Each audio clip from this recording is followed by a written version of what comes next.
Yo, let's go. We out here. Greetings and salutations, my fellow Illumineers. We're about to get started. This is the finals. We got a nice cast. We're going to talk about the season, but now it's time for you at home playing. Guess that broadcaster. Okay, we're going to start with this person. I'm very jealous of him. He's got some great hair. Can you guess who it is by his voice? Hello, everyone. It's me, the guy that JDZ is jealous of his hair of. There it is. He knows who it is. I didn't even have to say. I could have been Luke, but who is this person? Well, it definitely could have been Luke. I like long walks on the beach. We all know who you're jealous of. You literally say, "Don't show up with that hair." Ever, and he does it every single time. We're getting no guesses. It's Garrick. No guess. Oh yeah, Garrick. Oh, we got a guess. I can't see the chat. My chat Gary is busted. Derrick, which I guess is a nickname I didn't know he had. But there you go. I didn't either. It's me. Well, but Gary Derrick. That's not all. We have more.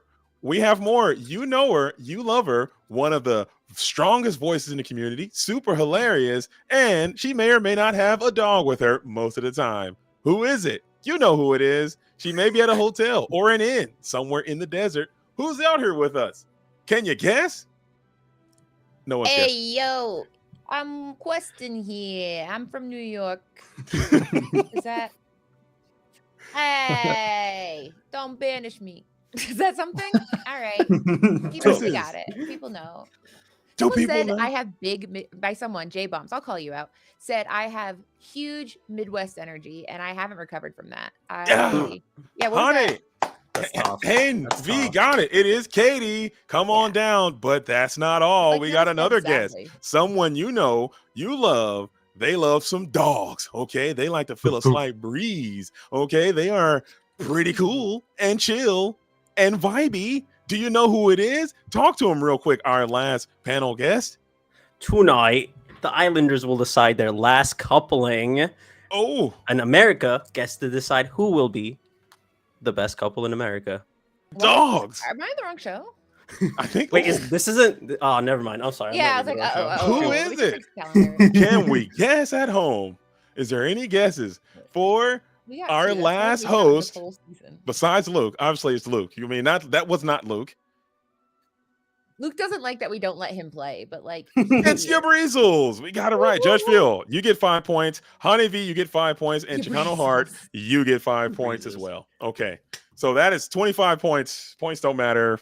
Points. I got new stickers. There it is. It could matter one day. Let's go. I know. Well, whose line? And we got it nailed. What? Oh, I love it. I like it. A little light theft. Oh man, it's good to be back. It's good to be here. The finals of the ICO. Can you believe it? We've made it this far. What an exciting season! And it all comes down to this. When was the kickoff? How long ago was that? Okay, well, blacked out at this point. So some amount of time ago.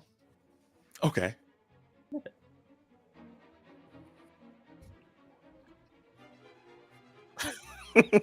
Better be. He cannot take off the judge garb. Actually, underneath. Oh. I'd be disappointed. I'm actually very disappointed that our judges don't wear full gowns and gavels and things. Yeah, with or maybe even have like how they do it in England with the powder wigs. I would like the powder wigs. You want court style. You don't want like a referee type of mentality. You want like yeah. This is my ruling. That's true. Or at least a squeaky hammer, like one of those little like. I like that, Katie. That's a good idea. I had one, and I think that's why I don't have one anymore. Is I used it a little too much, but it feels good. People can't hear Luke, and that actually is not worth being heard. That's not a bug. That's a feature. That is a feature. That is a feature. Honestly, Katie, to your point, I would be so disappointed if we could hear Luke to start this thing off. Yeah, we have to have a little. We're shouting back to episode 1, season 1. You know, like in every other episode. Hey, we want people to experience what it was like. We do it to stay human. We had stay humble. A solid 2 or 3 episodes in a row with no audio issues. I swear. I don't believe it. I'm gonna have to Our we have views to check dropped tape. by so much those episodes because people said, "Well, I come here for the authentic failures," and we do it. It does feel good, but we have made it, and we are in the finals after an incredible season of Disney Lorcana. Shout out to the ICL, shout out to the staff, shout out to all the teams that came through to make this thing a reality, and all the hard work that came to this incredible moment. We have Enter the Battlefield. We have SLTC that are going to be the first opponents to face off in the first ever inaugural finals, and I'm super excited. But first, I think it'll probably be a better service of our time to kind of talk about some of the things that happened over the season to lead us up to this point. Do you guys got any stories to tell or any illuminating highlights of things that you remember from this first inaugural season? Before we go over that, should we remember those who were? Well, or should we do that? I mean, All right. we want to start sad.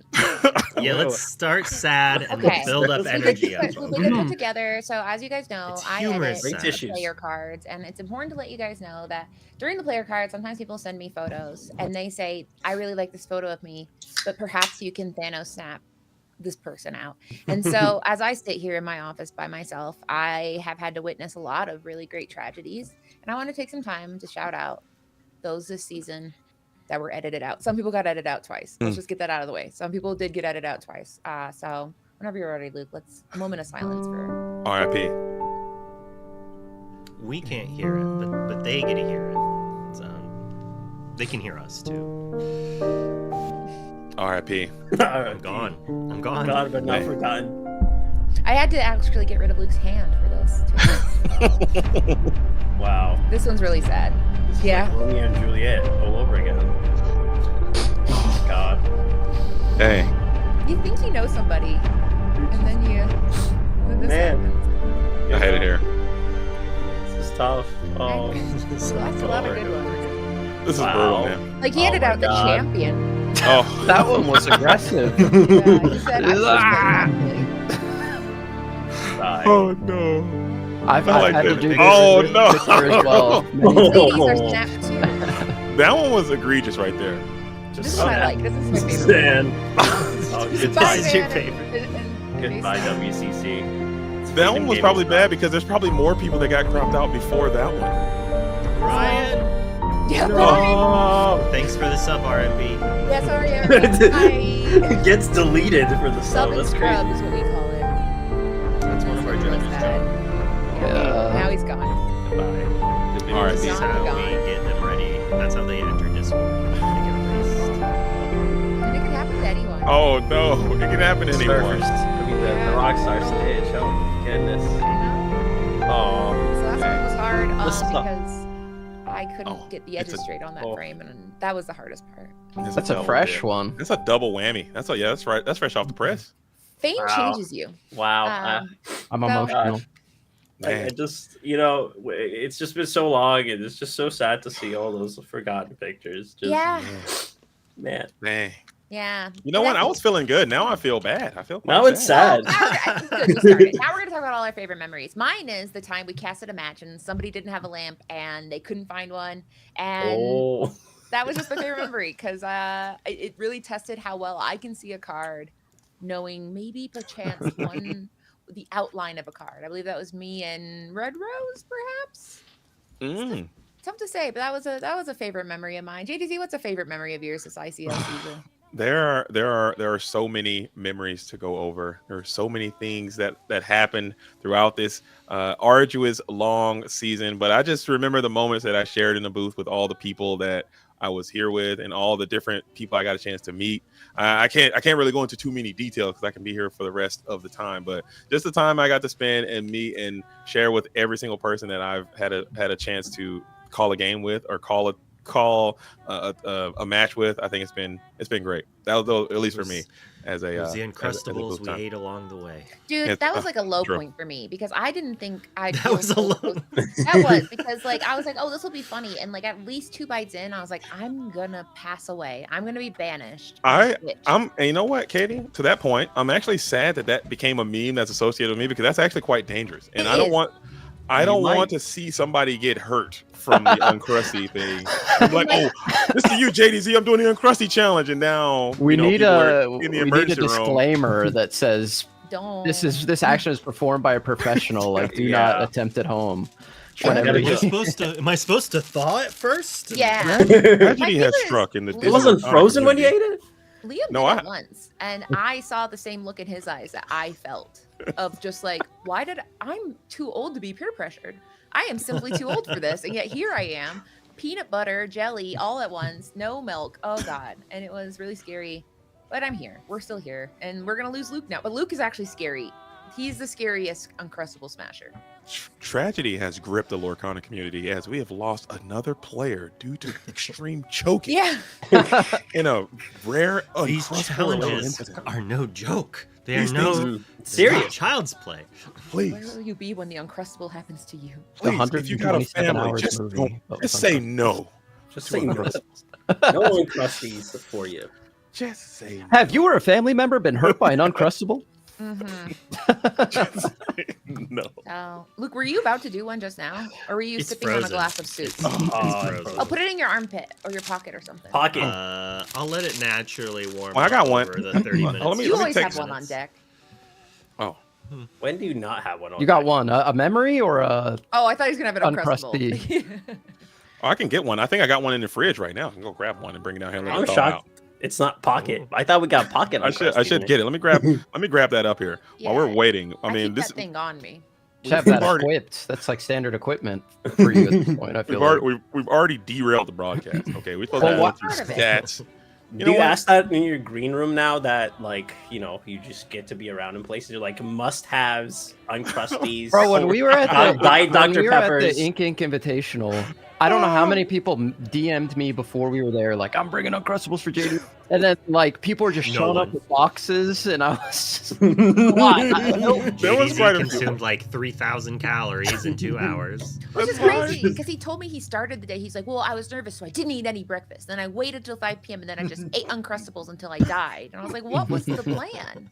And that was it. That was the And that's how plan. you get to greatness. That's how you That's get what I'm to saying. Send it. You just gotta send it. You just gotta send it. All right, I'm gonna get one down here, man, because I'm actually quite starving right now. I've been working. Are you I haven't all day. Are you like door dashing from your household to bring you an Uncrustable? Well, So I have 3 Muldoons Production. upstairs that aren't really doing anything. Production is on the way. Yeah. Production is working. My kids aren't doing anything. They can There actually you go into go. the fridge. mini production. Yo, That. they're not doing Assistant anything. director. Interns.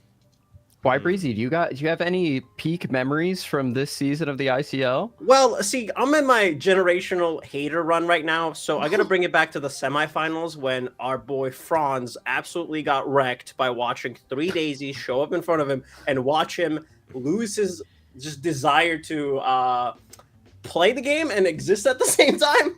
That was all-time great moment for me as a generational hater. I love you, Franz, but that was Dang. I do like that he chose. It's just to turn such a his camera karma on. That is moment. crazy though that he would turn. Like that was very brave of him. My camera's not coming on after that game. I am cameraless, and he turned his on. So I think he deserves at least an Uncrusty or a boosty. It's Because just such a karma, you know. what did he do? He Who hated on the deserves aggro MVP? players. He was like, I despise aggro. He did the whole thing. And then in the most important game in ICL semifinals, right last game, absolutely get ruined by aggro. Just poetic. Dang. Just poetic. You call you call it out and it happens to you in the biggest stage. Just Sounds I like he mean, was it's- vindicated a little bit.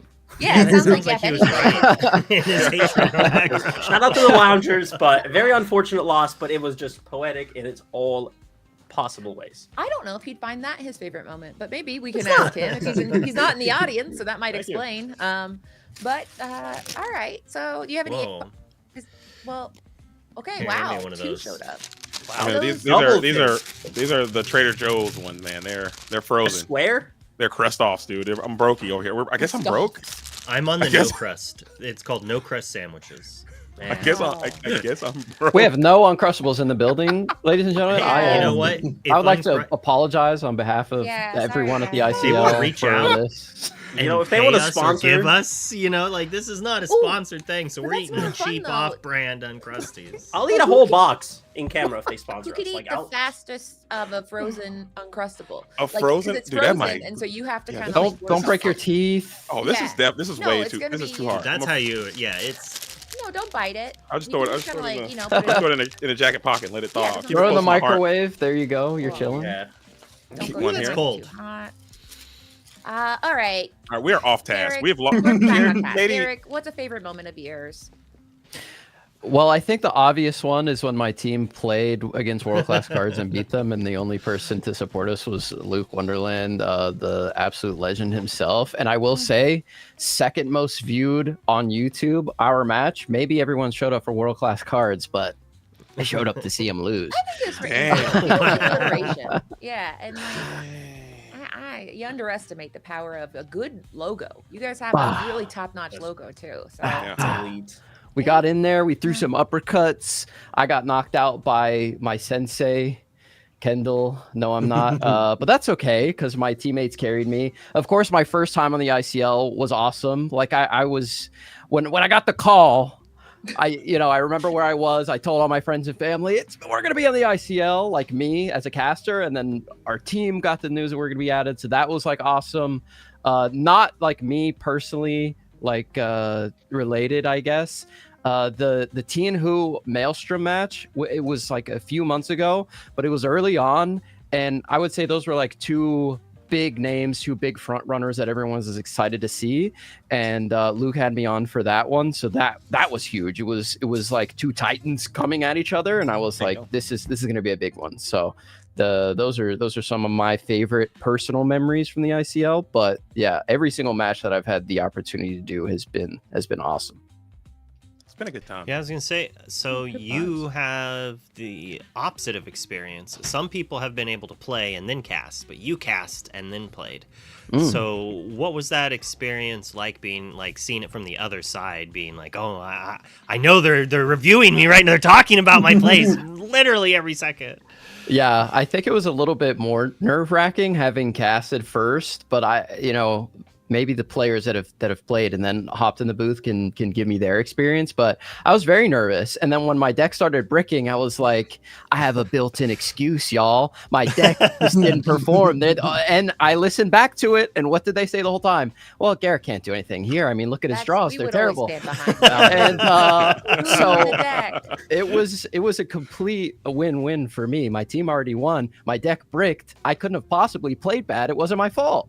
And you guys still beat a titan of the industry, man. One of the powerhouse premier teams. Yeah, tune into the Disney Lorcana challenge streams as well, and you'll be able to see us beat them in person as well. So. Calling shots, new rival. We'll see you in Milwaukee, he said. See, he's using Milwaukee home. the breezy trash talk method here. Yes. I think the ICL, the healthy trash talk, I think is great. A little competitive. You tried it. Absolutely. It's gone, up and down. It's difficult to hit that balance between trash talk and just you're really bullying someone. So they have every like world player on their team. They It's can kinda handle crazy, a right? little At friendly this trash point, talk. I think. I It think could be the greatest For heels in those- Lorcana history.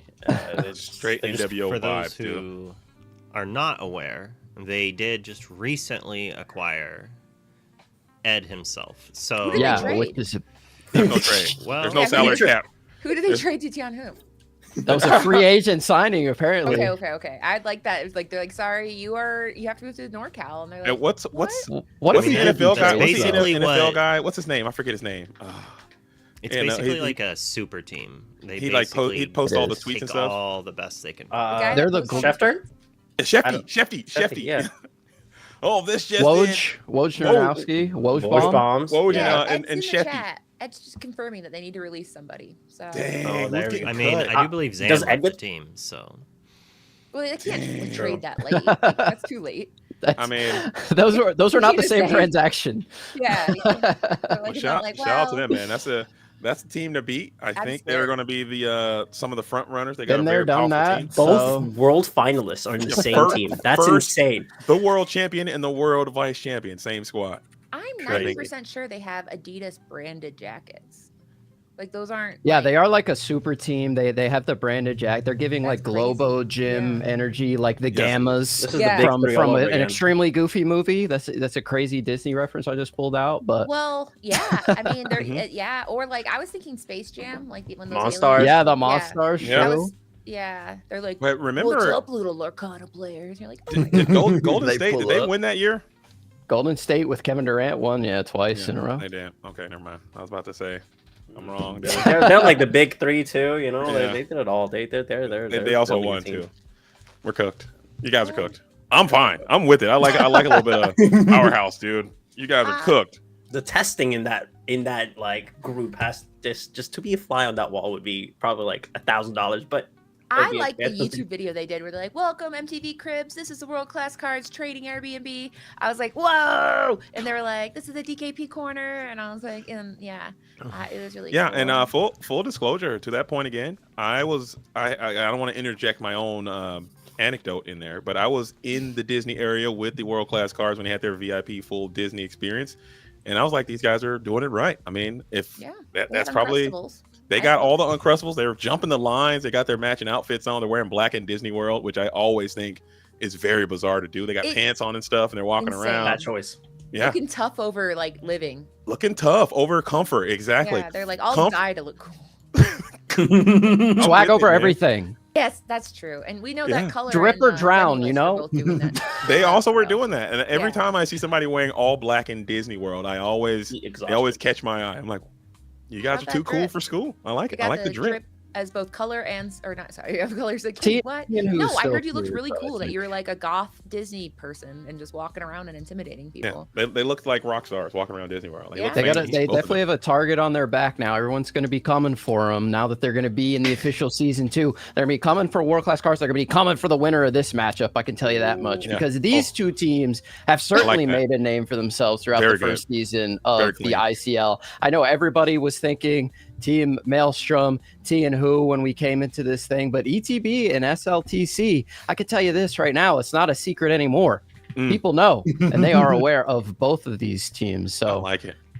Anything can happen in the ICL, man. The talent pool in the Disney Lorcana community is so deep, and you're seeing it every single week with perceived upsets. But these teams that are getting the upsets are like, it's not an upset, man. We're good. We just need to show people, and the ICL has just been the perfect like proving ground for that. It's been awesome. I think almost every team has one or two very highly qualified, I should say, or on their resume, they have top 16 Continentals. They have made day 2 of DLCs. Most teams have one or two players that have done that.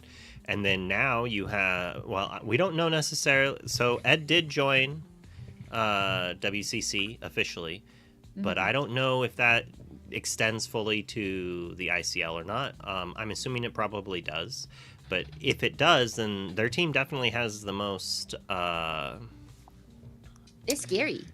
Like, first and second for Worlds, Ed won Nationals, won a DLC, DKP won... Like, definitely the most golden Mickeys by far. Yeah. They do like a nose goes with the golden Mickeys where they keep slapping on the table and whoever slaps one last has to pay. Do the money spread with nothing but golden Mickeys. Oh, yeah. DKP did the House of Cards with them. It's and that different. was my second favorite tweet of his. So. But yeah, I mean, we have great teams. And it was cool because some, like Luke pointed out, that some of these teams didn't even exist. They said, hey, how do I get a team? And you said, you'd make one. Vibes. You just do it. And then people went, what? And then like that, teams were blossomed, including, I mean, we have one even called the Flower Farm out there. That, so I mean, it's so That's beautiful. a grassroots movement as well. No pun intended. Like legitimately, the Flower Farm goes deep. I was at a set championship on Sunday, and someone had a Flower Farm playmat. They're everywhere. I didn't know they had merch. That's insane. Yeah, it's a really cool playmat too. There's a lot of everything about them Lorcana cool. groups. Societies underground. But we talked about these underdog teams, but we can't just... There's an undefeated team in this final right now. Oh, the ETB has not lost. They might go as not only the first time champions, they might be undefeated champions throughout the league, playoffs, and now the crown. So there's potential to make double history, not only a first ever ICL champion, but also first ever undefeated champion. That's peak of that. I didn't know. Completely undefeated, and also they have SLTC lost their first round. They brought a couple of fun decks They promptly got 3-0'd. And then bounced they back. said, lock in, JDZ. Let's go. Lock in. I We're like going. Playing the best decks. BOGO, you know it. It's spicy and we're winning. Like, you know, no biggie. They have not lost since that first loss in round 1. They had to. I mean, I think in the reputation that they have as SLTC is the meta movers, the people who have come together to really put this game at the edge. They're pushing the limits of the game. It's the motivation of what they're trying to do. And if you come out there and you can't make it, you can't win in the ICL, then come on now, what are you really doing? You got to lock in. So I'm glad they came back, took it a little bit more serious. But back to this ETB squad, we're looking at. I'm super impressed with the performance of Habibi. I think he's one of the anchors of the team. I believe he's also individually undefeated. I think he is current and reigning MVP, probably front runner if there's going to be an MVP given out. I'm pretty sure he's probably very close to receiving that award just based on the performance of this season. Yeah, he lost last week. Did he lose last week? Wojciech, I'm about to mod him out of the chat that's right now. right. So That's right. That's right.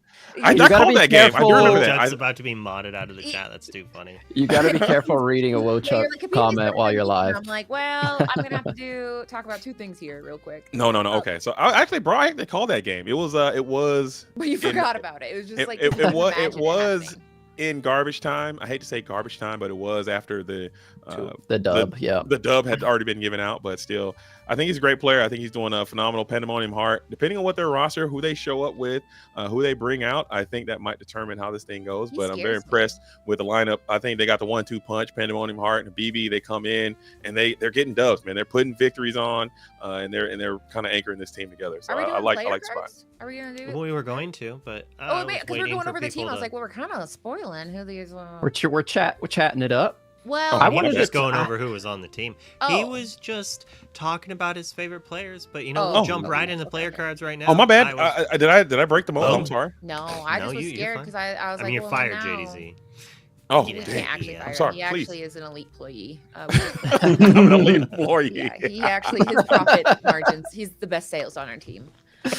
But talk about this man, JDZ. This man you said works hard, and you also said get back to work. What's going on here? This man right here, I think he's doing a phenomenal job for not only just for his team, but for the entire Edition Lorcana community. I've had the pleasure of sitting down with Chris multiple times. We've hosted the ETB end of series tournament that they host up there. It's a great thing for the Lorcana community in their region. So again, the game aside, just what they're doing for their region, I think is really important to enter the Battlefield team. And he is the owner of that store, and he is on the squad as well. So he also plays in these tournaments, which I always think is a little strange. If you're the store owner, tournament organizer, and you're actually in the dojo playing as well, that's a little conflict of interest to me. Get but some still, of your money back. You got to get your. And he's topping the events too that he's hosting for himself. That's as pretty. As long as he's not TO as well, it should. Right. No, they got a nice, robust staff of great, talented people who help out, do all that stuff. But I'm totally kidding. He's a great person, great player. Bubble DLC Chicago first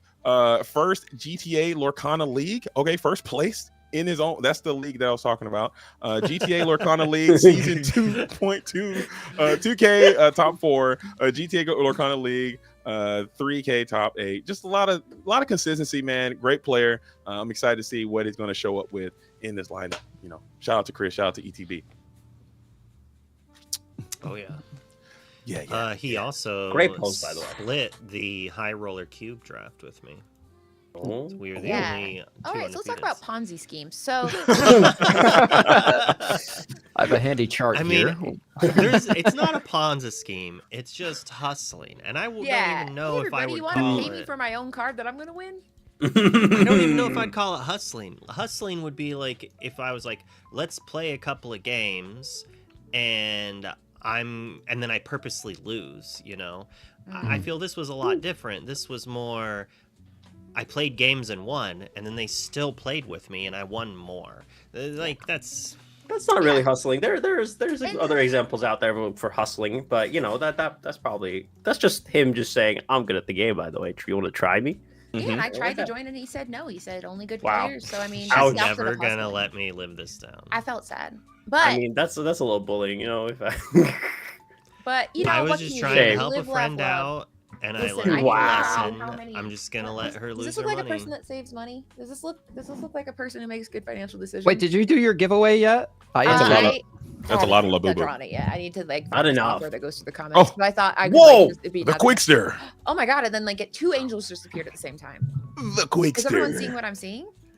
Do you see? I heard Does the he know sound. he's Be here? Like, that's- prepared. Luke will do Wow, this. Luke it's will- the villain. Yeah, Luke will just like apparate people on the screen. No warmth. No I'm guessing you can see me at this point Yes, and hopefully yes, hear yeah. me. I need you Wow. to know it. He won't tell you. Big pop.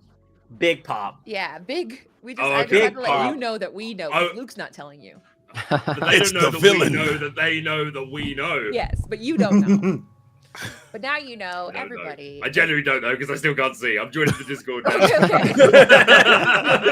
But you have I want to say joining, I mean like going into. Like, of course I'm a member of the ICL. Do you imagine it's like just okay now? Welcome, Lorcana villain. How would you describe Well, the he ICL? joins Takeover. up. I know. Garrick, do you want to read this player card real quick? Yeah, shout out to Joseph Quigley, the Pandemonium Heart, who JDZ was mentioning could be a potential MVP. And maybe next season we need to talk about some ICL individual awards, a Rookie of the Year, Rising Star. Maybe could be a fun little thing to do.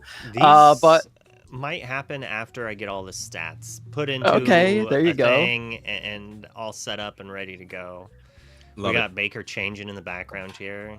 I Oh, man. realised how underdressed I am. The good news is but, this isn't. but we're keeping the shorts. I'm sorry. I like it. it's just- I got shorts on too. Classic. That's a like JDZ it. classic. Is if I actually you have feel- pants on today. I got actually have shorts on pants right on. now. Make sure to mute yourself in Discord. Big It thing when is JDZ boiling says, hot. "Don't look at my legs," and then you're like, "Well, now I feel like help. Like, what do I do?" He told me what the hell. Oh my goodness. But oh yeah, so Joseph is such a nice young man until you watch him play, and you're like, "This is the devil.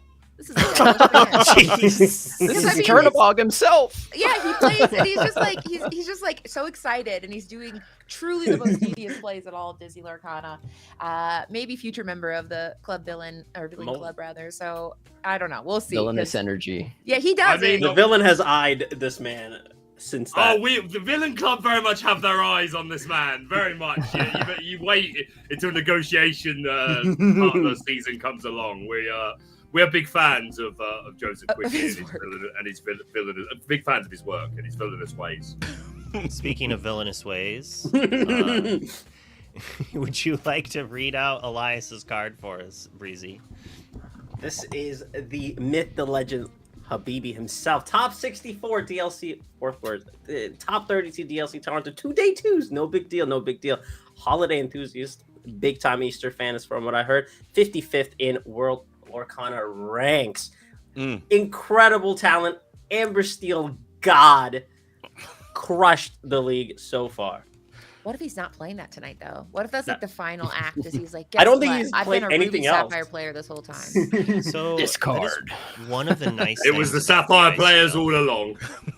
Yeah, it was always the Sapphire players, but you can play your main deck and you don't necessarily get countered because there's still a 66% chance that you're not going to play against the person who's trying to counter you.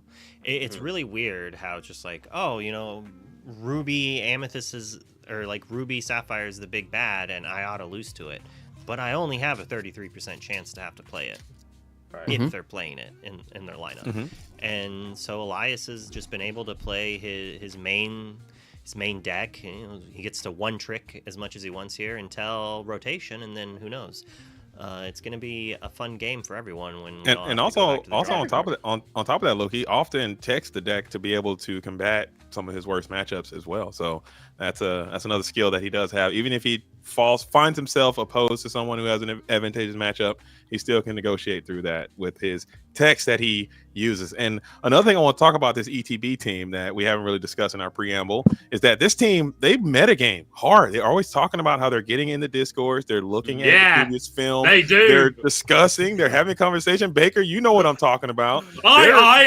Villain Club absolutely knows what you're talking about. But we're not gonna get into that tonight. Okay. They Okay. were sniper shot. They there was. But I would never stood a chance. I would be remiss though to to not congratulate you guys. You guys did perform very well, Villain We Club. did. You guys made it super far, and it was Thank you top four for is saying. no laughing matter. It's a very tough league, Yo. and I'm excited to see what you guys do next season, man. Bring them back, and maybe you guys can right those wrongs. not bad for a not official team that was literally created because one day the wizard slipped into Baker's DMs and was like, "Yo, do you want to like manage a coach a team for the ICL?" And I was like, "What's an ICL?" And then we got a bit further along, and I was like, "Okay, so I can just pick anyone I know." All right, Zach Bivens, Wochuk, Sky, Big Burns, they'll do. I've just assembled some of the greatest players. I was like, do you want to play you the only Villain had Club? to drug one of them to get them. And yeah, I was just gonna say only one needed convincing. But yeah, on a more serious note, super proud of my guys on a really great run. A shame to lose Bivens, obviously, to Southside Gaming for next season, but it was great to have him for this season, and he'll always be an honorary villain at heart. Absolutely. I've got a pretty good relationship with SSG. I don't think they would mind lending him out to Villain Club once in a while. You Maybe never a know. 1-year loan deal, you know? I don't know. You could have a back Zivens situation. Back Zivens, The more evil. in my Bivens pocket. Love it. There you go. Yeah, There you Is the league allowed to have one team that steals players from other teams? There you go. Just one. There you go. Only one Yeah, team we- is allowed to do I it. mean, We've the team could got do to it as work the hard on Devils team. trades. Yeah, we got to work hard on trade season because we didn't have like how fun is that? Just be like, all right, everybody, it's not a real trade, but it was just for fun. Let's just. I think that would. I think that could cause some issues. But yeah, Who but fun knows? issues. Think about how much we talk about. Well, But- We're more about the already- logistics later. we're already at the time, and we Well, have an 3 entire months. full team to go through. That's So we're true. gonna start with this dapper man trying to sell Rated you a R house. superstar. Yes, I like that. he Yeah, sent me he's this the radar picture, and then superstar. I made the card, and then he said, "How about you use a different picture?" And I'm like, "But you sent me this picture." This But man. how about we is- use this one? Yeah, so this is Edge, who earned enough points at DLC and A Continentals to win an Ice Palace. However, has never owned an Ice Palace. So the math did not work out there. But he's the best player in Western Canada, allegedly. This is Edge. He's on the edge of getting an Ice Palace. Let's Is go. that where the Fear nickname the comes from? competition. Let's go. I'm glad to see Edge back in the dojo. I know Edge took a little bit of time off as a parent, as a father, kind of getting that kind of stuff doing. You know, you got to do your daddy duties from time to time. And I'm glad to see him back into the dojo, getting loose, getting active. Let's see what they can do. Let's see what they show up, man. Hopefully they can knock the cobwebs off pretty quick because this is the finals. You got to lock in. I bet there's. I think was Joseph holding an Ice Palace in his picture. So all he has to do is like go fight Joseph. He's literally showing it off. So Is this Battle City now? We all anting our Let's do it. card. yeah, the stakes got Oh, there you higher. go, yeah. Yeah, there we go. He has one right look there. at Go fight that. Joseph. That's a shot. We're taking shots there. Yeah, I didn't. Is see that this is that coming. deliberate tease? Like saw this bio and was like, right, I'm gonna flex my own size palace. I have one right here. You're like, oh my god, Like, is Joseph. this what you're talking about? All right, villain club confirmed. All right, well, so here's Edge though. Nothing wrong. Nothing. Oh nothing my mean here. goodness, Ray's hot. Good. Ray I'm is- glad you Ray said is- what we're all thinking. I appreciate it. Good. Wow. Wow. So we're Sorry. swiping. I need previous Ray. swiping. Yeah, so we're getting more like Lorcana merch as time goes on, right? And hopefully we get a bunch more. And I would like to make a petition for Ray to be the official model for all of this merch. Like, I'm we down. a catalog where Ray is just wearing the cap. He's got the t-shirt. He's got the Lorcana beat shorts. You know what I mean? Like, Yeah. The do drip. you see the vision? Yeah, I want to see That'd that. be nice. I like that. I'm already. It's not available yet, but I'm trying to find it. All right, Well, purchase. What, Lorcana beat Sadly, shorts. Ray failed to make DLC Toronto Day 2, but he is the master of the art of the meme decks, which we have seen quite a bit. Did not work very well for the squad in round 1, but it's worked out pretty well every round after that. And he got in a brawl at Costco to get a Disney Lorcana gift set. Sounds reasonable. I don't A believe man that. This is who's not willing Pokemon. to fight for his product. I like that. He Throw was fighting hands. his That's someone you wallet. want in your That's team. probably it. I like it. I like it. Super handsome. Auto right swipe. I like the hair. It's got a good energy there. Good vibe. And I like Ray a lot. Great deck builder. I've net decked him a few times. Ray's You know. a beast. Absolutely. Ray- Speaking an of absolute beast. fine-looking fellows. Dang. Wow. Man, we're talking looks. We're talking SLTC. It's clearing, SLTC dude. is Shot no disrespect. Crazy. Clearing over here. Handsome hunks all around. Tyler. Why is Fresh the off of a- ICL just hot dudes? Why is it- The casting process was. I don't know. Maybe it's something with confidence. Katie, are muted. Hot still Lorcana muted. singles in your area. Okay, yeah, I can't hear Katie. There There are hot Lorcana players in your area. But we have That's Tyler the sort here. of targeting ads I need. AKA Batsu's fresh off of a victory out in PPG, went down there and dominated, did the thing, got loose, got active, got busy. Top 4 PPG Texas 10K, winner PPG Texas 15K, running for mayor of Fort Worth against Jordan Serio. They also had a fantastic PPG weekend. Looking to buy a cool cowboy hat. Oh, hope you find one. Look at that smile, 10 out of 10 smile. Man, I wish I had teeth like that. Good He was in grief, I've been Texas, smiling all but the time. didn't buy a cowboy hat. That makes no sense. I hate to see it. Well, I mean, You're I in didn't Tex- buy a cowboy hat while I was But did there. you want one though? Failed, Were you yeah. looking to buy a cool? But he was. That's what I'm saying. Like, if you're in Texas and you're looking to buy, where else do you buy a cowboy hat? You gotta wear Place. it. yeah. I was actually shocked at the lack of cowboy hats and also bolo ties. I didn't see a single bolo tie in Texas. Disappointing. Texas But will yeah. let you down that way. Yeah, failure. I swear, what was the meme I saw on Twitter today along the lines of like Americans will only understand X if it's explained to them by someone wearing a cowboy hat. It was. I can't remember what the thing was. It was on Articats. They talked about It's more like that, GP.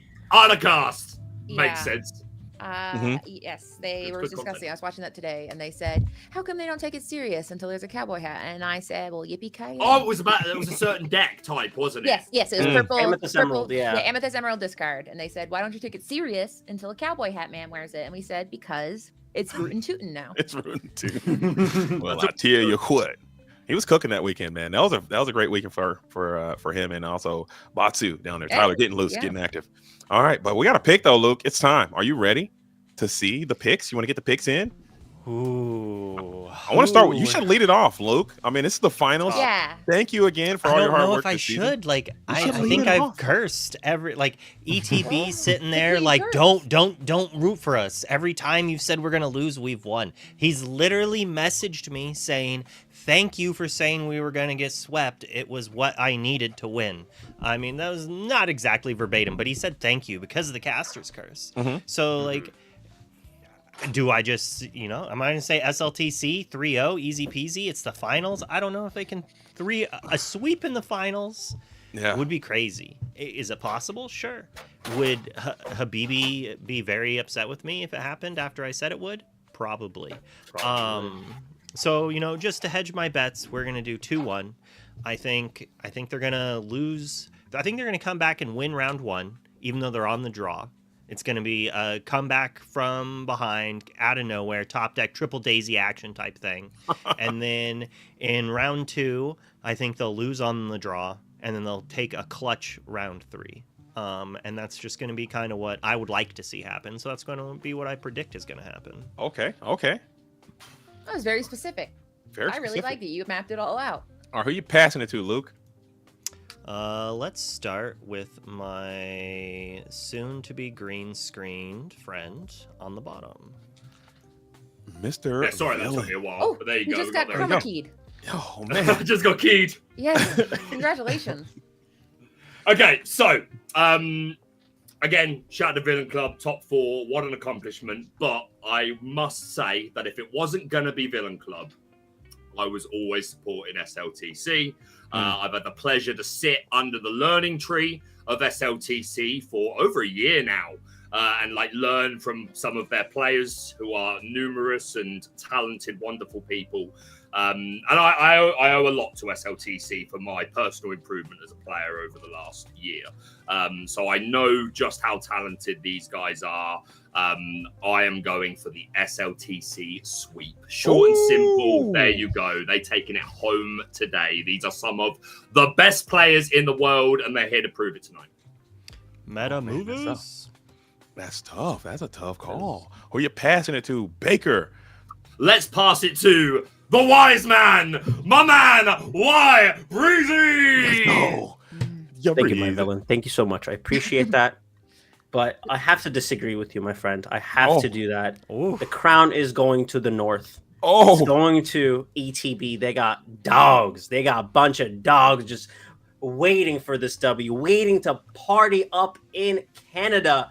So they're going to do whatever it takes to come up, become the first undefeated champions and first champions of the ICL. Print it, buy the shirt, buy the hat. It's going to be a party. ETB wins it. I mean, I just want to say, if you're saying the North's going to take it, I agree. I even said 2-1. The 2 Canadians on SLTC are going to win. So one of them their has rounds. Maple Leaf So on their team. there's Okay. 5 Canadians playing. The Canadians are winning Canadians the go. ICL 5 finals. are All right. Canadian? Oh no. There are 5 Yeah, Canadians no in the DLCs lineup. You in can't have a Canada, DLC. but the No- finals 5 That's No Canadians. insane. DLC. No DLC, but you could be good at Lorcana. as a true- Insane. Oh my Oh, goodness. man. Canada Well, OP? yeah. Canada OP. Apparently. Well, they're cold and they're just kind of inside, shuffling. That's insane. They got nothing better to do. Yeah. Okay. Speaking of better, dude, Garrick, who you picking? Garrick, you gotta get a pick in. Well, I've been trying to figure this out all season. What does SLTC stand for? And I've put up a bunch of different possibilities. You're all right. Silly little Tipo Club, yada yada yada. I think right now the vibes I'm getting is shower, lift, trample the competition. I think that's what I'm going for. There you go. And I'm not under the SLTC tree, as it were. I'm not sitting under the shade, but I understand how good these players are, and I see their influence throughout Disney Lorcana, and I've got to go with them for this week. Okay. Let's go. All right, let's go. Katie, you want to go? Or you want me to go? I don't want to do it. You gotta do it, Katie. I gotta get out of the way. Because, here's the thing. Can't we all win? Can't we? All winners here. No, you do this all the time. See I this all know. the time, Katie. I know, Come because get here's the go. thing. Come Gotta here. pick a I'm side. gonna please if you I please think- everyone, you please no one. Lucas Serrano's going to win somehow. He's going to come out. That's Luca! right. Yeah, he's Let's going to come go. out really. How'd he get here? No, I'm not think- grounded anymore. Personally, I'm scared of ETB. They're on Scared. a war path to be like Canada is where the business is at. Now that being said, I saw Tyler. So I'm not betting against Tyler because Tyler I saw on sicko mode for 2 days. He was just like, I can't lose. And he was tired of winning. He was exhausted of winning. I saw him sadly eating trail mix on the way to the bathroom because he's like, I can't stop winning. I just have to eat and go to the bathroom at the same time. So I'm not gonna bet against Tyler. However, I do think ETB, they got the rage. They said, we are going to actually physically take Milwaukee, the city, and make it ours and get a DLC. I don't know how they're going to do it. So I just think ETB's got the sword. They got the scary 2-1.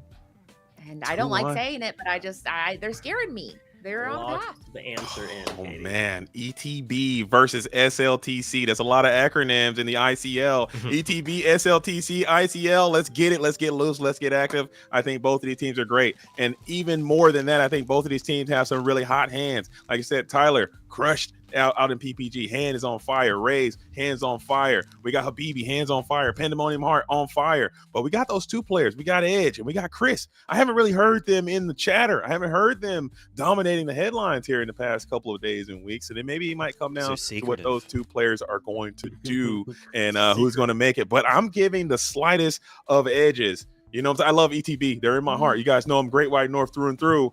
But I got to give the slightest of edges to SLTC. I think they're going to get it done. I think Edge is going to come in. I think Ray is going to come in. I think Tyler's going to do what they got to do. And I think they're going to win 2-1. I'm giving SLTC. Let's get loose. Let's get active. So, Let's go. Let's go. Taking ETB could sweep, though. I don't know, but I'm giving the slightest of edges. Quick pivot in case I'm It's wrong. going to be SLTC unless they lose. Unless they lose. That's my call. That's my call. John In Madden's which back case, in the booth again. I'm going So to brave. Whoever gets So- more points wins. Yeah. So will ETB continue to prove the casters and everyone wrong and continue to win? Not losing a match. Well, match is wrong. Not losing a trio match. It's hard to say since it's 3 matches playing. set? Is it a round? Not losing a round. There we There go. you go. There we go. Not losing a round. ETB has done amazingly. There was only one other team that did that up until the first round of the top 8. I do believe was when T and Who got knocked out. It might have been round 2. I can literally check right this second. It was in round 1 of the top 8. So then at that point, they're the only team racking up those extra points. And humorously, they also have less players than a lot of the other teams.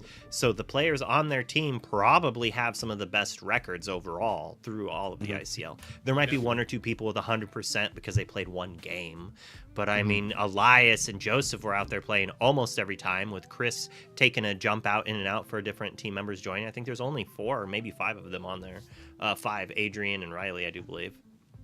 Or are we going to see what appears to be the caster favorites of SLTC?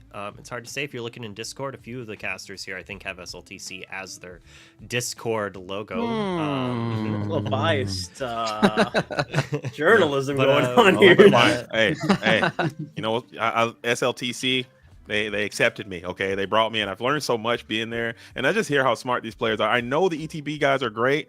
They're also phenomenal players, but I just know how smart they are and how much they talk about the game and how they approach it and how they're practicing. So I can kind of see it, and I want to see if that can manifest itself into a first place victory. I think they can get it done. All right. Well, Breezy, we haven't seen you here in a hot minute.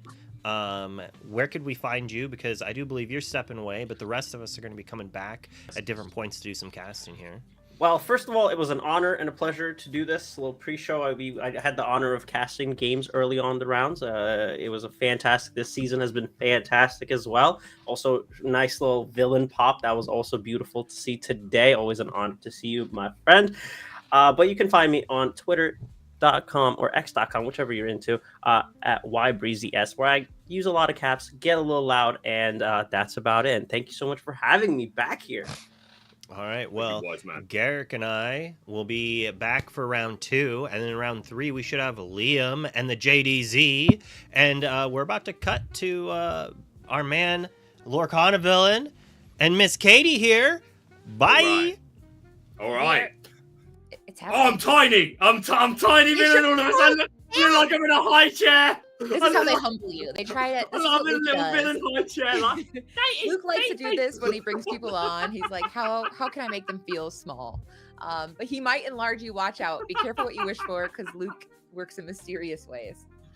I'm aware our wizard yeah. is magical, but Katie, it's a pleasure. But yeah, round 1 of the finals of the ICL. Joseph Quigley going up against Dylan Edge Edgar. This is going to be a fantastic match. I know that these two know each other very well as well. I don't know if personally, but I've seen them interact a lot online. So I'm very interested to see how this match is going to go, Katie. Yeah, I mean, we do see Edge with a very interesting meta of 2-play mats. That's something we don't see all the time. But he said, The two-mat meta. I'm gonna be doing a lot of things. Okay, so is that a sapphire signal? We don't know, but here we go. I'm loving. And we're off to the races. Joseph on the play is going to ink that Paul the Lever Kronk. Yo, we should do the Yzma Kronk thing at some point. I have a Yzma pin on right now. Let's full on cosplay. And the Merfolk is going to go down straight away, offering a lot of pressure straight away with the option to quest for 2, but it's going to be responded to with a Daisy Duck. So the optimal aggressive starts from both players here. Obviously, the Amber Steel deck on Edge's side of the board is going to have access to things like Storm or Strength. So Joseph, I think, is going to be pleased to have not seen a Cinderella on turn 1. Yeah, and I mean, the one difference here, they're both going to be questing for 2, but one of them can notably take out the other. So Merfolk is very good to keep going wide. So it's definitely, I feel like an aggro brawl is about to start, which I'm quite excited about. We're not going to time today, unless something terrible happens. Oh, it's on time. Matchups. So That's we what can't we go love to to time. see. So the clock, you have no power here, clock. But yeah, optimal aggressive starts from both players. It'll be interesting to see if we see the Ursula this turn being turned to. We are going to see that turn to Ursula, meaning Edge is going to reveal the hand. There are 7 songs in the deck total, and we do get a hit, and we get some options here. Something both scarier Strength than from Raging Fire and the Storm in hand, Katie. What do you think is the option here? The choice I here? mean, I'm panicking because I'm looking at 2 You're days, panicking. and I keep What my is the eyes. choice? Panic. Yeah, but No. looking at the inkability situation, it's kind of a bummer, right? Because it's picky between, do you want to draw a card, do you want to have inkability, knowing that he's probably going to go ahead and ink You it. did. Yeah. Could the audience hear? Okay, never. A man's whispering to us. I'm so sorry. Oh, well, Wizard's talking, but only we could hear. And now I Yes. was thinking that the audience could hear. Wizard was just saying that he did predict that we would get the triple Daisy, and that potential is here. And we are actually going to remove the Storm, which is still a good choice. Storm is pretty good if you didn't know, drawing a card and dealing 2 damage. But with the uninkable, like the pretty cloggy uninkable hand that Edge had there, I did wonder if there was a consideration to get rid of the Strength instead, just to take away some of those inking options. There was a Lilo left in hand at least, though, but 1 Storm down. Yeah, and he goes ahead and inks that Storm because he's not going to have a Singer for a while. And honestly, that Pete is probably looking pretty inkable, knowing that in a lot of we did already see a pull lever, but so many of the actions are built right into the characters. The card draw, bouncing, rushing. Absolutely. So it can be, it's difficult called make here, but we're going to go ahead and do exactly what everyone loves to see in this deck. Cheering around the world, 3 daisies on board. Do you? I don't like to see this, Yeah, but you get. I'm sure some people do KT, but yeah, the super aggressive, all gas, no brakes, not a main start for Dylan with that triple daisy, and you are right to say, Katie, that the Pete maybe not getting as much value in this matchup with just 3 copies of Pull the Lever and 3 copies of Wrong Lever and 4 copies of Friends on the other side. So there are plenty of actions here, but they are, Wrong Lever's the only one that's actually like changing the tempo of the board. The others are just card draw, right? So probably not as punishing as shutting down like a Strength or a Storm or something like that. Now we do have Daisy's least favorite. If Donald's her date, then I think Merlin or Madame M. Fox would be her ex, perhaps. She's rushing in and really eats these daisies for lunch. And now we see paying out of pocket for 2, because with that 1 damage, that's enough to get rid of the fox. And suddenly these daisies are feeling a lot more confident and a lot less scared. Yeah, absolutely worth it to just do the 2 damage needed from that Strength for Raging Fire, remove the fox, so make it a little bit harder for these daisies to be responded to, and a couple of fortunate hits for Joseph, hitting 2 characters. First one was a Cloud Kicker. I missed the second, but they were both hits from those daisies, so presence all round. Yeah, and that go-go is so frustrating because especially on something like a Rapunzel Daisy, they can hold that 3 damage and really make it where now you have to change the math, which is why this Amethyst Emerald deck is so interesting to be played by Joseph Quigley, because it's one of those decks that zigs and zags. You try to adapt to be like, I'm going to get around it, but they're constantly, they can go aggro, they can go a little bit more control with the bouncing. And here we go with just the classic reach with some goat, a good old classic goat for 1. A classic goat +1 lore to match us at 4 apiece, and obviously also very important, the 4 strength on this goat to be able to quite easily remove the daisy. We are going to choose to trigger that Lilo Escape Artist, who at the beginning of your turn before you draw in the set phase, you may pay her cost, which is 2, to bring her into play exerted. So just creating that like inevitable reoccurring threat turn after turn. This is a deck that isn't looking to ink too high. We're going to play out our hand, and then these Lilos are going to demand an answer every turn. A miss here, a very unlikely miss from Daisy. There are only 4, 5, 6, 7. There are 10 actions in the deck. So, yeah, bad odds there. But Daisy did hit twice the previous turn. So I think Dylan's going to feel a little bad to have not given an extra card to Joseph. Yeah, especially because that goat plus the fox that he just got off the second daisy is an excellent pairing with 2 exerted daisies. So we shall see if they survive this turn. But I have a feeling they might be bowing out after this. So first one down. Yeah, I mean, there's a consideration here as well, right? Because the Lilo is also questing for 2. But the daisies are giving you cards. So where possible, I like to try and if there are two things that quest for 2, I will keep the daisy around if I can and hope that she gives me some more cards. But then you can be playing with fire a little bit because that 4 willpower is a little bit trickier to hit. We've got the goat here at the moment with the 4 strength that's capable of taking out that daisy. But I think Joseph probably a little afraid of, hey, if you storm my goat and get it off the board, then I no longer have an answer for these daisies. Whereas the Lilo is a little easier to take out with something like the Cloud Kicker, which we've actually just used to bounce the Lilo back to hand, or even the Go-Go will be capable of taking it out. So just an interesting decision there, just saying, no, the 4 strength is really relevant here, and I don't know for sure if it's going to stick around.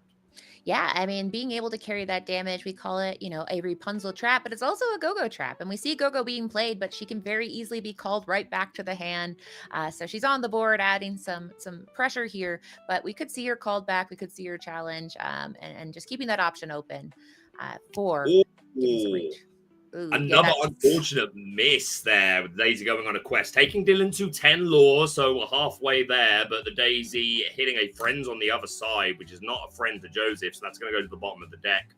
That's got to feel bad. But yeah, Dylan playing out a Lawrence and that Lilo that was bounced to hand by Cloud Kicker. An enchanted, well, not just an enchanted, a set championship Ursula going into the Inkwell, Katie. Did you get one of these? I quite love that card, especially in this deck, because you can, try, especially against a Ruby Sapphire. Of course I have.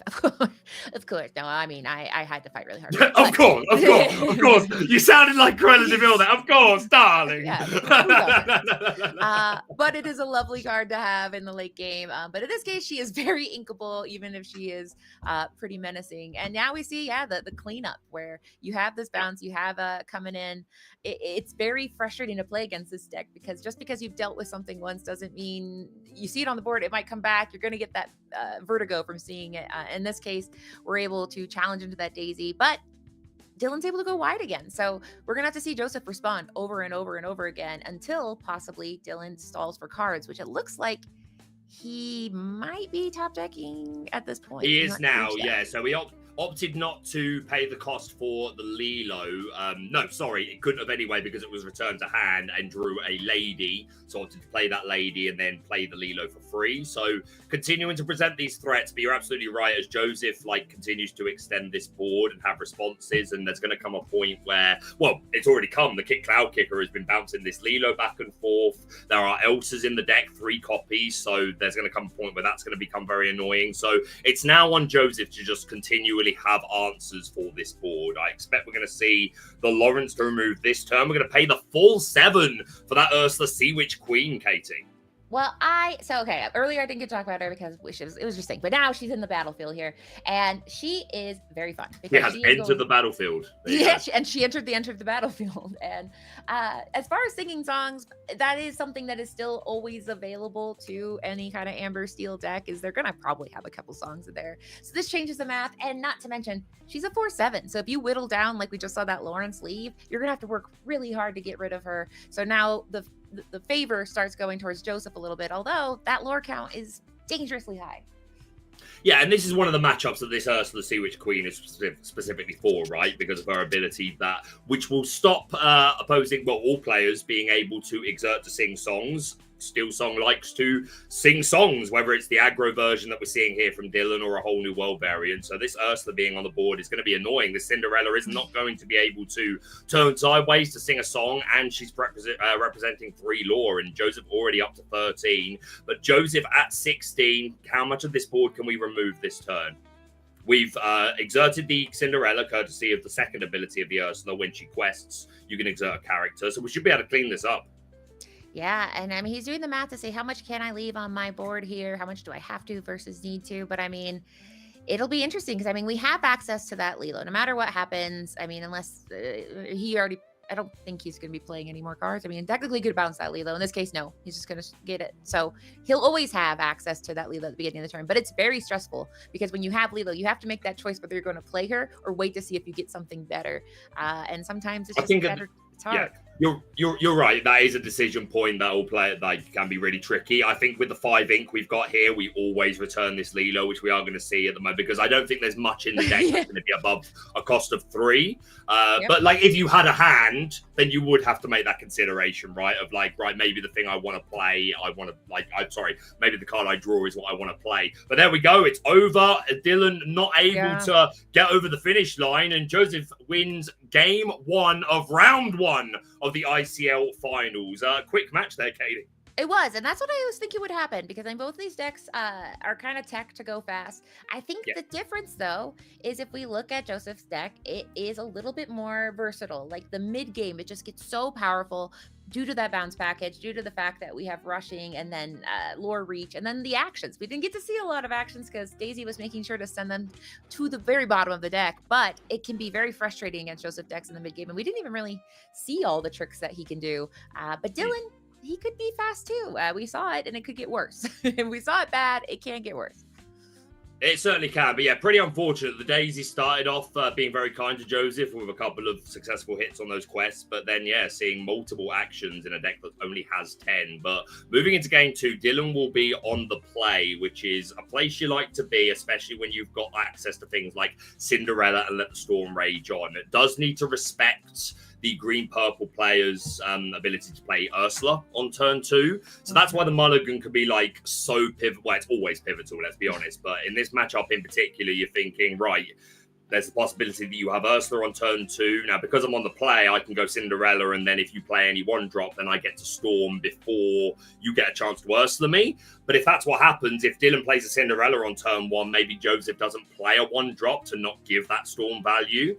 But then if you're not playing a 1-drop, then you're not doing what your deck wants to do, which is being very aggressive right out the gate. So a Cinderella turn 1, I think, will be the ideal start from Dylan here. Then again, just a Daisy is also perfectly reasonable, right? You are an aggro deck. You're on the play. Just, do you want to focus on being the aggro deck quicker than your opponent, or take advantage of your being on the play and have answers to the opponent? So I'm really interested to see how Edge is going to how Edge is going to alter here. Oh, a shout to gone, Katie. Do you want to get that shout out? I mean, I was kind of like, I'm looking, I'm like, whoa, snobby snob. Whoa. He said, how about 20 subs for the chat, which is, one might say, a lot. So thank you for supporting us. What a goat. What an absolute goat, Snobby. Thank you so much for the many gifted. They're still coming through. Many gifted. I think you broke it. Big up, Snobby. And I believe Snobby was responsible for picking up or sorted. I don't know the details, but Snobby was directly involved in the organization of providing play mats for all of the judges throughout this event, who, again, shout out to our judges. Thank you so much for all the work you've done this season. But yeah, Snobby, that was awesome to see. So, I don't know if that was just you or a team, but thank you to everyone that was involved. whether it was just you or a team, thank you to anyone who was involved in that, because that's really awesome to see. It is. I do love seeing that this community, it's self-sustaining in a lot of ways, where people are like, you know what, I'm just going to do something nice because I want to. Not Joseph, though. Joseph's playing a mean deck. Not Joseph. Yeah, it was Snobby is nice. Not villains. Joseph. Now, I will say, one of my favorite part of being in Set 8, I feel like it's like a celebration, because a lot of these decks are going to change very drastically. And I think one of the more interesting things is me and you can see the deck list. We're kind of like, you want to work around this. And theoretically, there's things like you mentioned, Ursulon 2 is something to watch out for. But you still don't know for sure what kind of weird stuff people are putting in their decks right now. We saw, and they never come back in Jordan's deck and the Texas 10K. It's just very interesting. So that you kind of have to play around everything you've known, all the permutations from 8 sets, and just really hope that ETB's probably been studying. It's a good news for them, but it'll be very interesting to see how much they know and how much they're guessing here. And there are a couple of kind of spicy cards, especially in the Amber Steel deck run by Edge, which we haven't seen yet. And I want to try and not talk too much about cards that we have. Have the players seen each other's decks? Nope. It's so not they're just, no players and a team. So for that reason, I won't go into too in depth. But there are a couple of cool cards in there that I hope will come up over the course of this game. But we'll see. Game 2 is going to start off with Edge inking and going with the Rhino 1/16 Wolf, which is not the preferred one drop at all. I would hazard to say, I think you absolutely wanted to see either Cindy or Daisy Duck, or there is another one. I think this is probably the one drop you want to see the least. But if we can shift, we can't shift, but we can play Piglet, who does quest for a whole lot. So we are offering a lot of aggression straight away, and just an opposing Diablo on the opposing board is pretty doing nothing until turn 3 when we can threaten a crab.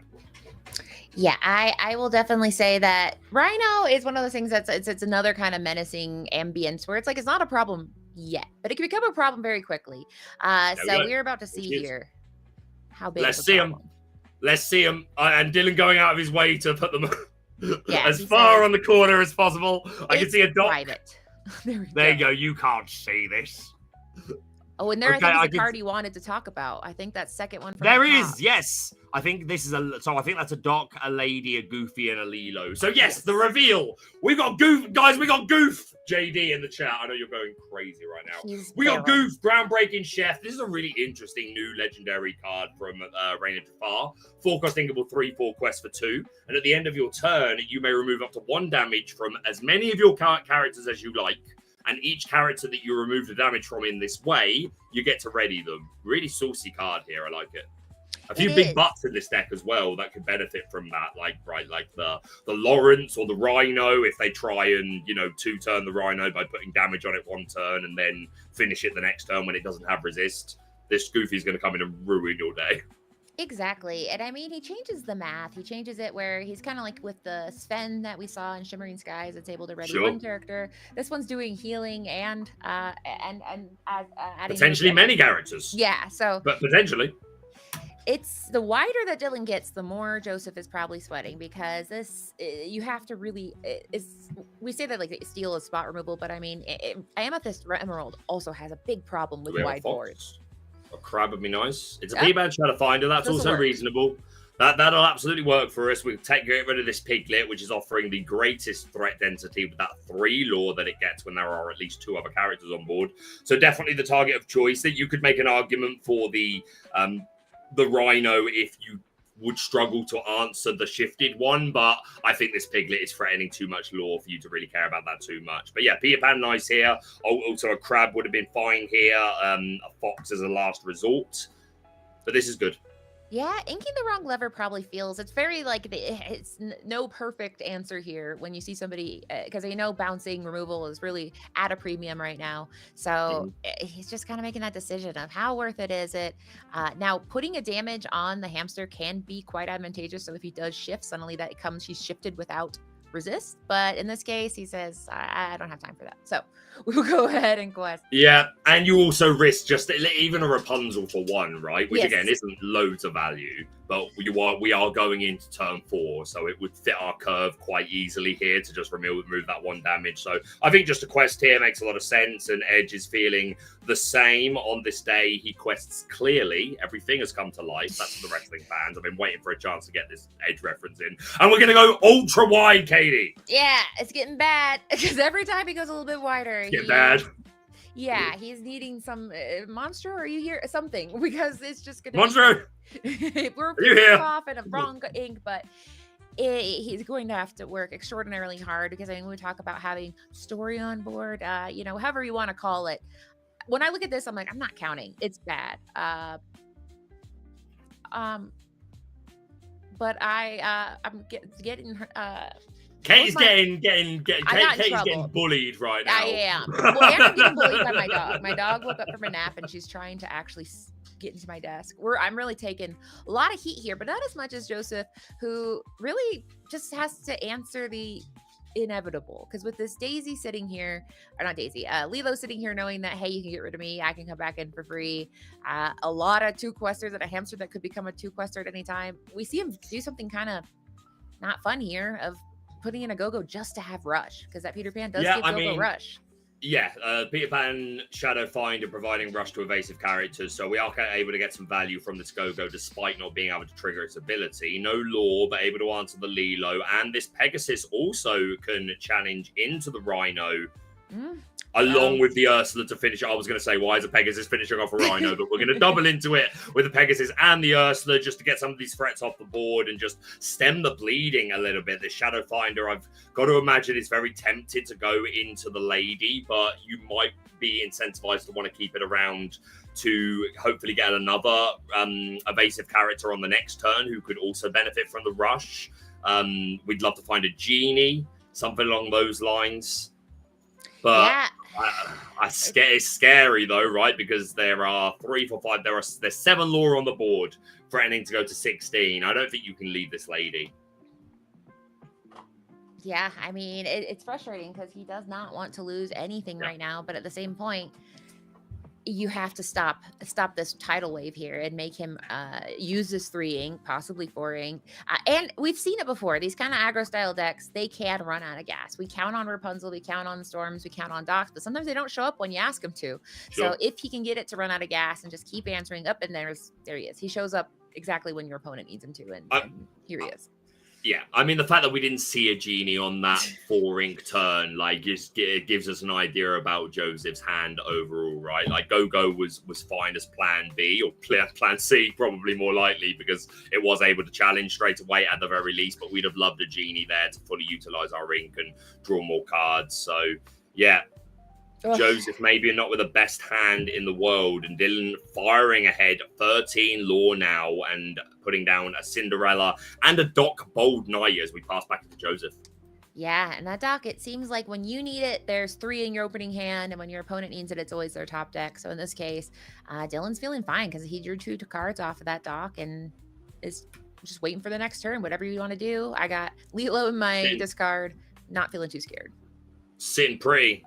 Yeah, this Lilo, the never-ending threat, going to continue to escape from the lore book and make her presence known. And Joseph seems just hasn't had the best response cards. We do see a Fox here able to bounce back this Ursula. We can challenge into the Lady, survive it, and we can ink here and play a 2-drop. Maybe the Ursula coming back down. It is going to be, and we have a Smee and that 4-cost power hamster Rhino, who you've got to think is going to be the next play. It depends what we draw, right? Because there's a Lilo in the disc. Is there a Lilo in the discard yet? Yeah, there's one her little head I think is sticking up at the top there, the second card. But yeah, there we go, getting that Daisy, and now this is rough because it's just problems over and over again, and we see Joseph sitting at 3 lore, so Dylan's able to get what he needs each turn to just keep that pressure on. He hasn't had to tap into the Daisy because he has, like you mentioned last time, when you don't have any cards in hand, just get it out. But in this game, he has cards in hand, so he can kind of make that decision and see if anything better comes along. Yeah, you're absolutely right. The Cinderella not doing a lot, but removing the Fox, which is absolutely enough. The Fox, like a card this Amber Steel deck does not want to see. But we finally find a Genie, able to draw a card, and we'll follow up with a Diablo. This Ursula is not going to be able to remove anything from the board. We are just going to put 1 damage on that dock. And this is why again, we saw the hesitancy earlier to trade the Peter Pan Shadow Finder away, because, we'd have loved to have been able to immediately challenge with this Genie, but it was necessary just to stem the bleeding a little bit. All right. There's that Storm. Yeah, saying, hey, wait, now I can get rid of your card. And at now full draw a card. cost, though. At full cost. Like, people talk about Storm being broken, and it is, but when you have to pay 3 ink for it, it just... never feels quite it. I think if somebody said, "Hey, you have to play at full cost, but you get a Daisy," I think more people would be a little less afraid. Because we just see one more Daisy sitting at 19. I'm not afraid. Sorry. I'm quite afraid. I'm glad you're not, but I think there's a Smee damage. Dylan's like, yeah, I'll take the Smee damage, but I don't know if it'll matter. I think we're good here, but we shall see. Joseph's doing the calculations, getting out the abacus, seeing maybe there's a card in the deck that says undo all of that. But I think, go back. Just go back. Like Lorcana needs fiber jar. Yeah. But that's going to be it. Dylan taking game 2 of round 1 of the ICL finals. So we are going to see a game 3. We love the game. Casters love a game 3. They do. Because it's simple the plot. creatures, aren't we? Because both pleased. people got to do what they want to do. Nobody wants to see someone show up and be like, I'm good at Lorcana, and then they don't get to be good at Lorcana. Now we've seen, okay, they both can do it. They both know. You won game 1, so now it's my turn to do my thing now, right? A gentleman's agreement. And it was earned. It was definitely Dylan put the pressure early and often. We saw that turn 1 hamster, which is the least pressure of not a the card. the And least pressurable. I don't know if that's a word, but you all know what I mean. Yeah. But the less pressurable, the less dangerous. Let's go with that. The least dangerous 1 drop for this deck. But Joseph, with a equally unideal start, a very unenthusiastic turn 4. So, Edge able to come out on top there. What will be Joseph's start? And really, these 1 drops are really going to set the tone for this 3rd game and decide who will win round 1. SLTC versus, I was calling them on play, but they are Enter the Battlefield. Enter the battlefield on the play. Play. Oh my God. Well, now they're on the play, entering the battlefield, and so it all works out. And Respect to them. They have had a great season. Like, it must be said again. I've made my prediction that it's going to be an SLTC win, but I do want to show my respects to them, to ETB, because they have had a really stellar season, and Joseph in particular. Again, Villain Club very much approve of his ways. I mean, I do. The thing I love about Joseph's decks is that he's not stuck on one mischievous deck. He's like, whatever deck is mischievous, I am picking the mischievous one. Now, we've seen him, a classic on Amber Emerald. We saw him recently in Texas playing a very, very scary Bend to My Will Emerald Sapphire deck. And now he's like, why not try Amethyst Emerald? That's a treat. Let's see how that goes. What a treat. Yeah. What an absolute treat. So now that Joseph is going to be on the play, the Ursula is all the more dangerous because Joseph will get to turn 2 before Dylan would have any opportunity to play any of the songs that he might have kept or gotten off of the altar there. So that is very much going to affect the way that Edge wants to do this initial altar. It's a card that really sets the tone for the match. It is. And I think 5 cards. It's luckily for Dylan, Dylan. This isn't the discard variant, because I would say my least favorite thing in all of Disney Lorcana is Diablo on turn 1, Ursula on turn 2, because you're like, can you please stop looking at my stuff? It's a lot. So luckily we just have the Ursula. We have another Diablo, but not as troublesome. But yeah, they're both altering to make sure that they go fast, but they have a little bit of answers. Yeah, stop it. You Hey, already I had mean, one like, choice. I'll be honest. If I was in Dylan's position, I would just be grateful that the Emerald Amethyst deck I'm up against is not a Prince John version. Like that makes me sad because my songs are useless against such a warded character. So yeah, I think this is definitely the better one. That being said, the discard, if this was a heavier discard variant, I still don't think Edge would care that much because he's emptying his hand super quickly, right, and just playing off the top. That's what the docks are for. And another card that hasn't come up yet, so I'm not going to say. If we get to the end of the match and it hasn't been played, then I will mention it. But there are good off the top options. That's easy for me to say in this deck. Yeah, I mean, it's a very, very interesting deck. I'm excited for the post interview to talk about some of the choices in it because we saw the Goofy. We haven't seen any Rapunzels, but I'm just going to who builds an Amber deck without Rapunzel? That's crazy business. I've seen it done, but they're the craziest people. But either way, we're seeing a Merfolk. The pressure's already starting. Let's see how are going to see one of the most aggressive starts from Joseph with that turn 1 Merfolk. We do respond with the Cinderella. So do we have the Ursula? This is such a significant turn in this game. Do we have the Ursula and are there songs to be removed? We're going to go on a quest, going up to 2 lore. What is our 2-drop going to be? We're going to ink a wrong lever. Sorry, I pulled the lever. Pull the lever. And he does. I don't see him slapping down on Ursula, so he's going, "Hey, Merfolk, you might be a little in danger. You might be a little cursed here." Now he also might be playing danger. Yes, I think the flavor text is, "I think we made a bad deal here," but we don't know. Dylan could be bluffing. He could have said, "Well, you're going to take my card or song, so of course I wouldn't keep it." So either way, he's making a very calculated. Could be a bluff. Yeah, could absolutely be a bluff. I mean, let's be honest. When they play the turn 1 Cindy, we all just assume they have it, right? Yes. Like we're all just assuming that they have the Storm.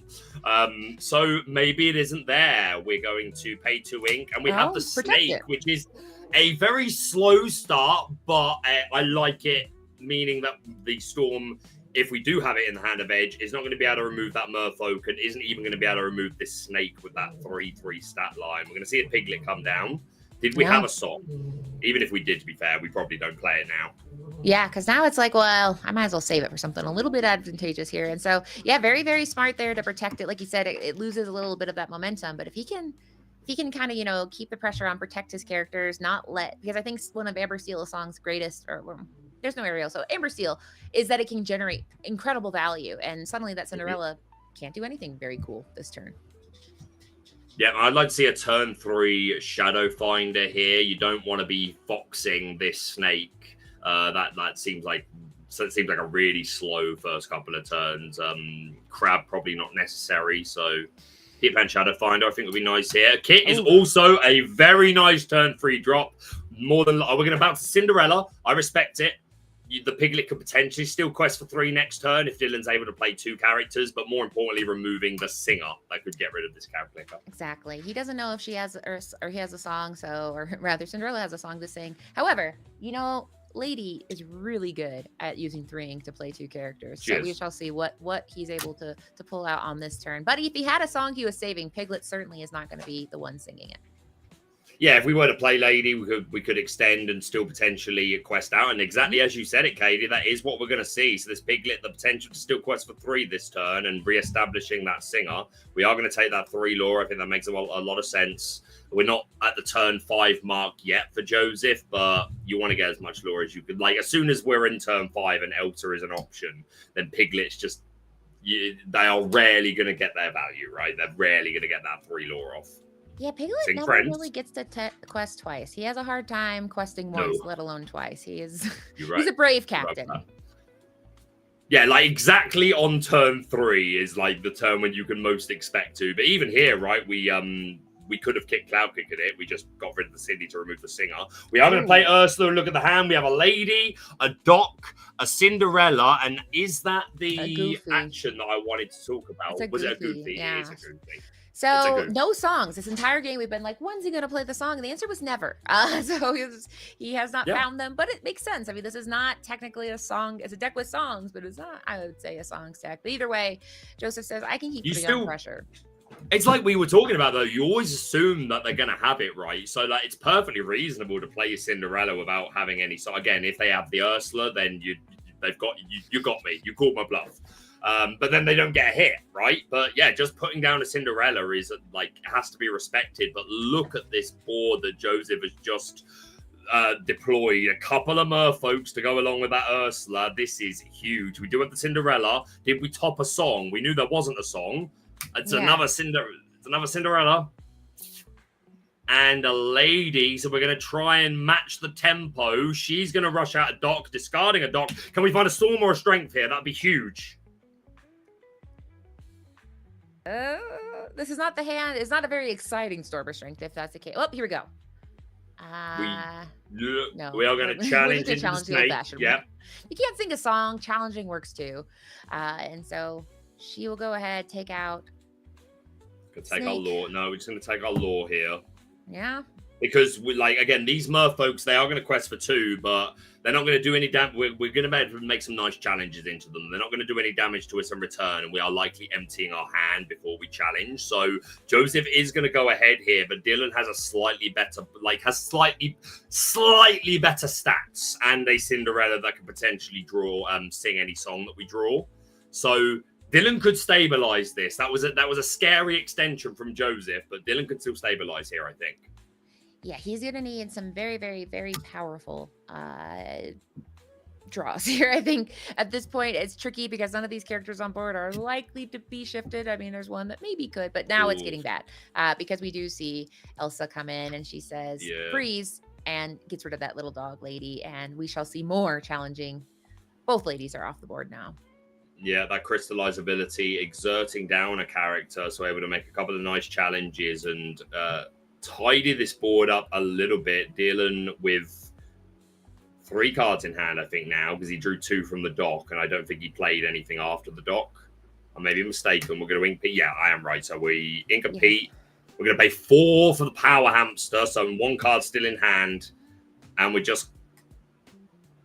Okay, so we do end up. There was me saying I imagine we're going to empty our hand, but still forced to discard something. The Goofy by challenging that Merfolk, but a couple of nice challenges. The Ursula and the Elsa only quest for 1, so maybe Dylan can find the time to shoot ahead here. Joseph with a couple of cards in hand though.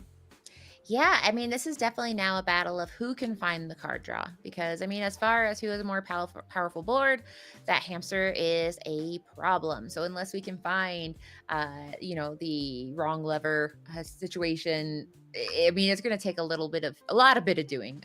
But a goat is a good place to start. The hamster, I always call him the hamster. That's not fair. Rhino is resist 2.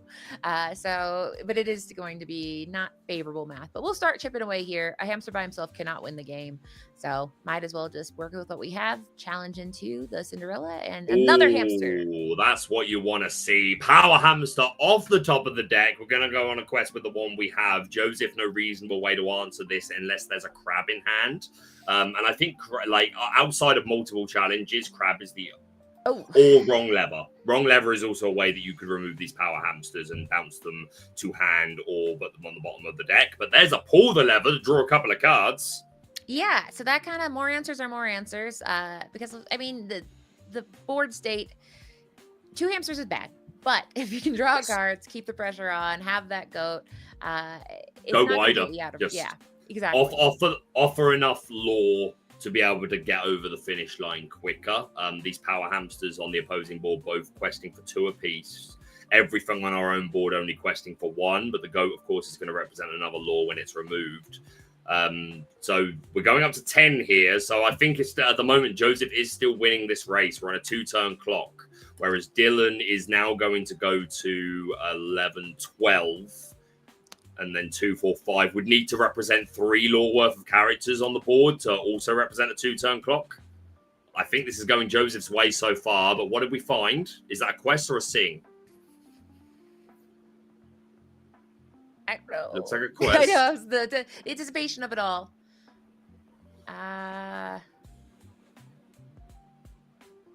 Lore hasn't gone up yet, so we're still deliberating. Oh, so we quest and pass with just 1 hamster, or no? I don't know what's. I'm confused I'm confused why the Rhino turned sideways there. Maybe I missed something, but we're going to find a Pete off the top of the deck. Joseph is at 12 lore, not representing game yet. 3, 4, 5 can go to 17, unless we can do some some bounce goat plays. Yeah, and now that Pete says, hey, I know that you have wrong lever, and it would be so cool to combine that with pull the lever that you played. However, you shall not be doing it next turn. Yeah, however, that is off the menu. That lever is out of service for the moment being. So, okay, the Rhino's going to make a very nice challenge into the Ursula, taking no damage, courtesy of the resist 2 that it has, while it has no damage counters on it. Yeah, and that hamster, that's why it can be so good if it's an aggro to aggro brawl out, because Mr. Hamster, Rhino, he does not feel Destiny, Casey. Yeah. Destiny. Ring, ring. Who is it? Destiny. I've been expecting a call. Yo, that film was so good.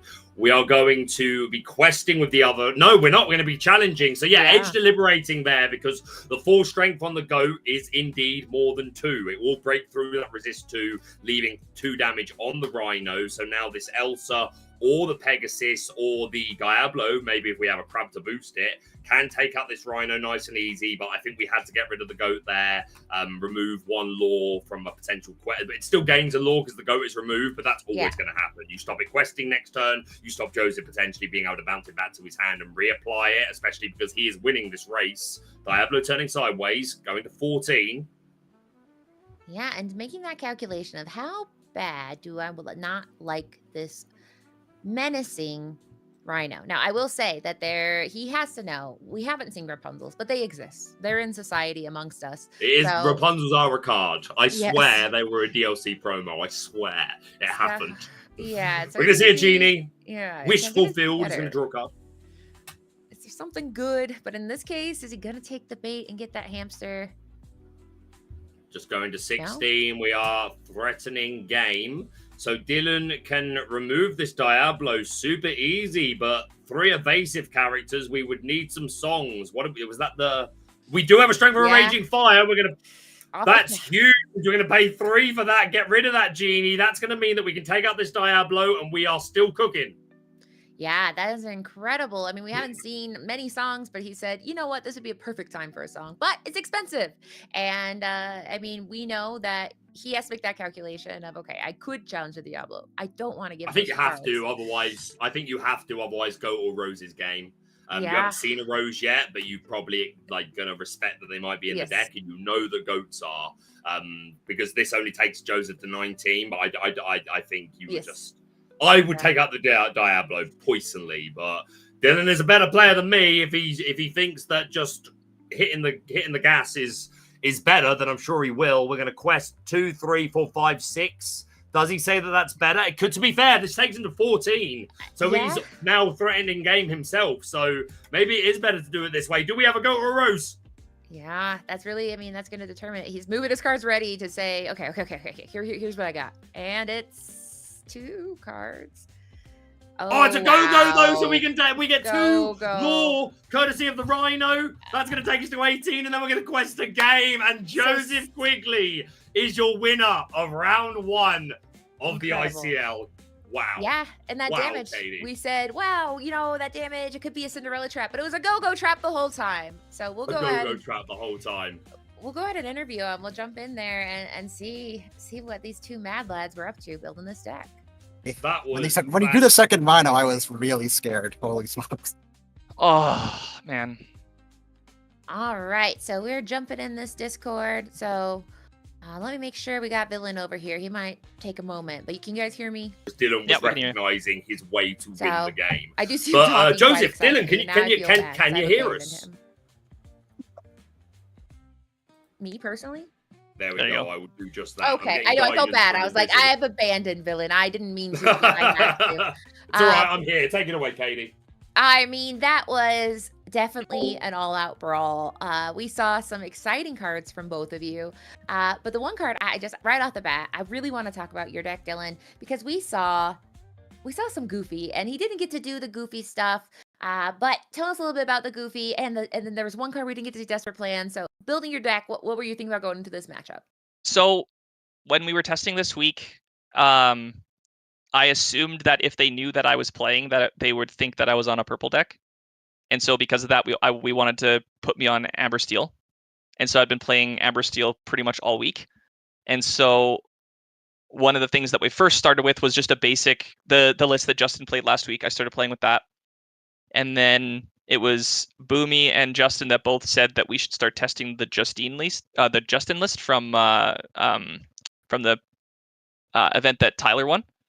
And so I played it. I played it for about 2 or 3 games, and it just made me want to cry with the Robin Hoods. The Uninked Robin Hood just was not doing it for me.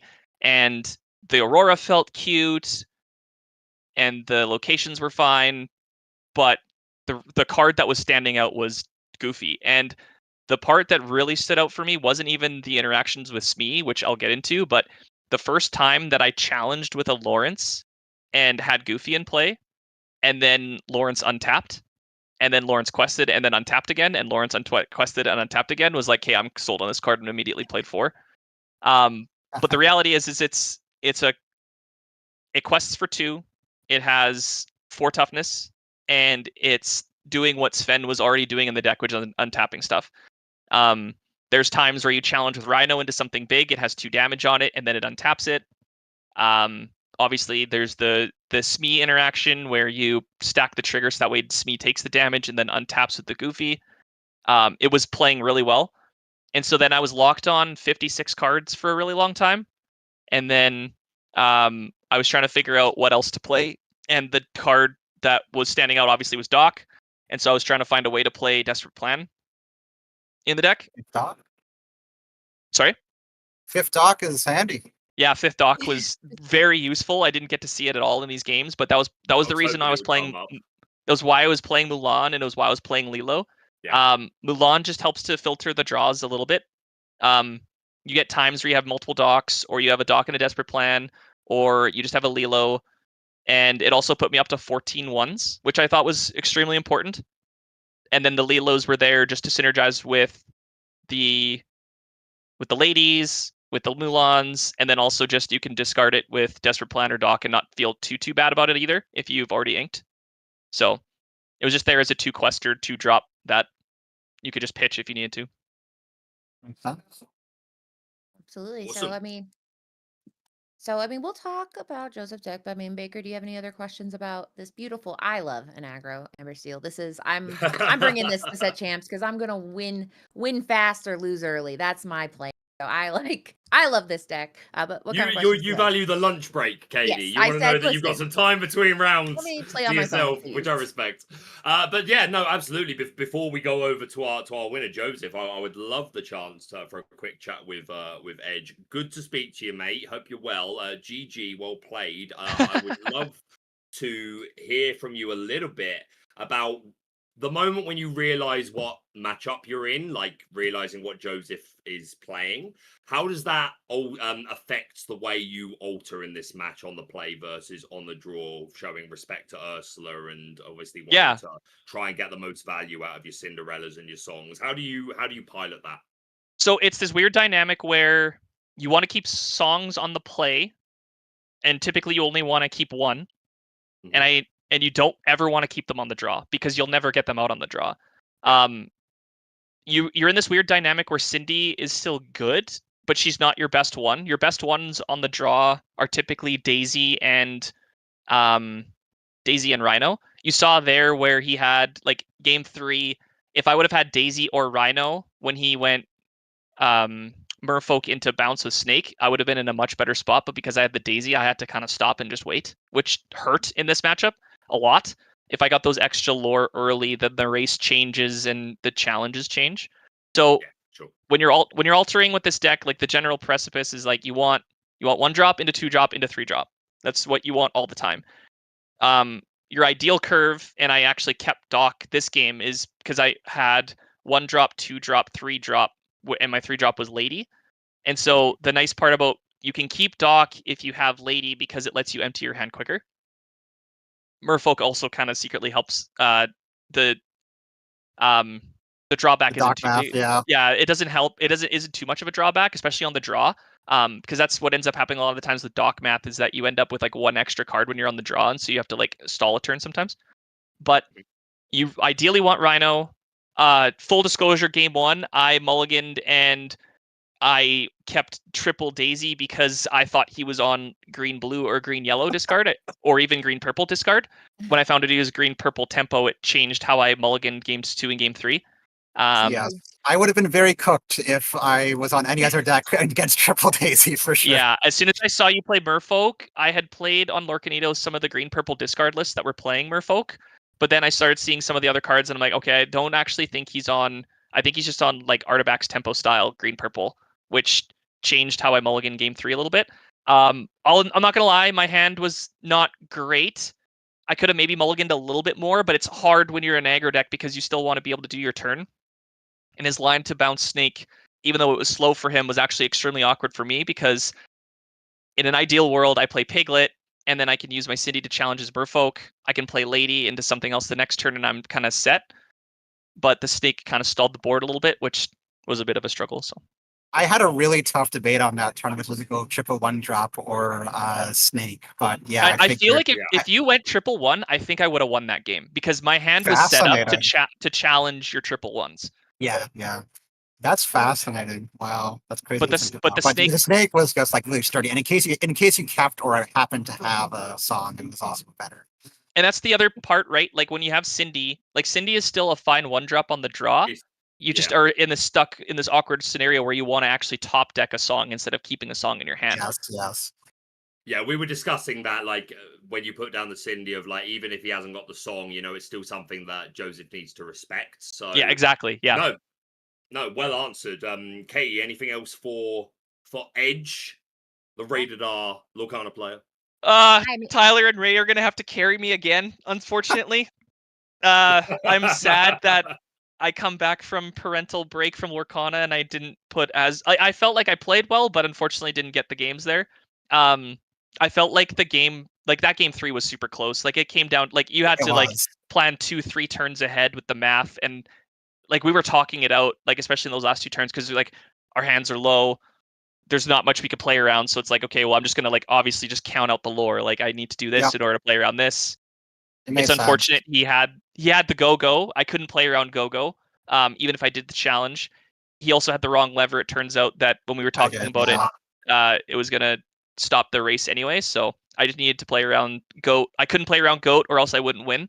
So it was. Yeah. That's fair. I'm glad you make that point, because like my instinct when I saw Joseph's board was because he had the Pegasus, the Genie, the Elsa, and the Diablo, right? You had the strength for the Genie. So then we were discussing it. It was like, oh, he can only go to 19 here. But I said, I think you still take the Diablo because you want to respect the Go or the Go-Go or the, the Go-Go's different, right? But the Goat or the White Rose ends the game.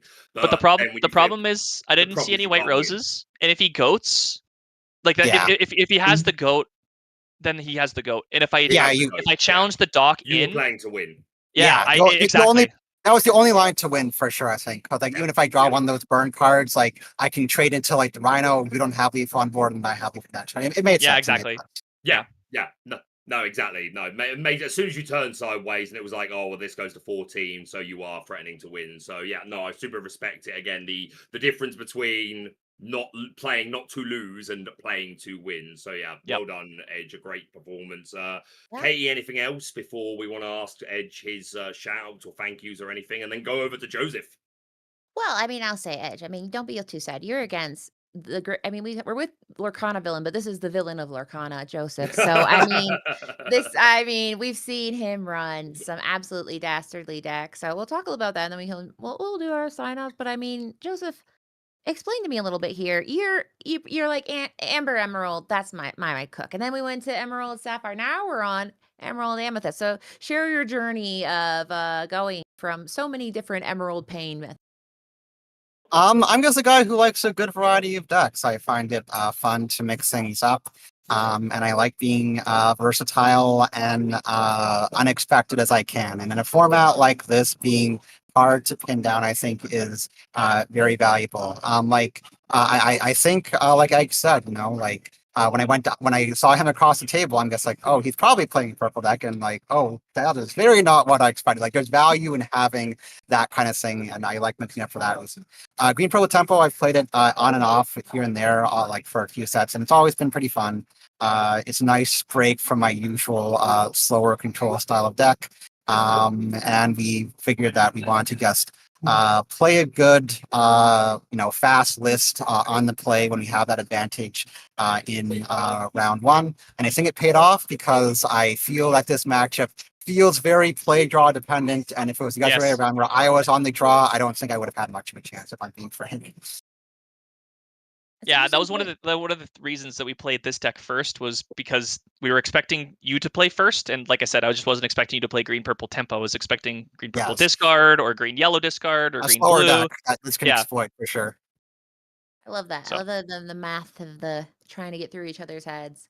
But yeah, I mean, your deck definitely showed all the my favorite hits. I think that this deck is very fun because you get to pick your kind of weird little tricks in it. But absolutely love the pull a lever, wrong lever combo. I like it a lot too. It's just so versatile. I quit playing this deck in set 6 because I got Shark Pirated Life and I realized I have no outs to that. And so I'm really happy they gave it an out to that, and now I don't want to let go of these in case there's a shark lurking around the corner. They could be anywhere. It could have been in Dylan's deck. We don't know. The sharks seem to be everywhere these days. For sure. Dylan, what kind of questions do you have about Joseph's deck? No, honestly, just the conversation between the two of them there has kind of answered everything. Other than the one thing that I did make a note of was just wanted to ask about the the Sea Witch Queen. Obviously, understand the purpose, great for shutting down songs, but 2 copies. Were you happy with the Ursula, or she was just ink for most of the games? But there was a point where she hit the board and you were able to exert something down. Talk a bit about Ursula and why she was an important pick for the deck. Yeah, I mean, in game 1, I'd say she was kind of nice because, I mean, I'm probably in a good position, but it was nice because it's a charity blanket to say, okay, I can exert anything to come at the top. But I think she's a very, strong and kind of versatile card for the deck. It's got the best shift target possible, basically, in Ursula 2 drop. It's really strong into anything, green or song based, which this deck can sometimes have its issues against. At times we have Ursula, but a lot of guys are weenies, and this kind of can help shut that down. And I guess love the body on her. Yes, it's such a good stat line, especially if you can get out on turn 5. And that exertability comes in really. She has a very solid card, and it felt appropriate for what might occur that I wanted to put the tune deck in case. Just in case I need to stop some songs. Nice. I mean, we all should be stopping songs. Songs, ban them. Hey, I never agreed to that. Yeah, I know. Be prepared. You have to keep it. Otherwise, Baker's going to lose me job. So we got to keep it. But we will go ahead. That meant to be me, was it? Anyway. Yeah. Well, it's TikTok. Yeah, it's technically TikTok where it's I'm going to lose me job. Lose me job. Yeah, well, Governor, can I have a nickel, Governor? I'll cast for a nickel, Governor. That's how I felt when I found out there was a lore keeper character in a Disney game, and I was like, "No, we'll cast for food." Yes, please feed me. I will cast for you. I'll cast your But anyway, we'll do our enough of our sign-off. nonsense. Let's do that. Start off with Dylan again. Well played, mate. We're leaning on the rest of the SLTC crew, but well played, mate. Well represented. Any shout outs, thank yous, or anything that you'd like to say? Yeah, so obviously I don't play Amber Steel, so shout out to my locals, Jason and Lorena, for lending me Amber Steel so I could actually play the cards on paper. Shout out to SLTC, obviously. Shout out to Tyler and for Ray, who are going to win the next 2 games and carry my unfortunate slow butt. But honestly, shout out to ETB as well. As a fellow Canadian, it's good to see a Canadian org. It's really unfortunate that there's literally 0 Canadian DLCs, even though there's 5 Canadians in ICL. I know it's a coincidence because I don't normally play in SLTC the team, but I'm obviously on the team. So shout out to Canadian Lorcana as a whole. And we need some more Western Canadian reps because there's not very many of us at all. So how west are you? Past Edmonton? Are we in the ocean or Vancouver? Where am I? Yeah. Well, I am in the middle of nowhere, Saskatchewan. Oh gosh, Saskatchewan. I got a shirt that says Saskatchewan. Hard to spell, easy to draw. Yeah, so. That is very accurate. Canadians are laughing. Very Yay! True. I love that. But we'll go ahead, Joseph. What about you? What are your shout outs and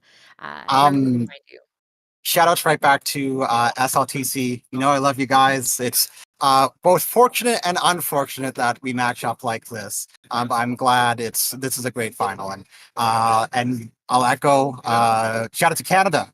We got the best Lorcana players up here. Shout out to my team, ETB community here to support me. Love y'all. Shout out to our sponsors, Twin Moon and Endgame. Special shout outs to Chris Anderson and Zarat, who helped give me some last minute thoughts on this deck that really helped me out. Yes, like that's about everyone. Shout out to the ICL.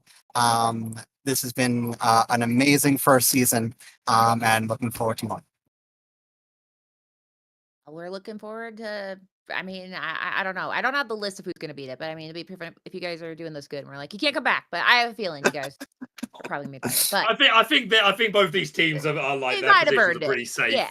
For Yeah, next they might have season, earned I it. would Yeah. hazard a guess no matter how it goes. But yeah, absolutely fantastic. To both of you, Joseph, Edge, a pleasure to watch you play. And yeah, I'm sure you'll be sticking around to watch the rest of your teammates play out the rest of the ICL finals. For sure, absolutely. Well, we're Thanks, going to folks. go ahead. We'll jump back. Take us away. Take us, Katie. Where you taking me? You taking me out? Where you taking me? I said Take jump me out. back in the booth and then I forgot where the button Funny out. was, but I'm It here. and I'm was back. a pleasure, Edge. Yeah. Do we All the best to you. have- Yeah, you too. Thanks. Baker's making the same face I make where I'm trying to find the buttons. But he'll. Oh, I make that face many times when I'm trying I to make find the that button. face every But time. I have no control at this moment. No, but we're it's back. fine. Here we We're go. all here. We're back. We're all We're here. here. We're back. It's kind of We're back fun. in- Now we're back to the Brady Bunch where you can But all never. look It's- around. Oh, and we got what is this Phil. place? Yeah, What we is have someone this who's place? not always Phil, here with us. How did I get here? Well, Wait, hold not up, always Phil. on Let's see camera that with us. shirt He though, is real quick. normally Let's see on that the shirt. Pop off, King, one time with that Yeah, swag. what is How what is much? that? Wait, How many yeah. offers have you got for the shirt, Phil? Real talk. I have not actually gotten any offers. I know some judges have. But, Oh. Okay. Oh, Well, to be fair, that'd be like stolen valor. I think you can't just be. Yeah. a judge. sure, But Phil is the leader here of the club made for you and me, and he is here. Baker's is asking for help. There's no hope for you. Stuck in a never region. I don't know how I got here. Oh, Ignore no, me, can I'm you being not silly. hear us? It's very late. No, I can't. Oh, good. Okay. He's in another region called Europe. But either way, Phil, tell us what are we all doing here? We're all back. okay, well, while they're prepping for the next match, after we hit the top cut, I essentially sent out a form for a poll for all the players and teams, and just asked, who was their favorite caster and judges throughout the season, just to give a little token of appreciation back to all the people that have helped the ICL grow. So the first thing I wanted to present was this trophy. Oh, I didn't know there Go was I would have to- been a lot more ruthless if I knew that there was a competition going on. Oh yeah, I know. I would have been trash talking JDZ this whole time, being like, actually, JDZ, he says Basil instead of Basil. Yeah. what I would also. Well, he also doesn't say kit correctly either. oh, come Oh, on. okay. All right, we're still fine. But this trophy does go to JDZ. It makes sense. Yo, I mean, Oh, look at that. That's quest above the cool. rest. hey, listen, cool. listen. I gotta pick it. I did not know that this was a part of it. Okay, I did not expect any awards. I don't do this for the awards, but I want to say thank you, Phil, and I want to say thank you to the community. And I got to give a huge shout out to Rod, Breezy, Speedy, Katie, and obviously Luke Wonderland, who allowed me to be a part of this thing. I asked him to say, "Hey, man, I want to get into broadcast. I want to be the best broadcaster I can be. I need as many reps as you can give me." He's like, "You know what, JDZ, I like your jib, man. I believe in you. Come on through." And the rest has been absolute history, man. So Luke, again, thank you for everything you did for me. I truly believe that without the ICL, I would not have had the confidence and the skill set to perform in the World Championship as a broadcaster. And I'm looking forward to continue to expand my career as a digital Lorcana broadcaster. And it all starts here at the ICL. So if you have some chops and you want to get your chance in the booth, come on through. We're always looking for guests to come out and get some spots into the broadcasting table. But truly, there's nothing like this in the game that we have. And just being a part of this community has been such a great thing for my life. life. You know what I'm saying? Because I have no life. Everybody can't no life Lorcana like I can. So I'm able to be here as consistent, taking nothing away. Katie could have easily won this award. Luke could have given this award to himself. Garrett coming in. Anybody could have won it. There, it would have been. He'd been like, I actually won. It's literally anybody could have gotten this, but I really appreciate you guys for giving this to me, and I will cherish it for the rest of my life. You know, so thank you. I see. Round of applause for JD Zoo. Yeah. Is there a round of applause? I did not have, there's no speech prepared. I don't prepare speeches. This is from the heart, Katie. Speech for thing you didn't know about. This is from the heart, but I do have this. Luke, you ready? You ready? Oh, wait, you ready? This is a real celebration. Everybody. Oh, You ready? I was gonna do some production, but all right. Okay. We'll wait. No, I'm good. I got it unwrapped. I'm ready to go. As a celebration, you ready? Here, all right, let me switch Phil's camera to the normal cam. Could you imagine if it was a just cake giant cam the whole time?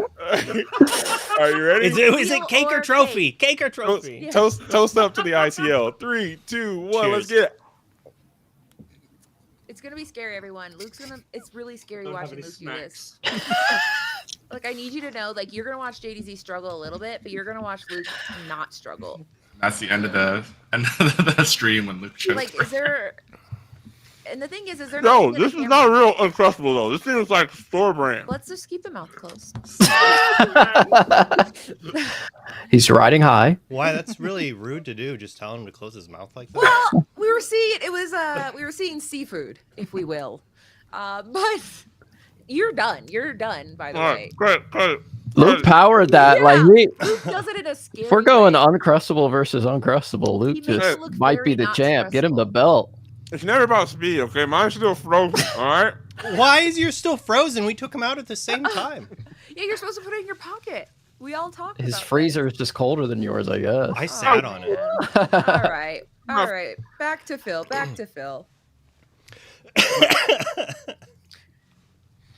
Yeah, JDZ is the best caster and has eaten the most Uncrustables per season. Let's shout out Phil for this awesome trophy. Yeah, Phil is actually like the best. He's here every. This is sick. Like, yeah, and the judges thank you, overall. guys. Yeah. We also have. I mean, we'll present this after the next round, but we also have these. Let's go, best judge. Ooh. Now, are you eligible? No, I took myself out of the run. Okay. You can't turn around and be like. But I'm very excited because I'm gonna be our recovering judges from are this the best in the uncrusty business. all round. And you guys just do it because you guys are good people, which I love. And shout out to Snobby, who was in the chat and gave 4,000 million subs, which was incredible. The judge community is amazing. They just do it because they're good people. So, Phil, if there's someone in the chat right now that's like, yo, I want to judge for the ICL, what should they do? Well, we are actually partnering with the Lorcana Rule Hub community. So come over to LRH and then just like start asking about the rules and stuff. And we're going to start a partnership with that for the next season of ICL. We're going to bring in people and they can start shadowing. They can learn how we help production, how we assist the players and stuff like that, and how we do so. That's awesome. Because I think it's worth saying as well, like, we've all seen like the evolution of the ICL over time. And it's been incredible, like the journey that it's come on, like, you know, spotlighting people production wise, like it's become such a core part of the Lorcana community now. So I'm so excited to see how it's going to develop over time, and again allow those chances for more people to get into judging. And as JD alluded to earlier, you know, made a very nice response and made a really avid comment of like, hey, this was how I got experience to cast, and then this man was just stealing the show at the World Championship. So if there's anyone who wants to be in those sort of positions, then ICL's a great sort of like breeding ground for that sort of thing. So yeah, just shout out to the ICL and the judges and everyone. Absolutely. Congrats to JDZ. You should put that on. It's got to be behind you in the stream. It will. As soon as I get it, I'll be meeting Phil at Gen Con. And then I think we can. I'll be meeting Phil and you at Gen Con. Everybody at Gen Con, raise your hand. Okay, sorry, everybody over there can't go. Well, I know. I'm you sad. guys got to go to like Axion or something. You guys had something across. The Axion is not. No offense to Axion. I want to make this clear. Okay, I was trying to make it sound better. Gen Con. We are not the same. I tried. All right, I tried. Shout out to Axion, who are brilliant and do very important work. We're going to be jumping into round 2 here in a second. So, Katie Baker, you have any other last words you want to say? No, I'm jumping out for the night because it's like 1:30 in the morning. But thank you so much for having me for this final edition. I want to say best of luck to SLTC and to ETB. And thank you to all the players that have played over the season. Thank you to the casters, the judges, everyone involved behind the scenes. And I hope other people will say this later. JD, I'm looking at you to make sure this happens. But can we all just like big up Luke for the absolute legend that he is in like bringing all this together?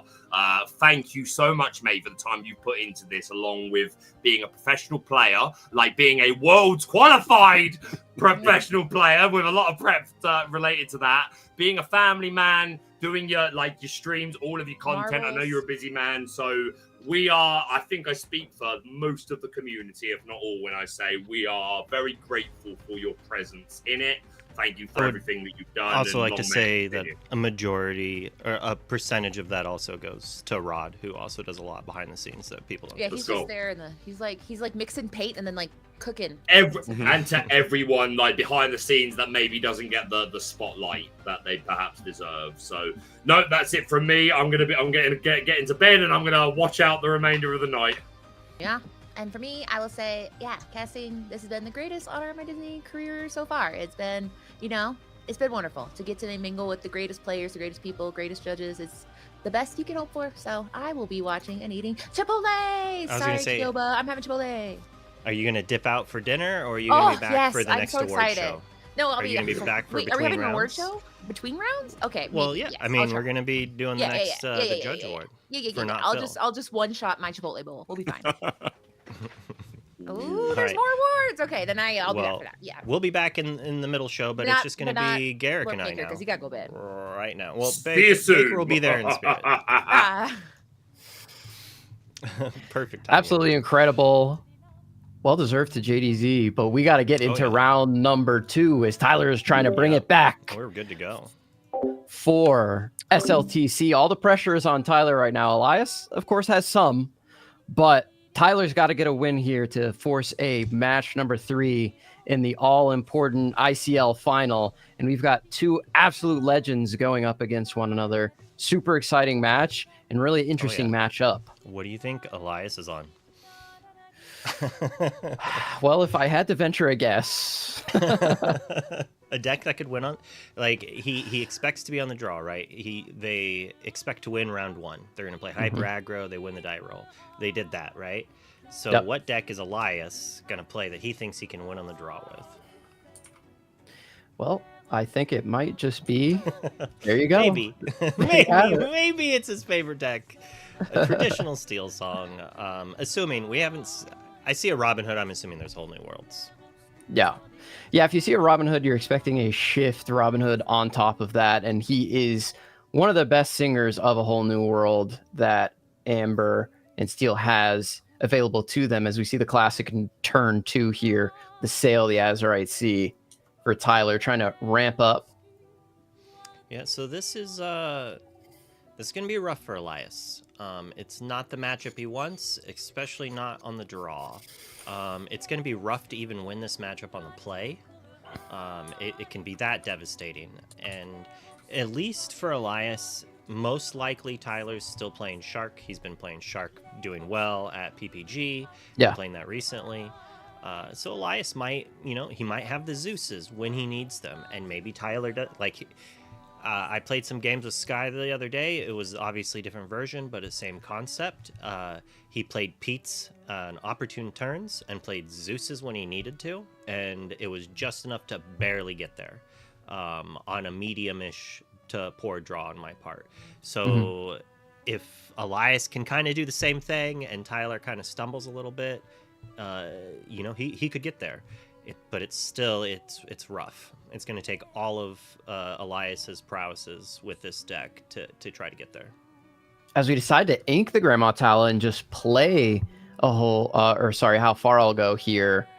Curious why you would opt for that. The hand must be a little bit difficult. Usually you love to see that Grandma Tala sing that song on turn 5. Well, there's a high chance it wouldn't. There's a world that true. Elias That's could very play true. Pete and sing Strength. So then he doesn't have the singer anymore. and he can't even hardcast it. So then he's stuck with 5 ink and nothing to really do. Where if he plays it on this turn, even if Elias plays a Pete, then he gets to play a Shark. And then it's going to force Elias to have the Zeus while also have to have the Pete. Because if he does not have both, then Tyler either gets to shut down the aggressive questing with the Shark or B-prep the board away if there's no Pete. And both of those things are not what Elias wants to be seen. Yeah, absolutely true. As the aerial comes down and finds no songs on the side of Elias, which is absolutely back-breaking, I think, especially in this matchup, as you mentioned on the top, how important it is to find all of those answers continuously against this deck, as the Grandma Tala does come down here on turn 5. We're going to take a look at 2 cards, put one in the hand, one at the bottom. Not So the no most Shark powerful here. Turn 6 turn play. Yeah. But we could see visions of the future, but not at the same time. It's rough. You could visions for the B prep, guarantee you have it. But Elias could just whole new world you. Yeah, So- absolutely. Here we see the Troubadour get sideways and exerted for that. And then along came Zeus, as you mentioned. If a Shark did come down there, it was going to get zapped. Do we have? So Grandma Tala takes oh. that, and the Rhino comes down. I was almost expecting a Naveen whole new world, or just like Ink character whole new world try to play a Pete. The problem is like if Elias gets the whole new worlds, he kind of has to use them. This isn't a Flaversham world. They're not playing Fishbone Quills as well, right? So you can kind of afford to whole new world against these new age Ruby Sapphire decks that are not running it. Where Items still has the Fishbone Quill, you get severely punished by a whole new worlding them. You can sometimes get away with it here. And as we saw, Baker's singing in bed, be prepared. Yeah, if you were going to have a Be Prepared, that was the absolute perfect turn to play it. You get to clear everything on your opponent's side of the board. You have nothing on yours. You remove all their singers, and now we have to start back from the beginning and build that board back up. Ariel does find a song this time, which is good. We're opting not to ink. We're going to keep 3 cards in hand and send it on over, it seems. It's kind of a rough turn. Yeah. I think he realizes that, yes, he needs to play another character, but if he has to ink to play it, another Be Prepared could just wipe him out. Ink Sisu could wipe him out. So he probably can't afford to commit another character that can get Sisu'd. It's possible he could have afforded to have played a Smee on that turn. But this is a nightmare scenario for Elias. He's at 5 lore. He has 1 card in hand and an aerial. His opponent just B-prepped and is putting an almost unanswerable threat, which doesn't seem like much. But as the game basically plays out, the Tyler's going to be answering or trying to answer everything Elias does. That McDuck Manor is going to do a lot. As Ariel storms herself to draw a card, you know that Elias is in a tough situation here, unless... You called it. Well, there's the Rapunzel. In this matchup, that is your best target, is your own character. You turn Storms into being able to get your Rapunzel to draw 2 cards, maybe 3 if it's an awkward strength on 4-drop or 4 will-powered Vanessa. Yeah, that McDuck Manor looks like it is in the position to run wild here, as you mentioned, as the Rapunzel only challenges for 1, Cinderella only challenges for 1, and now they all challenge for 0 because Sisu comes down and clears the entire board, and now there's just immense pressure put on Elias. If he's able to answer the Sisu, it makes answering the McDuck Manor all that much more difficult because you're using a valuable Zeus to get rid of the Sisu, which of course can hit locations, but it's just going to sit there for so long because this deck has such a difficult time challenging, as we do find a Zeus off the top, but can't use it this turn. I don't know about you, but I feel like this is why I can't wait for rotation. That dragon, it gives me nightmares. Pretty sure it's set 4. Tell me it's set 4. It is set 4, yes. All right. It came if in I'm with losing all hand my Sisu favorite and- cards, yeah. I better lose my most hated cards as well. That adorable nightmare dragon. Yeah, Sisu, absolutely incredible. I mean, set 4 came with Daring Visitor, Emboldened Warrior, Empowered Sibling, all 3 of them, and then they've just been mainstays forever.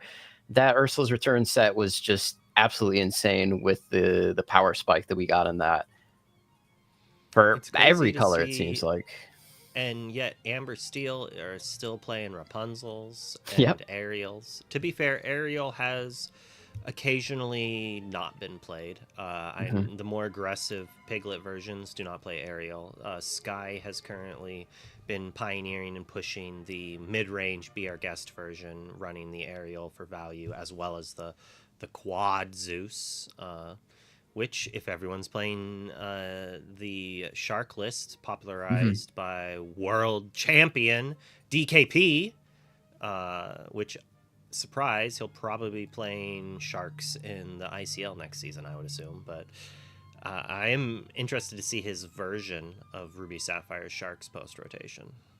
Yeah, the Maui Shark not going anywhere. I think Ruby decks are definitely going to take advantage of that, as another Ruby card that will be reprinted, Maleficent Dragon, comes down and completely ruins Ariel's day. These Singer 5s have just not been able to stick onto the board for Elias here. They're getting B-Prep, they're getting Sisu, they're getting hit by every dragon in the game, it seems, as Robin Hood comes down. Maybe we'll have a Singer stick on the board for more than one turn, but we pass it on back, and that McDuck Manor still has not taken a single point of damage and has gained 6 lore thus far.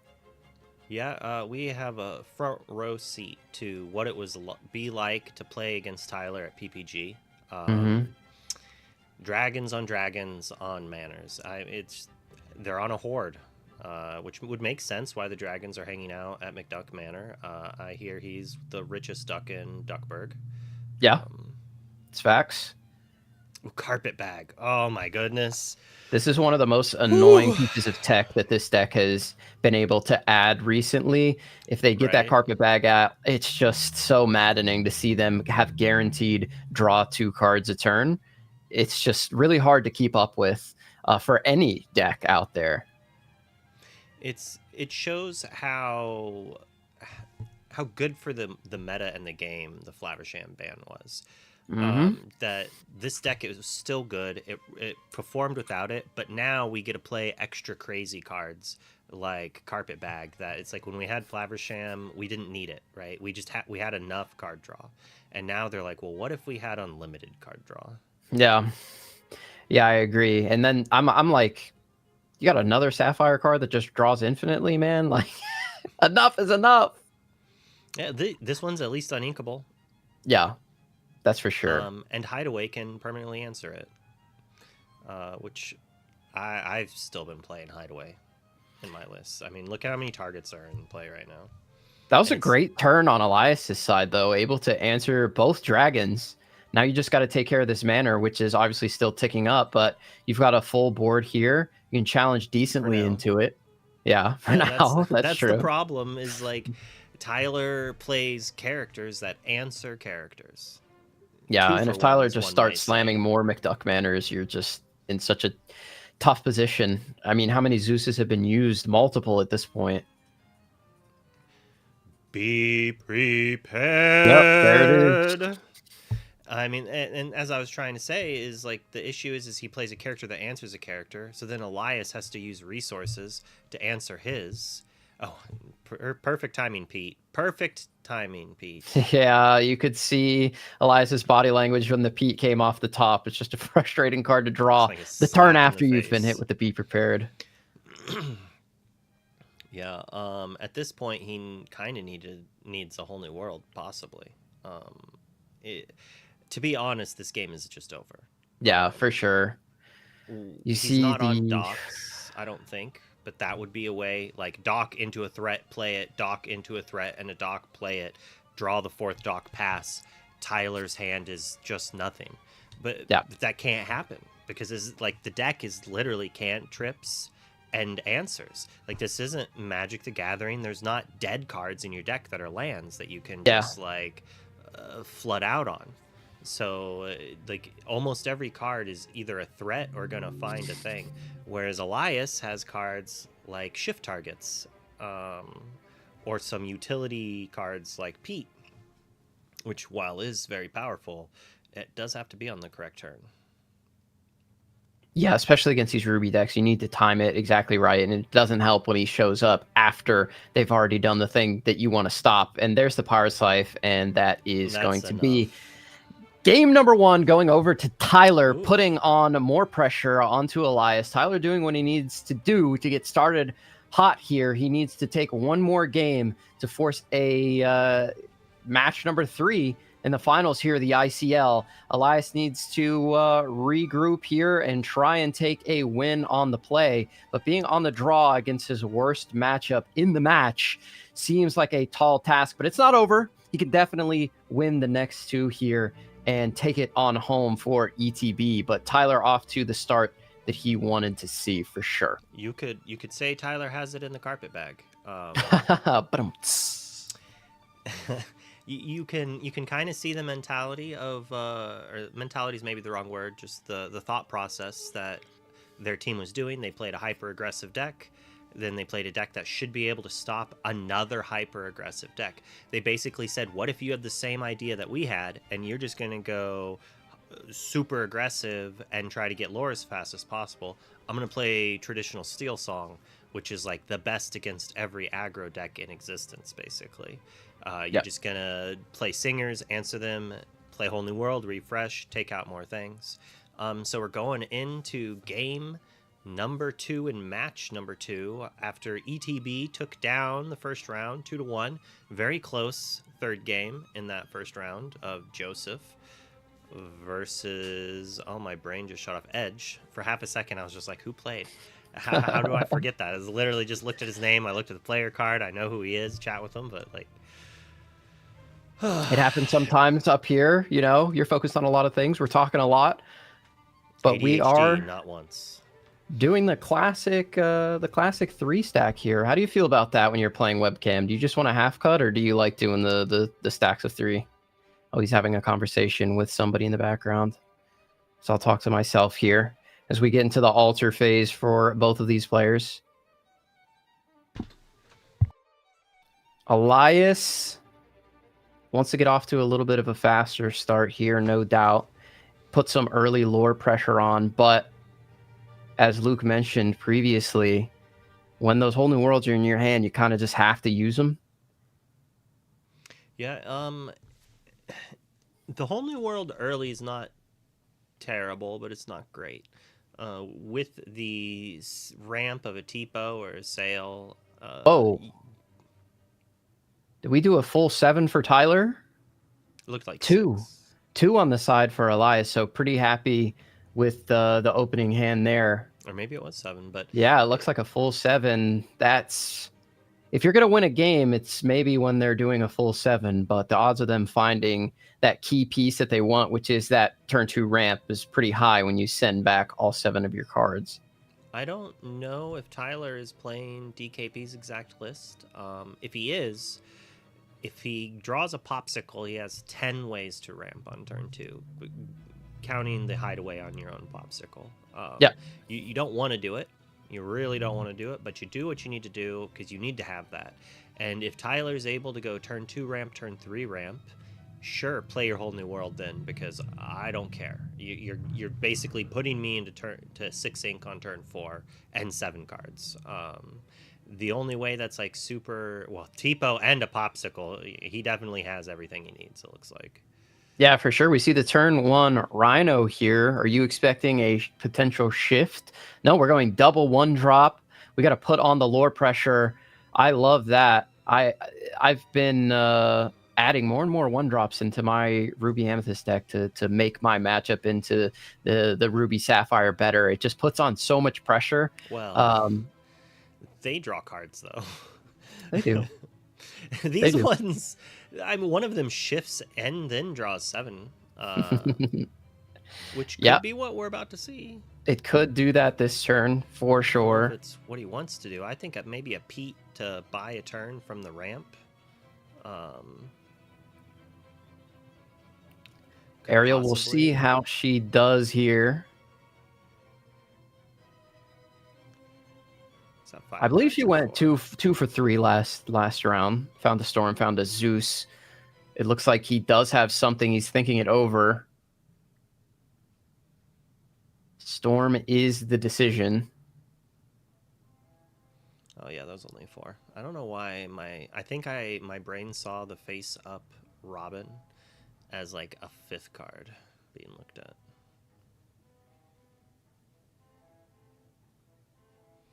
Quest. Is it enough? We're up to 4. We have 4 characters in play, and it's still only 4 lore. And this is the only matchup that's that frustrating for us.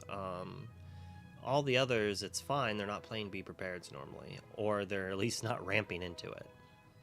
Yep.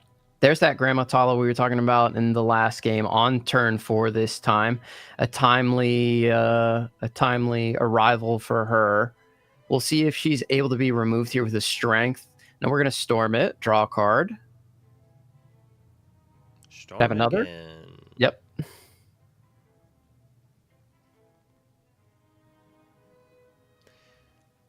We didn't even see a shark at all in the first game, right? No shark ever hit the board. Just a bunch of dragons and some real estate. The sharks are answerable a little bit easier than some of the other threats. We did see 1-2 Zeuses on dragons possibly last game. I'm going to 5 next turn, so you're not worried about a board wipe right now. I wonder if he's thinking about potentially playing down another 1-drop, inking and playing another one. That's if he's planning on possibly Navining and wheeling or singing Whole New World with Ariel. The problem is we are going into a Maui turn, and I just don't see a world that the Maui's not taking out the Ariel here. But Robin Hood also represents singing a Whole New World, but that while that does sing Whole New World, it takes a lot of the effort. Oh, I don't know why I thought there was 3 ink previously. Yeah, he had that exerted for a long time. I think I was just assuming it was from a storm, but that definitely wasn't the case. So now Maui would draw her a card. And we go for the 1-drop. 1 card in hand for Elias. We did see a Maui go into the Inkwell, but he does have the backup Maui, which takes out the Robin Hood. That was, of course, the fear for Elias, probably why he was thinking about it. But it does protect his Ariel, on the other hand. So he still has a Singer 5 on the board if the option is to Whole New World here. Yeah, Did have imagine to ink a song, having though. the strength first. It's like sing strength, ink, sing Whole New World. Woo.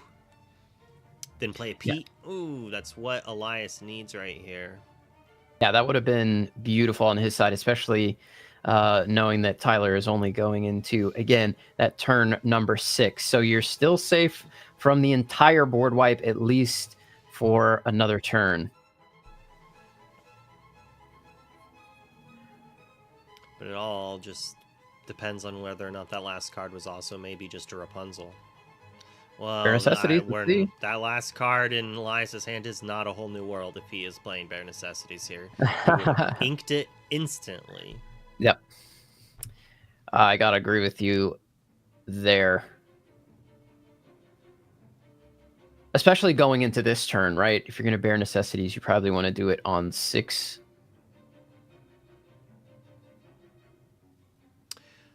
It's Bare Necessities and Pete on the same turn. What do you think of that? I think it's probably fine to play the Pete here. The main reason is even if you quest, he could just play another Maui, still answer your Singer, and just sing How Far I'll Go with the other one if he needs to. And and if you're not questing, then it just shuts off the, I think, 2 How Far I'll Goes we saw still in hand. Maybe there's only 1 still in there. But this is not a great spot for Elias. He can get to 12. And he doesn't have a Pete, doesn't have cards. It just really depends. Can he top deck a Whole New World off the top? Can he top deck a Zeus? Yeah, a Whole New World here would be huge. You have so many Singers set up. Doesn't have it. We're going with the Smee. The Smee, a nice aggressive card if you can get it early against Ruby Sapphire. But right now, not super useful. And we are going into turn 7. Could have that be prepared off the top. If he fades Tyler the wants B to. prep, if he fades the Be Prepared, and then next turn, and Tyler doesn't play a Pirate's Life, and next turn draws a Pete, he could then quest to 14. And then he would lose 2-3 of his characters, have 3 lore. He'd still be 3 short. No, he'd also have the Pete, so he'd be 2 short. So if he played one of Cinderella Shift, he could get there with a Pete top deck. But I have a feeling he doesn't play the Cindy, and I have a feeling it just wouldn't work. Yeah, I mean, we're seeing right now why this matchup is so difficult. If you're not able to get off to like a much quicker start with like Smees and things like that and put on serious lore pressure, it's really tough to get over the hump, as now we're just getting into the turns where Ruby Sapphire can do whatever they want. They can search their entire deck. They can look for all the answers. They're gaining lore at the same time with the Maui Shark. To this turn, they get to look at 4 cards off the top of their deck, gain 2 lore, and having only spent, 2 ink this turn. It's pretty, I mean, the deck just is built very, very well and does what it's supposed to very consistently. As here we get into another how far I'll go, we'll gain another lore, we'll look at another 2 cards. So we're just constantly hand fixing and looking for the exact right answers and threats that the Amber Steel deck is going to struggle to deal with. And there's one of them that we saw last game. Just gain infinite lore and be really, really difficult to remove. Now, you have the challengers on the board to do it, but you don't necessarily want to waste an entire turn challenging with a bunch of, 1 strength characters.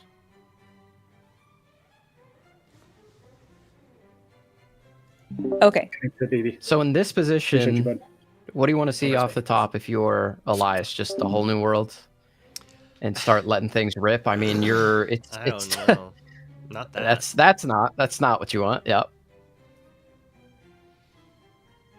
And you're again in a tough position where you're kind of like you're unable to really do anything. You can't really quest. If you challenge, you give the Maui Shark the ability to get back songs. It's such a bad position to be in. You need like Strength of Raging Fire, Zeus off the top, something to try and make this better. Yeah, just I don't anything. even know if I like.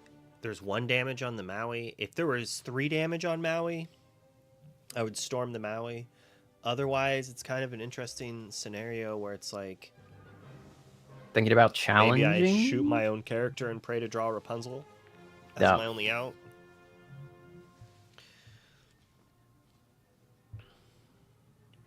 I think he's considering a challenge here with those characters on the right. That's exactly 9 strength that would be needed to take out that McDuck Manor.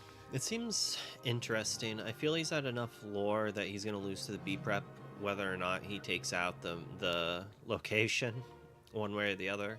But I guess he could challenge it down and then quest with 2 of them going to 9.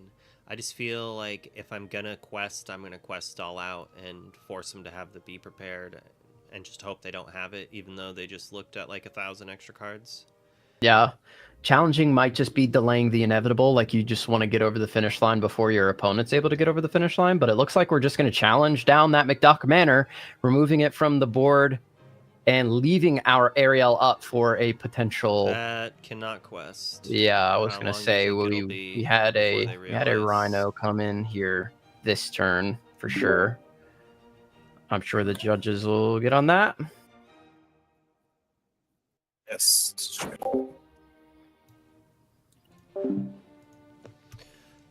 Yeah, it's a rough spot to be. I understand he's keeping the Ariel back because his out is a whole new world. Yep. We are looking into the future here, though, which is never good when you're on the opposite side of it. It's just so many cards, and you're like, oh, of course, Ruby Sapphire is going to find the exact answer that they need with this. But sometimes you just have to gamble and say, hey, they didn't find it, they don't have it, and let's just go for it. Shark challenging.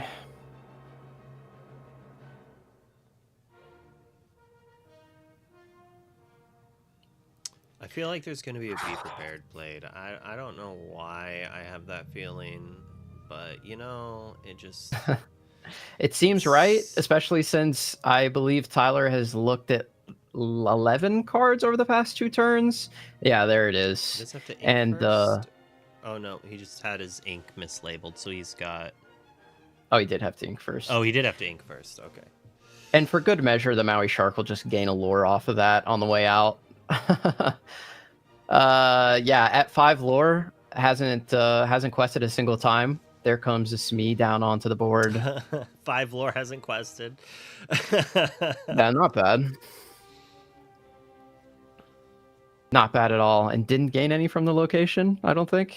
Was removed immediately. So that's just the power of Maui Shark. Just casually gaining lore. Just don't worry about me. I'm going to look at half my deck and gain a bunch of lore while I do it. As we go over to Tyler, who can just start establishing threats that are really, really hard to deal with for Elias, especially if you're top decking. Even if you find like a whole new world off the top, you have to play it for 5, and that does not feel good. It feels okay that the Tamato only gets one popsicle back, but we're going to keep looking for cards. Yeah, I wonder if the double vision, the double visions didn't grab another popsicle, which makes me think he needed to get the Be Prepared. Yeah. So it's possible the first visions just grabbed another visions. And while it's scary to be like, they played 2 visions, like at the same time, if they visions for visions to find an answer, it's kind of rough. They sent a lot of really good stuff to the bottom of their deck, I'm sure, if that is the case. Or it could have been 4 T-pos. We'll see if Ariel finds something Storm. Elias doesn't seem to be super happy about that. Yeah, it is definitely a rough spot.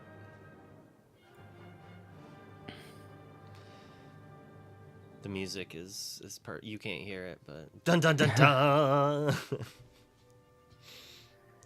Oh. And there is the Sisu only removing 1 single character, but worth it. You got to get rid of that Ariel because, again, the only way to get out of this is to sing that whole new world off the top. And we've not seen a whole new world once. I think I would have healed that Smee with my popsicle. Oh, just in case of the Rapunzel draw card, yeah. Just be like, no, actually, you're not going to be able to potentially get anything off of that. Here comes a Rhino who can trade with the Sisu at the very least, but Sisu's going to get 3 lore, no doubt. Whew, that's a big dragon. Yeah. Has gone Sisu into Maleficent 2 games in a row, which is just adding insult to injury here as Tyler's just completely in the driver's seat.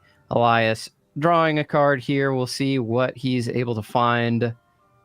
Uses the Storm that he found before. It's not the turn he wants to draw that Storm. He wanted it turns ago when he had all the ink and was just drawing 2 drops. And that is the He's just going to say it is over for me. Tyler taking it back for SLTC, which means we are going to a 3rd match, which is absolutely what you want to see in the finals. It's going to all come down to the last one here, but let's hop into the booth and talk to the players. I hate this deck. Dude, my experience with that deck is always exactly what happened to you. Like Dude, that was nuts, bruh. Yeah, I know. Oh my god. So, do you play A Whole New World? Chat in the No. world would like to know if it's actually in your deck. I cut it out of my deck. I cut it. I cut it because I felt Storm was enough card draw and Rapunzel, so. That makes sense. You seemed really happy to top deck a Storm every single time that you did right it. To it. They exist, I promise. They're even like evenly distributed throughout your deck, it looks like, too, somehow. Yeah, somehow, except for when the game actually is. Whatever I did at the end of my game is what I have to do when I'm shuffling, because. Yeah. Anyways. Well, Tyler, you did a fantastic job of showing us what it would be like to be your opponents in PPG, and reminding me of how much I can't wait for rotation to happen. Yeah, deck's pretty good, man. But I mean, more than the deck, this really was the story of like Habibi just kind of saw nothing. In game 1, there was a moment he could have shifted Robin Hood on 3 and sang Whole New World, and we have like a really close game already. Like, because it would have dropped like all of my good cards. But Habibi just happened to miss. Sorry, you're getting my kids in the background. Oh, dude, it feels like the small kid giggling, laughing every time Habibi did not top deck a Whole New world. It was. I kept missing with my aerials, and then that lovely child was laughing in the background. It was totally getting to my head. He's still laughing about it. Perfect. You got another storm? I think that's call for a DQ. I think that was like Morse code. He was like, she was laughing like Morse code to Batu, maybe? No? Yeah. Habibi, I'm so sorry. That's actually just like my laugh. I just sound like a baby. Oh, smart. And sportsmanship marked. But Tyler, you did a fantastic job of keeping SLTC in it. We're going to be leaving it to the last ETB to try to get it in one way, or the last SLTC.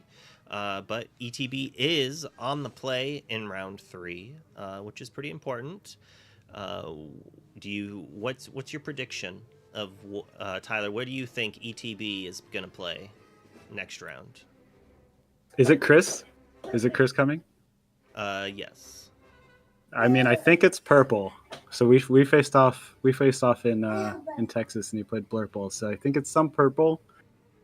Ideally, I'm hoping it's Blurple for us. Purple's okay. It's not great, but it's probably the better of the purple decks for us. So that's what I'm hoping for, at least. We already know Joseph's a spy. He told you stop playing it on. All right, Elias. Same question. What do you think Ray's gonna be on? I guarantee you he's on Green Steel. I can promise you he's on Green Steel. Were you expecting Ray to be on Green Steel in round 3? I know you talked a lot about how you predicted everything against the Villain Club, and you even named your deck playing against Wochuk as Purple Steel in round 3 on the draw, I think you said, even though you were wrong. Partly.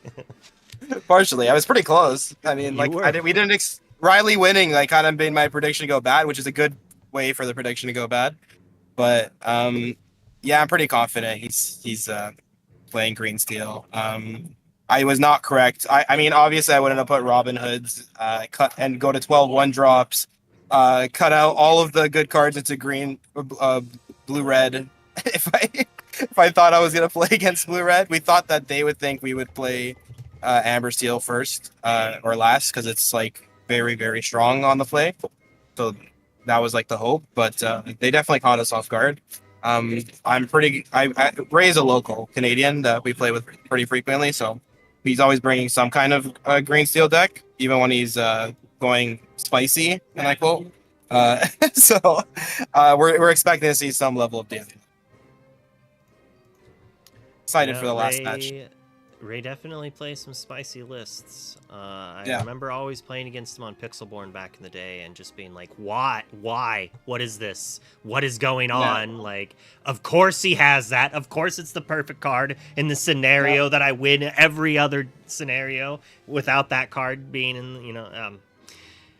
And so you Cheap have logo to spice, all of the that. spice. Yeah, I gotta love. That's always some kind of Green Steel spice usually that I've seen, but like it's always a fun time. And Ray, like you mentioned, is known for his.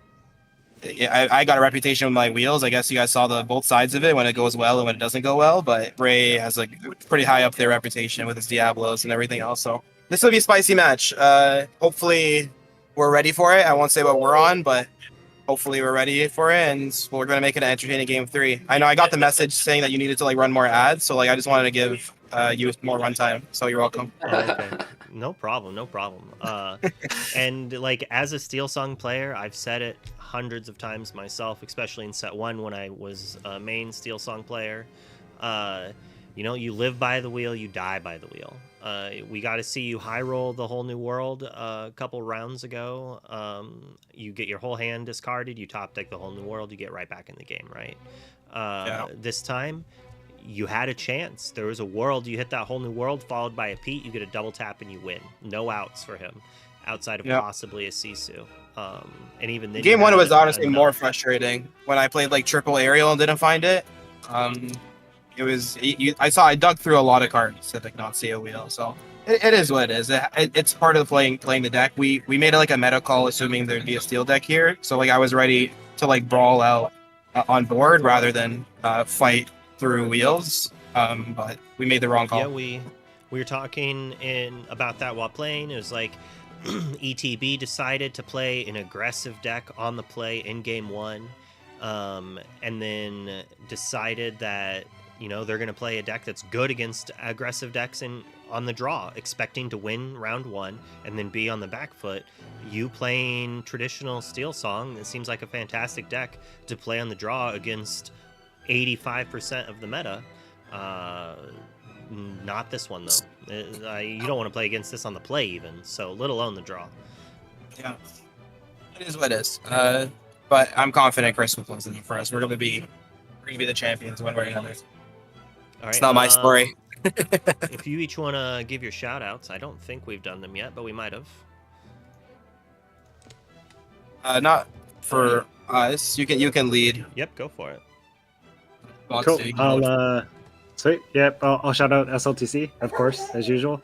I mean, I wouldn't be here if it wasn't for them. I gained a ton of knowledge and get better just through playing them. It's pretty sweet. I'll shout out my family, the kids in the background. Thanks for helping me beat Habibi and tell me what cards he has.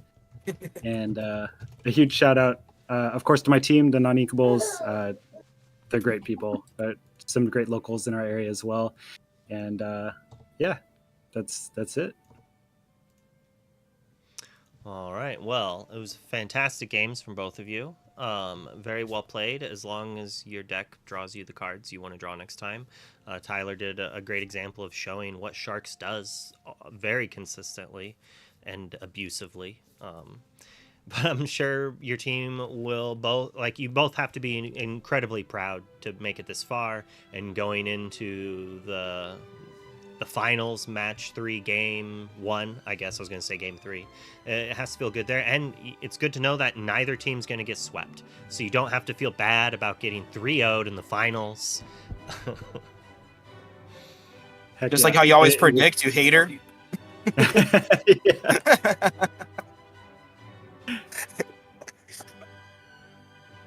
But we're gonna jump into the booth here, and we'll chit chat. Let me stop you really quick, Wonder. Yeah. Habibi didn't get his shout outs. Oh, wow. It's all good. I made enough.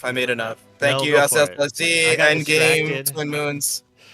I appreciate all the judges, as well as all the casters, everyone that does the wonderful work here. And yeah, good luck in the game 3. I know I always like trash talk and make it fun, but at the end of the day, both very respectable teams with very respectable players. Maybe the best team win. Heck yeah. Shout out to you guys as well. Appreciate it. Cheers. Right, now we'll go over there. Now that Habibi's able to say whatever he wants. All right, we're back. We have another guest in the booth with us. Like, what is this? Although he's muted, he has to unmute if he wants to talk. Oh, Liam, you're gonna have to join the. You're in the Discord, so you should be able to see us. Can we hear him? Liam. Be Yeah. our And Katie's share. guest. Draw your best. Let your glimmers do the rest. Ink your cards and take your chance. Tonight's your moment. Take your chance. Decks prepared. Fans are here. It's the final match. Oh dear. We've seen songs and ducks and summons. Even decks with cursed conundrums. Flashy plays. Stakes are high. Ink is soaring through the sky. Rushing boards and scooping lore and kings and queens. The moment's here at last. The mic will soon be passed. You've heard from me. A bit silly. Hey, JDZ. Hey, Liam. That was how long you been holding that one? That was pretty cool. I know. I didn't see that coming. That was pretty good, Liam. You're looking good. You're feeling good. You got the chip. It's in the finals. Building. I'm so excited to be here. It's the finals. Let's go. I love it. But before we jump in, we got the incredible and the uncomparable Mr. Judge Phil is back at it again with some more mid-season awards or postseason awards, end of season awards. End of season. Hold on. There we go. There we go. All right, we get got to play the music. I don't know if we got the. I gotta pop Liam over here too. Oh no, I had 2 scenes. I got distracted. All right, we'll just do the little screen. There he is. So again, guys, I just want to give a big shout out. All of our judges are volunteers. They've come on. They wanted to learn judging. They wanted to help out. They want to be part of this production. So it's been great working with a lot of judges and mentoring judges throughout this entire season, and working with them on other projects as well, like the LCCC. So again, these were all voted on. These are from our players. They voted on their favorite judge. The judges that made impacts on their games, just the professionalism and everything. They made the votes, so it's not me. So, and the thing is that we actually had a tie. So there are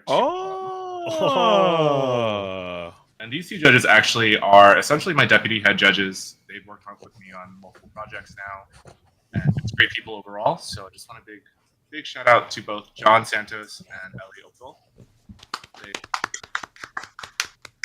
Very well deserved. Great judges. This is my video recommendation. If they apply for DLC Milwaukee, please pick them up. That would be awesome. But yeah, just great judges. All of our judges are great. Albert also went above and beyond. He wanted to give us a little shout out for our hard work. He donated. He had Mattify do custom mats for all of the judges as well. So all of the judges that worked this season got a custom mats. That's amazing, dude. That is so nice. See the dog in the corner. That is so nice. That is so cool, man. That is a sick playmat. So all of our judges also received that. But yeah, again, these were the fan voted from the players. Both Ellie and John got these trophies. So. Liam, you're muted in video. That's so cool. Yeah, I can't figure out how I'm supposed to mute and unmute myself. My apologies. That's so cool. That's really cool. The judges really are the unsung heroes behind the scenes that work to make everything in Lorcana happen. So that's so cool. Absolutely, man. I love it. We're always talking about a judge program. Who needs it? We'll make our own judge program, and we got one that's going pretty good. Literally, what it is, like we built this up through ICL. We built this up through LCCC, and it's been amazing to mentor judges through this and just continually have them come in and then work and then now spread their knowledge throughout multiple events. Like Ellie just got picked up as she's gonna be working the CCS. She's gonna be working as a head judge for the diversity event that they're running. John will be running a 5K in my area as a head judge at the Collector Expo. So that's also really cool. Very cool. It's just great to see them all grow and go on to do cool things. Nice. Yeah. Nice. Fantastic judges and people as well. Very awesome to have them as well as all the other judges who have been helping out. I think there's 1, 2, 3, only 3 judges in the call right now, surprisingly. Sometimes we get up to 5 or 6 there watching and ready to yell at, correct our mistakes. They're always watching. I will say Tyler missed a few of those sharks, and Habibi was nice enough to give him the lore on those calls. Nice. Oh, very nice. Okay. And just like we stated earlier, if you're interested or you have a desire to potentially be a judge or perform duties as a judge, make sure you reach out on Discord, talk to Phil. He's very open. And I know a lot of people say that, but Phil is super open and he will talk to you if you just talk to him and get to know what he's trying to do and create this thing. So just reach out and talk to him and get your judge on and help the community if that's what you want to do. We appreciate you, Phil, as well. You could have easily claimed this reward for yourself as well, just like Luke probably could have. Yeah. I'm glad I had to tell people multiple times, stop voting for me. That is such a nice humble brag. Hey guys, please, not this time. We didn't tell people not to vote for me. They just didn't vote. Yeah, it's okay. No, it's because it was assumed. We all know that you're MVP, just MVP. Best commissioner. Best there you go. all around guy. Yay. Best hair. Best commissioner. Well, best take hair. that. I mean, that's up for contention. It could be R&B. It could be anyone. Not me. Not me. Not me. But I believe it is still games to be played. I think we got an all-important game number 3. So we're about to push it forward. Match number 3 for it all. This is for all the marbles. We got a winner take all, winner go home. I love it, Luke. I was a little bit scared. Not gonna lie, I love me some Elias. I love me some Habibi, but I needed him to go down right there. You're like, I need that game 3. We needed that game. We needed that match 3, big dog. Let's go, baby. It's time to cook. So make sure you guys go tell your friends. It's about to get started. Get those seat backs up. Put them in the lock and upright position. And it's time to get loose and active. Let's do it. The finals is underway. Let me just fix a camera here one second. Absolutely not. Unacceptable. Yeah, we're just gonna. It's nice to see Liam here, even though he has a chip on his shoulder. Hey, how are you, Liam? You're looking good. And your song, you didn't even give us a warning or anything. You just came in and just fired it off. I do appreciate that, though. I need the lyrics. No warm ups. I mean, I love that. Was great. We need more of that type of energy. We need Liam. to make him cry before he casts right now. Impossible. Oh man, that's too easy. That's too easy. That's. I love that. That's my. Everybody has a thing, and I love that. That's my thing. I don't know. Better the yelling. That's Imagine true. like Liam is always going off. He's always angry. Yeah, he yells every time I see him. It's He's crazy. always throwing his webcam. I've never seen such. That does happen in the background. Yeah, we perhaps. have a button, a Liam kill switch. Don't deploy that, please. Not again. Not after last time. Not like this. All right. Well, I got that camera fixed up for a second. So we're gonna cut over to just JDZ and Liam casting the third, all in match 3, and here we go. Let's go! It all comes down to this, Liam. We were just at the World Championship, huh? I know, and it's so excited to be here with you in another final. Well, I wasn't in the finals, but the Worlds were the finals of the thing. Exactly. I mean, same energy, but this is better than Worlds, okay? This is the ICL. I know. This is for 9 months in the making, and it comes down to this. We got 2 phenomenal players, Ray and Chris, locked in. I had to switch my garb. I had to go full Canadian out here for the finals because, Liam, if you didn't know that we had 5 out of the 6 competitors were Canadian in this thing tonight. What do you think about that? What do you think about Canadian? I heard a little bit of the pregame Lorcana? show. So many Canadians, and I have to say, JDZ, I grew up in Maine, which is pretty much Canada. So I feel partially Canadian. And yeah, so I feel right at home here in this match. We're all Canadian today, Liam, and it's going to be a phenomenal matchup. Chris is going to be on the play. Ray, is he going to be playing that patent pending Emerald Steel? Is Chris still going to be that Amethyst Steel that he's been on all season? Who knows? Who knows? I am excited. I am locked in. Hopefully, you guys are all excited as well. And let's see who is going to be our first ever ICL champion taking it home. That's a lot of bragging rights there. A lot of bragging rights, a lot of pressure too. I mean, normally you're playing for yourself and sort of for your team, but these players are playing for their team as well. You know, that if the people who have carried them through the season, the people that have been cheering them on. So there's a lot to play for tonight.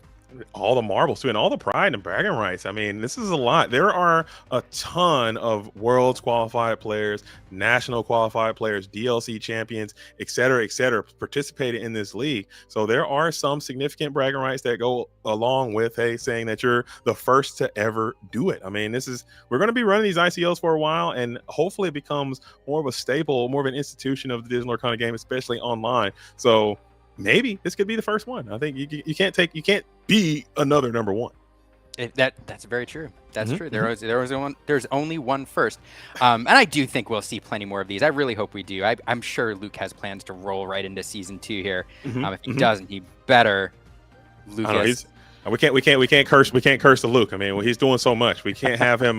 We got to make sure he's getting his rest, getting his games on, and not burning himself out too much, because we want to see this thing maintained and sustained. As Chris going to be on the approach, Ray looking good, sleeves intact. I love his tattoos. I think he's a professional tattoo artist as well in his personal life. Is he? Oh, that's fascinating. Yeah. Oh, very cool. Looking good, dude. I don't draw. Yeah, one day I'll find something. I've thought about. I've never found anything that I'm passionate about enough to get a tattoo. I've always kind of aspired to.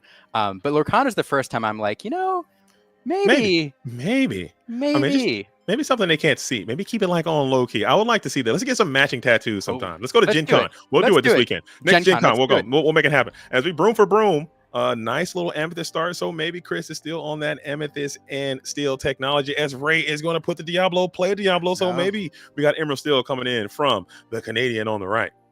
Let's take a look. This is the classic Emerald opening nowadays. Ooh. Taking a look at the hand, seeing what we got, and we'll see what he's got too. We do have a turn 2 play there. Turn 3, we have the Pete. I mean, not an ideal opening. Snake on the play is, it used to be a very good turn 2 play. Now it's kind of a tempo killer if you're trying to be aggressive. So, yeah, interesting opening.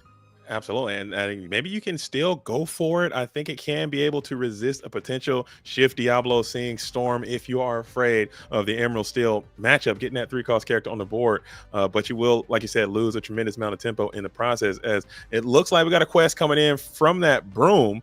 Were there any other 2-cost characters in hand? I didn't quite see it. The Snake was the only one that I saw, and it's probably, you're right, the play here, get it on the board, let it resist that Storm if it is in Ray's hand. If he is playing Steel, and now we bounce the Snake, there it is, and it'll go back over to Ray. And you will be able to check down that 1-cost Diablo. Can't get into that shift if he does have that available as we get into another draw. Checking the hand, can't quite see it. Ray on the approach, single Diablo on the board. We'll put a third one down. So that's triple. All Diablos. Triple Diablo. Love to see it. As wait a minute. Oh, and look at this. It is all Diablos, but it's not Emerald Steel. This is Emerald Amethyst. So Ray digging into the spice bag a little bit, changed up the swag a little bit, and going with Amethyst and Emerald instead of the patent pending Emerald Steel. 5 Diablos so far being deployed by Ray, and now that changes things there for Chris. What do you think about this matchup? Now, if you're going to be playing Emerald and Amethyst, I know you're an Emerald Amethyst person yourself. Yeah, I mean, I love this deck. I love these color combos. I've been a fan for a while. Now, the big question is he playing the tempo version or the discard version? I tend to like tempo, but discard became a little popular 2 sets ago and has continued a little bit. I do like Amethyst Steel into this matchup. But based on how the game's going so far with this 1-on-1, 2-on-2 by Ray, we kind of see a tempo shift here, and Ray's indicating, hey, I might be on the draw, but I'm going to be the beatdown this game.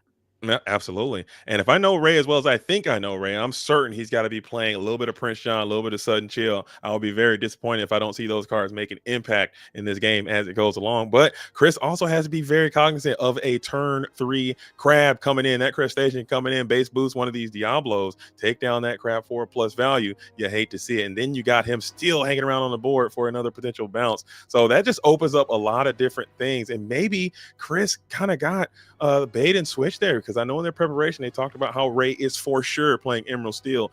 That could have determined how he built his deck and how he altered his hand in that first turn, Liam. Perhaps, but not a terrible matchup for him. I think he has, I think he's feeling pretty good right now. Getting that Smee down, feels really good. It's not vulnerable to the kit here on turn 3. So let's see which Ray chooses to go here. If he has the crab, I think I got to go crab if he got it, but indicating that you don't have it, you're going to pay that. Never mind. There it is. There's the crab. I mean, you called it. It's the crab Diablo combo. Clean up that snake, get a card. I love that move a lot, and that is one card in rotation that I am going to miss, the crab. I'm certain he's probably not going to get reprinted just based on some of the cards that they've printed so far. I would love to see that crab Diablo combo continue to persist and be a part of the game. Is a huge part of his Amethyst strategy. You have to play around it. I think Chris had to respect that line there. Yeah, I think you're right. The thing with crab is this color combo and in Amethyst, there's not a lot of removal at all. And one of the only ways in the early game to kind of swing tempo is for this crab answer to allow a very, very favorable trade. It's one of the ways that Amethyst has of hanging in the game. There's just not a lot of other removal for it in the early game. So I'm going to be sad to see it go, but I think you're right. We probably won't see it after this. For sure. Rotation. I think they might have to just commit to that Elsa doing things. They got the Yelena coming back. I think they have another character. They have that not Jafar. He's not Amethyst, but they have other cards that can boost strength. I think that's where removal is going to have to go, because it looks like they are limiting how much removal they are printing, as we are going to crack that broom here in favor of the Pete. No actions. White Rose is getting down to the inkwell, as we are probably going to kick it back on over to Ray here unless you got another 1-cost character. Yeah, let's see. This Smee will probably do a little questing, gather some lore there. Oh, wow. Invite the trade, but that's okay, I think. Yeah, I'm fine with that. Yeah, you gain a little bit of residual lore in the process, and maybe you can set yourself up for a bail. I know Chris likes to play more of that mid-range game. I know he likes to have a little bit higher cost associated with the way that he plays Emerald Amethyst and Steel. That's why what he's been doing pretty much this entire season. As we deploy a chip, is that the chip? It is the chip. I always have to look at that one because it confused me for a second. But that is the chip chipping away at Chris's hand, as I like to say, forcing a discard as he comes down. Mischievous chipmunk there. And you got the chip on your shoulder, and now he's got chip on the board. I do. A little chippy around here. Hey. That's so good. So he'll deploy that. It's a card that forces discard, also puts a body on the board. Back over to Chris. Chose not to trade into that Smee there, leaving that up, saving that crab for other things. Yeah, probably trying to set up some type of crab into one of those 3-cost characters, and then maybe if you can coerce your adversary to exerting the Pete as well, you can send that Diablo in for a little bit of up-tempo trade. I think that's a smooth line for Ray. I'm sure Chris can see right through that, but let's see if we can find a way to you're kind of losing this board a little bit. I'd like to see if Chris can maybe potentially put some characters on the board, maybe sing a song, perhaps get that crab off the play. We'll play the rabbit here. It's not very good tempo-wise, but one of these things these Amethysts need to do is find that way to recharge their hand in the mid-game. Getting the rabbit going here is not terrible. We are not behind on lore, so, but kind of taking a pause in terms of tempo. Yeah. I mean, a nice Strength of a Raging Fire here to pop that crab would be pretty neat if you could pull that off, but it seems as if Chris may not have the resources to do that. He's going to have to kind of hang tight with these 3 characters on board. Ray looking pretty confident and capable with the chip and the Diablo still hanging active. You have not had the opportunity to shift your Diablo just yet, and maybe you probably won't try to prioritize that in this steel matchup, but you're going to just quest here. So you are questing into the combo and then giving up your shift line. What do you think about that play, Liam? I mean, Chris... your sing line. No, yeah. I mean, Chris clearly knows what he's doing. Happy to get some of those 3-cost characters off the board. Those are singers. Here we have Sudden Chill being sung. I can't see the number of cards Chris has in hand either. That comes into play as well when you're considering what to trade here. But I don't mind the play. He's clearly pushing the tempo here. For sure. We'll discard another Pete. Relevant in this matchup, not as relevant, but that Prince John and the Sudden Chill combo always feels bad when it comes down here in the mid game. And that's the thing about, these discard decks again, like Prince, oftentimes you think about discard decks with their game plan being, the hand pressure forcing you to top deck mode. But in reality, what they are with Prince John hanging around is value engines. And here we go again, a second Sudden Chill. That's a Prince John followed by 2 Sudden Chills. Why challenge into things when instead you can force your opponent to discard, sing songs, draw cards? Oof. Absolutely. And I think that is a great line from Ray. To your point, I think just maybe Chris is identifying that this is a discard matchup, and I just want to race. Just hit the gas pedal, get these glimmers exerted, and just move on, try to win that way, because this deck can reach out and just snatch victory from time to time. However, Ray is identifying that, just trying to cut him off at the knees with no resources for you. Just continue to discard the entire hand while expanding the board as well. So you got a little bit of tempo and discard going. Prince John, get him out of the game, Liam. Hate to see it. Yeah, it's those static ward characters that just sit back and count their gold and do things. Are so annoying. Getting that rabbit on board into that heavy discard turn feels, I think, a little better, even better now that it gives you some potential card draw there. But Chris now going to have to navigate a fairly wide board on Ray's side with not many options in hand. For sure.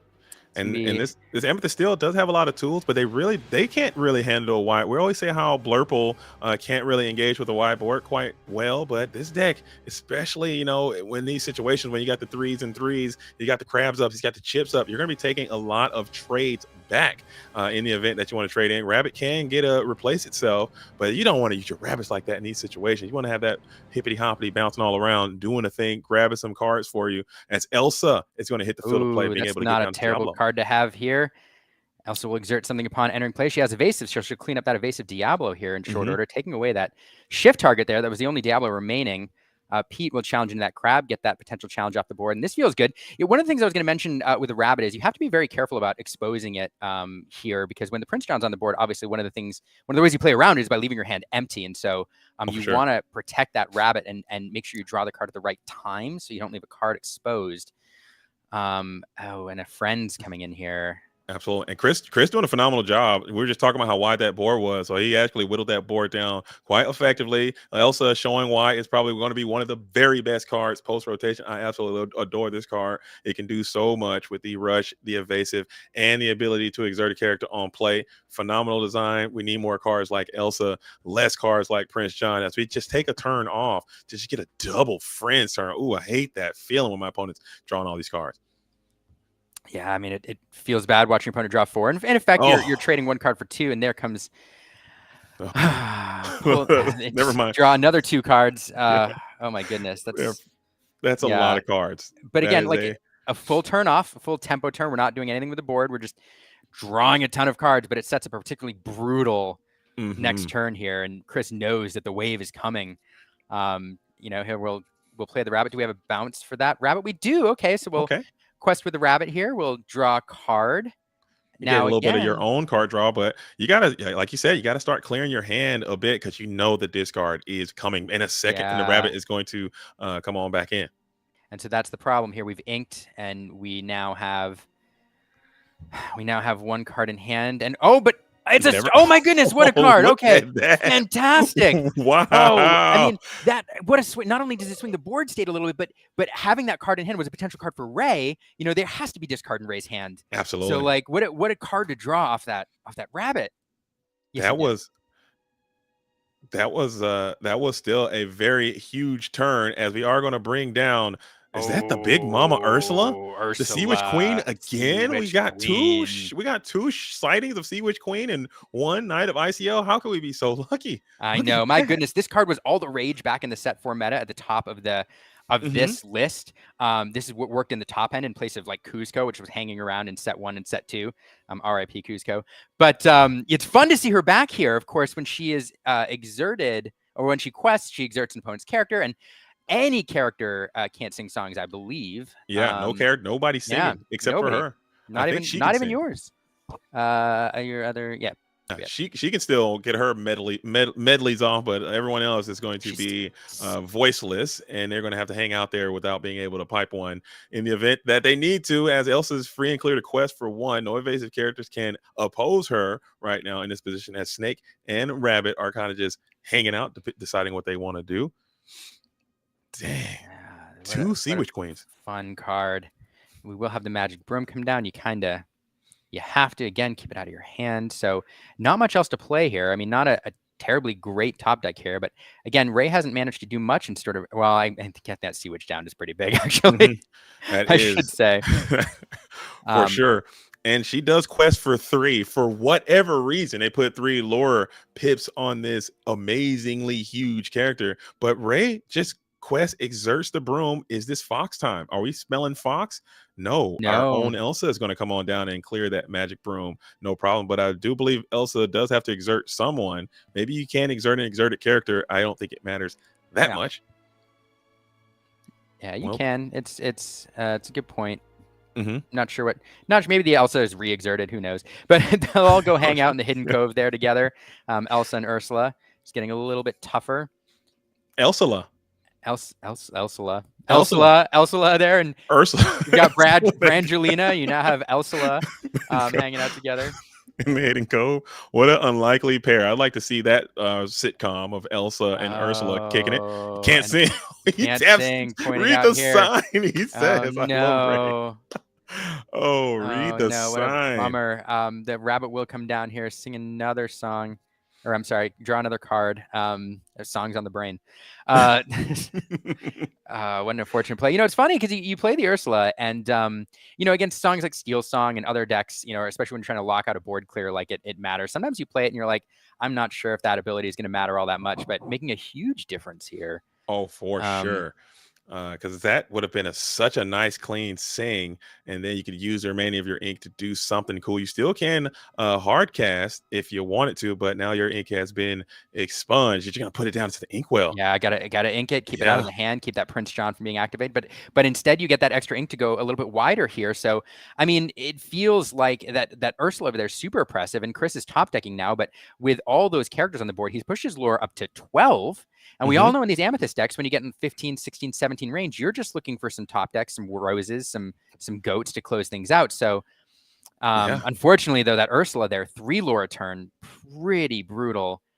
And we are going to exert the Chernobog follower. Like you said, this game is far from over. Chris's position still seems rather comfortable. I mean, if you can get a nice quest off with these 4 characters that you have remaining, it seems as if they're going to be another one. Oh, what? no. Not another Oh, one. no. Ray's cooking. What is going on? Couple Ursulae out there. Yeah, and you know, the other ability here, not only do we see the song ability like be pretty effective here, but the Ursula exerting the broom and then the Chernobog's followers effectively has robbed Chris of 2 cards, which is huge. So Chris here just saying, I'm going for it. I have to. At this point, not only is that, oh, and the goat comes down for 17. Oh my goodness, representing 18 lore. I mean, you have to, I mean, this is the play right now. You have to do it because now, you know, Ray has a ton of lore on the board. Ray has to respond to this side. And Chris is close to threatening game here with the right top deck. So my goodness. Yeah, so you got to actually do some serious board clearing, and I don't think you can. I don't think you need some levers. You need to pull. You need to start to clear some of these characters. Maybe a we don't talk about Bruno type situation, as we're going to get double Ursula questing. That's a 6.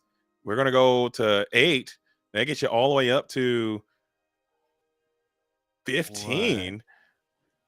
15. Wow, what are we gonna do here? Is we just gonna concede? I mean, if you have a go-go, that's 3, and then if you have a goat bounce, there's a lot of ink. But no, we didn't play for the go-go. What are we playing for? Let's see. Is this? Could it be? Could it be the Elsa? Oh, Spirit of Winter! Wow! Oh, and he's gonna wow! We will freeze. So now you're giving yourself 2 characters that are frozen. And now you're giving yourself a 1 top deck. If so this is the Rose or another goat, it's over, Liam. Or a bounce. Or a bounce. There's really good odds here. What is it? There it is. Chris looks. He's not showing it. He doesn't show it. Quest. We're going to have the quest, and it's the Fox. He did try. Oh, wow. He played it. He knew he had it. I don't know what he said. Who knows what he said? But oh my goodness. Man. Oh, what a foxy play. Wow. What a game. Actually insane. That was actually insane. This is the finals, and these are the things you got to do if you want to win. Wow. Well played. Ray came out with the spice too, and it was the bounce on that forever exerted goat with the Sea Witch Queen. And Liam, what a game. What went wrong there for Ray? What went right for Chris? I don't know. I mean, I've found, you know, especially when I'm playing Amethyst and I'm looking for that top deck at the end of the game. For some reason, it feels like it's there more times than not. But no, one thing I will call back to, you know, in the early game, there were turns where Chris, you know, was constantly driving the lore, exposing the Smee, you know, a couple times. Didn't have to, but constantly pushing that lore, looking for every opportunity to gather 1 or 2. And even putting some of his characters at risk, and that paid off here. 1 lore was it. I mean, that game was Ray's if the turn goes back over. So it just shows that, you know, sometimes in the early game, especially when you're playing Amethyst decks, in particular these 2 that are looking to kind of squeak out the win like that, every chance you find to squeeze out that 1 lore and take that calculated risk matters, even on turns when it feels pretty innocuous. And wow, I think that was incredible. I think it goes. I'm at a loss for words, Liam. I usually am very good with my words, but I'm stunned there because Ray was doing everything he needed to do. Double Ursula and Elsa on the board. We have Ursula hanging out there. The Elsa combination was just popping off, and that I thought it was done. I mean, you exerted both of those characters, and I thought you could just walk off to a nice victory, but it did not work out there for Ray, who is going to be on the play this time. Chris going to be on the draw, so this should be a little bit better matchup for Ray. But wow, what an incredible top deck for the dub there. I know. And let's talk about the Elsa, though. Like you mentioned that he's bringing the spice, and that Elsa is kind of spice. You don't see it run very often in this list. It plays in Blurple well and has before, but occasionally people splash it in. But the Ursula didn't surprise me so much. The Elsa, though, and coming in at the like that was the moment that's in there for, right? To steal games. To just and take it almost the game. Did. It almost worked. Any other draw, any other non-bounce or like a Smee or a Broom or Chernabog or even a Song in that situation, or maybe a Song would have been fine. But there were a lot of cards that could have lost it there for Chris. But the heart of the cards was with him, as that's what it takes. And no one wins this game. I don't care who you are. No one can win this game without being lucky some of the time. Okay, that's it. It's just a part of it. So if you don't like it, find a new game or find another hobby. I think go play chess. Yeah, please go play chess. Go play Tekken or Street Fighter or some type of fighting game or some type of game that does not require as much luck, because there is going to be that is going to happen more often than not. People are going to rip it. They're always going to have it. And you just got to say GG, throw it up, extend your hand, and move on to the next game. Yeah. For sure, man. I wish we could have heard the player exchange there, because it's funny. Chris drew the card. Chris drew the card. As if to show us, and then didn't. I'm like, okay, he doesn't have it. I really want to know what was exchanged in that moment before he. He probably was like going to just put it on the board, but then he probably got potentially rule sharked or judge or something, so he had to hold quest and then bounce in order to. I guess it wouldn't matter. But that's true. Judge feels him like, you have to do this right. Do this the right you have to play this out correctly, or you will be kicked out of here. As we ink the friends and then play the Chernabog follower, probably trying to empty that hand of songs for a potential Ursula on 2. We got Ursula on 2, but not the way you want. This feels really bad. Yeah. This feels really bad. Missing turn 1 is okay. Missing turn 2 though, as well, not great. Not ideal. Who would have thought? I mean, you would love to play a character on some turns of the game. I think you got to have some to win. Got to play cards to. But let's see here. I mean, if this is Chris's only turn 2 play though, then that feels okay. It gives you a window. It's not a Smee, so you're feeling okay. He can't really push the lore total that much yet, so there's some time to get back in here. You need a strong turn 3 play though. If you're Ray, I don't know if Prince John on 3 is going to be good enough in this situation. You already came out behind the 8 ball. Unless you go Prince John into some discard, and it's going to be the Diablo, which is not the worst. It's not the worst. It's interesting here because you imagine Chris knowing that is coming. We saw him ink the friends, probably avoiding having songs in hand with that turn 2 Ursula. So, likely would have gotten rid of. The card to banish this, unless he draws it off the top deck. So not a terrible play here. Yeah, but if he gets, I know people have kind of been going back to fire the cannons. If this Diablo gets his timber shivered right now, it might be a long day here for Ray, as the tempo would be very difficult to catch up at that point, as the magical broom will quest for 1, typically indicating he's going to get bounced back to the hand or sent to the discard pile for a draw before the Diablo can get exerted. Let's see. Is it? Oh, it's a white rose. Okay. Again, it's not terrible. It doesn't kill the Diablo, but or banish the Diablo rather. But we are going to pop the broom and draw a card off that. So Chris here. I mean, starting to push the lore though. Clearly in the beatdown role. So Ray, even though he's on the play now, forced into response mode, into the control role, the Diablo will help. By the way, Fire the Cannons. We talk about cards we want to see reprinted. Not Fire the Cannons is a card that I want to be legal always, forever. Yeah, that's a great point, Liam. I hope after we do rotations for a while, they just say, you know what, these cards will permanently be a part of Disney Lorcana forever, and Fire the Cannon should be one of those. As we will get the Diablo singing Sudden Chill with Prince John on 4. This is a 1-2-3. I mean, 1 jab, you play the Prince John. Hook, you play the Sudden Chill and discard a card, and then the uppercut is going to be Diablo drawing a card for you when you pass it over. So a 3-card swing here with this combo. I mean, if you're going to claw your way back in, this is the way to do it. I mean, huge resource swing.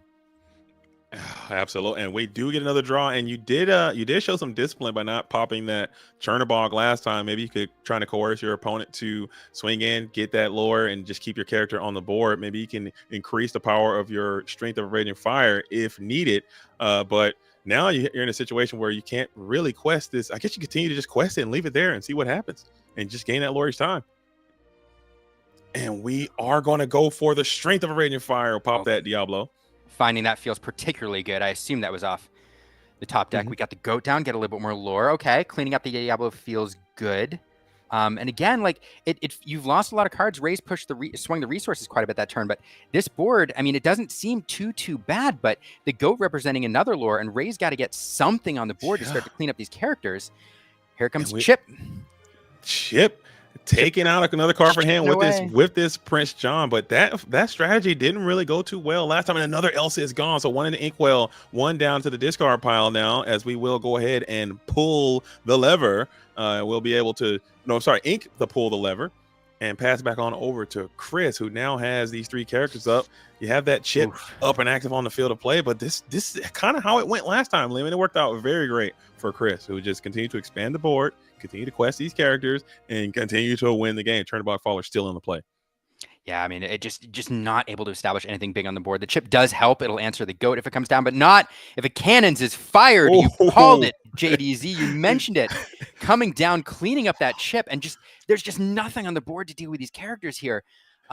Steel has answers for the board. Emerald and Amber, or Emerald and Amethyst. There's a few, not a ton. I do see 5 though. Perhaps we have an Elsa, but it's not. It's not enough. That board is bulky too. The thing that I really don't like about this Emerald and Amethyst discard variety of deck, they just really don't have the bodies, man. They don't have the thickness to be able to engage with the board, especially when you lose the board. They do have cards like Cricky, and they do have cards like that can kind of increase the strength a little bit, the crabs and things of that sort. But the characters themselves, they just really aren't robust, man. And then you get these white roses, these goats, you're trading unfavorably. This is looking very poor for Ray. He's going to have to pull out a miracle, and I've seen him do it before, but this is an uphill battle coming in from Ray. No, it's tough. I mean, the Genie is a great card when you're the aggressor, drawing you a card, getting that Tooler on the board, but it's not great here. It doesn't have the stats to even answer the white rose or the goat alone, unless you pair it with a crab. It can sing. I mean, we have Bruno kicking around here, but just unfortunately, I think Ray just looking for answers here. So for sure, he's gonna have to get that board wide and then come in for a dynamic cricky assault. I think has to be the play, as the Prince John is going to sing friends on the other side, just gaining some more resources. You are outmaneuvering your opponent in terms of resource management, but the board, the tempo is a huge part of this game. And I don't know if that's you got to start increasing the board. I like this Diablo here. Yeah, and again, you never like to expose your Prince John, right? You want it sitting back there doing work, but here, needed to draw the cards. And at this point, Ray's saying, hey, if you challenge into me, with even those Chernobog's followers, depriving you of a card and depriving you of 1 lore, that's fine. If you're not questing with your characters, that's fine at this point. But you don't need to challenge if you can. Along came Zeus. We're not even going to use a character to sing it. We're going to use the characters probably to quest. We're going to play it. Get that Genie off the board. Do you go after this Prince John? I mean, he is exerted, or do you just say mark and bypass Prince John and let's get loose and let's get 4 lore and get this thing all the way up to 13 and put the vice really on Ray, who needs, I think it's Cricky or bust for sure here this next turn if all of these glimmers get exerted, as you will go ahead and clear. Now the Cricky gets a little bit worse. Cricket does get worse, and I mean, you definitely want to clean up that Prince John. If Ray's looking for answers, the last thing you want to do is give him another card off a sudden chill. So foregoing a lore there, putting up to 12, but I just can't think of there's probably a sequence of cards that'll work here. 1, 2, 3. I can't think of one right now. It's got to be a crab. It's got to be a crab fox situation. I mean, that's what you need. You need crab and fox in your hand. You got to go crab, base boost the Diablo, clear something, crab. There he is. There he is. All right. And then fox the crab back to the hand, I think is the play that you got to go for. As we'll go ahead and clear that Merlin rabbit. Do you have the fox? You have 3 ink available. Okay. That would kind of slow down a little bit, but still, that's you're behind. You're still behind in the foot race. 4 coming in, and it's another chip. We're still discarding. Chip Prince John not there anymore to gain any benefit off that. Okay, clearing the rabbit, leaving the goat up. So back over. So now we are at 7. So Ray can lock down the board if he happens into that Elsa again. That's a way he can forestall the end of this game a little bit. But we'll look at that churn. We are going to trade in the Chernobog, who's been there since turn number 1. He's quested several times as well, as the goat and the white rose will continue to quest aggressively. Get in another rose. You're going to 16, Liam. And the speed. This is Lorthel in play. I know you don't like Lorthel, but it's on the board right now. He's threatening to complete the story. The ending is being written. Natasha Bedingfield, shout out to you. A solid pull. So that Elsa would slow things down here. If we had it, it's the wrong Elsa. Unfortunately, we'll get to do a little bit of work. exert the SME here. So we can do a little bit of Well, cleanup. you can't trade this entire the bulk of this board. You can get everything except for the one white rose. You'll go ahead and crab in to the goat. You'll base boost the chip. You'll slam the chip into the Elsa. There you go. Boost the Elsa. Elsa will take the SME, and then the chip will take the white rose. So There yeah, you there we go. go. Get great draw there. Great sequence. But if you look at that, Liam, if you look at that bottom right corner, Ray's still comfortably sitting at 0, and Chris is at 17. Every single card off this deck can gain a lore. Sometimes they can gain 2 or 3, depending on what the card is. You got a lot of instant reach. You have the Cobras, you have the Roses, you have the Goats, you have the Bounce. There are a lot of options here. This is looking problematic for Ray, as Chris has to be feeling very confident and capable in this position. Yeah, I mean, you talked about luck. I mean, we're going to have to be pretty lucky here and hope that Chris misses. Oh, and that's the worst card. No, my goodness. That's the worst. And that's going to do it. There's just not there's no answer for the goat. So yeah, Ray got kind of mega giga super turbo bricked, and Chris just came out there and got it done. But he is going to be popping off here as ETB is going to get it done as the first ever ICL champion, completely undefeated throughout the entire season of the ICL, representing the Greater Toronto area, proving that they are the best team in the game. Right yeah, now, that was really so. You passed 1 and 2. I was like, oh my god, I feel terrible. Shout out to the SLTC as well. Yeah, it's and okay. Ray It's Lee, part of what the do you game. think about it? Oh my god, I'm being told. Hold on, I gotta jump. I'm jumping. Oh, gentlemen, Chris, ETB's finest is in the building, getting it done. Congratulations to you. Congratulations to your squad coming in and sealing the deal. What are your initial emotions right now? How are you feeling to be the first ever ICL champion? Can I put it on the team? This is a team effort, so I'm gonna put the camera on us. Is that cool? Absolutely. You're the champ, man. You can do everything. Over here. We're gonna get everybody. Look at that. Wow. Okay, but gentlemen, before I get into Ray, we're going to talk to Ray, and then we're going to talk to you guys as well. Ray, congratulations again. You didn't quite get it done. It didn't work out. You're very handsome still. Oh my goodness. Put that camera down, man. I can't look at this guy. Put that camera. No, I'm joking. But Ray, we'll start with you first. It didn't work out for you this time. What happened in that game number 2? And talk to me about that Fox off the top, man. How'd that feel? So game number 2 was unfortunate. I didn't have any turn 1 or 2 play, so I mulliganed 7, hoping to get turn 1, 2 play, and it just happens that I did not hit anything. So immediately I knew I had a very rough start. So I was hoping to at least curve into threats like Genie and Elsa, but unfortunately that didn't happen either. So it was one of those games where like you draw your hands and you just know you're gonna lose. Unfortunately. For sure. I'm sure you're not having any ill will or bad blood. I know you're good friends with the ETB guys as well. Oh no, for sure. Yeah. If anything, like this is an amazing thing, right? Team cannot us Canadian, we didn't get any DLCs. And look at this, like we're like 5 Canadians playing the ICL. So it's an amazing thing.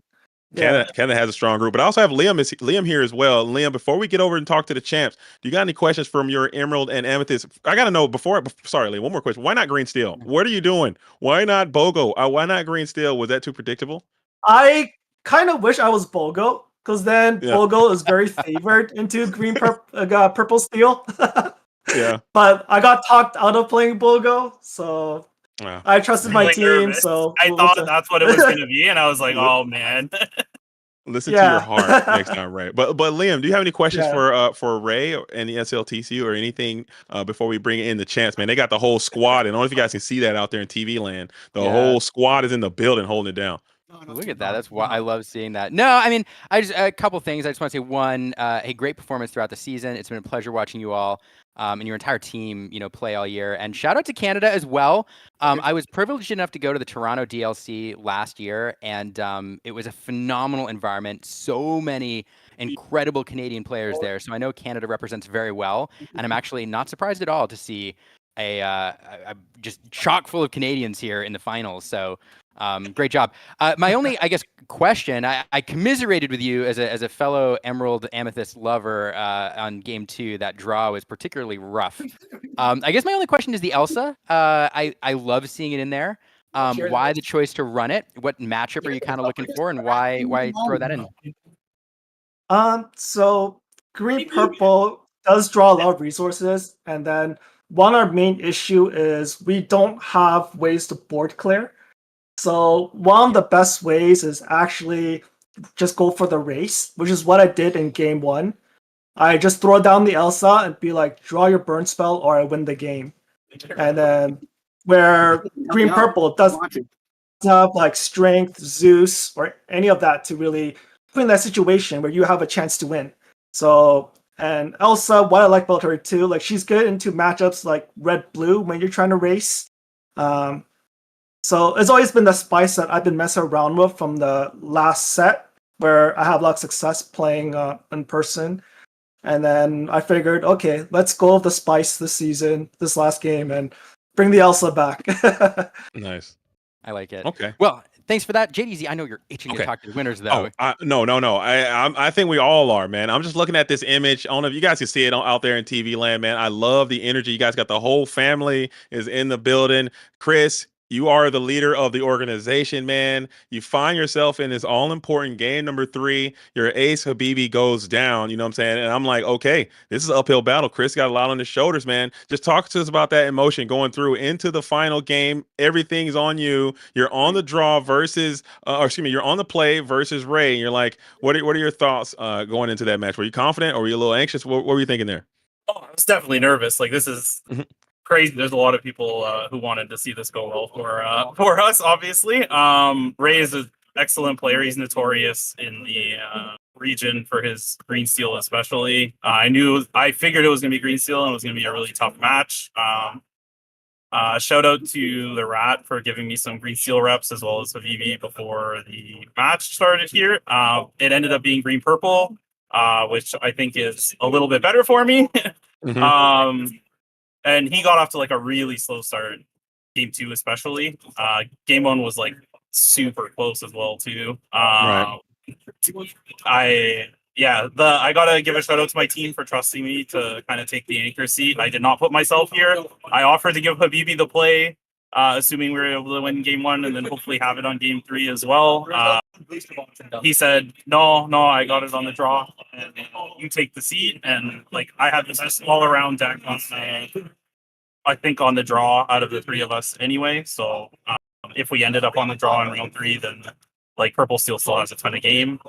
But yeah, I've been playing purple this set almost the entire set. And then I felt like based on what we thought we'd be facing, we actually guessed the 3 decks we thought they would play, either Amber Steel Aggro or Purple Steel being the other one. We just put them in the totally wrong order of where we thought they would be. So the matchups were like a little bit tougher than we were anticipating, I guess. But SLTC's a fantastic team. Like all those guys, we see them at the TTA events. At least the Toronto or Canadian players. Lots of love. We knew it wouldn't be an easy match, but we were able to eke it out. Absolutely. You guys did the thing, undefeated all the way throughout the entire season. Before, I also want to hear about your deck, man. Can you just talk about your deck list? We saw the rabbits in there. We saw the fire cannons in there. Is there any other spice? And why did you prepare the deck the way that you did? So we were kind of like, we were thinking red blue would probably be my matchup, likely in this seat, just on how we thought they would try to target Habibi Steel Song, knowing that we'd want to get him on the play most likely. So we thought they'd probably play blue red or green steel 1 and 3. So I was trying to come up with a deck that kind of hedged green steel and blue red sharp. The there's nothing like crazy spicy about it, but I ran a couple extra white roses because the 3/3 bodies I think are pretty nice and green steel matchup. They're also instant lore for the red blue matchup. Kind of played like a bit of a lore curve. Rabbits are really good into blue red, and they still can draw you cards against green steel as well too, and refill your hand a bit. I don't like Doc. I have a curse on me. If I play Doc, I draw all 4 of them, or I draw none of them. And I didn't want any of that business. So we just stuck to a good old trusty mid-range purple steel and hoped it would get over the finish line. And I had all this support behind me, which was like the biggest biggest help in the match. I love your guys' team, and I like that energy, man. Your guys' team always show up together, and you guys perform in the building together. I think that's really special. I don't think a lot of teams in the ICL can do that, truly showing that it's a team-first mentality. But I also have Liam here as well. I hate to hog all the questions, but you guys know I'm ETB. I love ETB. I've worked with you guys a lot of times in the past, man. I'm glad to see that you guys have coalesced this wonderful season into a title, and it was an uphill battle to do that. But Liam, I'm sure you got. I'm hogging the interview. Let me shut up, dude, and pass it over. Everybody here loves you too, JDZ. We love you too, Liam, but JDZ is our homie. Okay. He's fine. No, you can become a homie too. Please come past our events too. I'm used to being an afterthought. It's fine. Stop it, Liam. My first question was going to be, I'm checking my hat inventory here, and I've got the Incredibles, and I've got Muses, and I'm looking. Oh, I got you. I got you. I need. Yeah. No, that's awesome. I want a hat. I will send the buy address. it from I got you. No, you don't buy have it to from pay. you. Send the address. We got you. One of the things I appreciate that. One of the things though I kind of wanted to ask about this is the ICL finals. This is the finals, game. You got to play in the final game of the first season, and one of the things that I really enjoyed here was listening you talk through the team preparation and how you all war gamed where different decks were going to play and how things were going to slot. I'd like to hear from you, and then perhaps Ray as well. What is it like playing in this team format? What makes it special? And is this something you would encourage other stores, other tournament organizers, other players to kind of seek out in terms of format? Because it does introduce, I feel like, something special to Lorcana. But I'd love for you all to talk about the format now that we're finished with the season and what you thought. Yeah, it's amazing. I think I think our biggest strength through the whole season was our preparation. So we spent hours and hours and hours and hours. I'll spill all the tea, I guess. Like, we look at like every single round every team has played. We rewatch every video they have, every single deck they've played. We look up their deck lists. Like, we check to see what they've been playing in tournaments recently and locals. We build like a whole web of like possibilities, and then we kind of figure out like, okay, what do they think they're going to do? Like, they want to do against us, and we're pretty versatile deck wise. Like, every single one of us, except for Elias, I think, played a different deck. No shade. So like, it's kind of hard to pin down exactly what we're doing, and we were rotating our players a bunch. And like, we tried to be unpredictable, and then tried to put as much time into getting as much of a logical flow of what we think our opponents will be doing, like who they'd be targeting, what sorts of decks, what they'd be expecting, and then trying to counter what the opponents would be doing against us. And we happened to be pretty accurate quite often, which was great. Like today, we guessed the decks, the positions were wrong, but that's still kind of a decent win. But preparation is massive, and these types of formats, especially when like the play draw dynamic in the playoffs is there, and you know where you're going, it adds a lot of kind of variability to what your strategy should be going into each match. So I think it's really intricate, and I'm not joking. I think our preparation is like far and away the most important part of what got us here and got us like undefeated for the whole season. Very nice, very nice, very nice. Preparation, man, getting it done. I love that, man. And I'm really excited for you guys. I'm happy for you guys. I see that the team is out there. I see the squad is up there, and we're gonna probably. I don't know if you guys are gonna hang out for the post game show. Are we in the post game show now?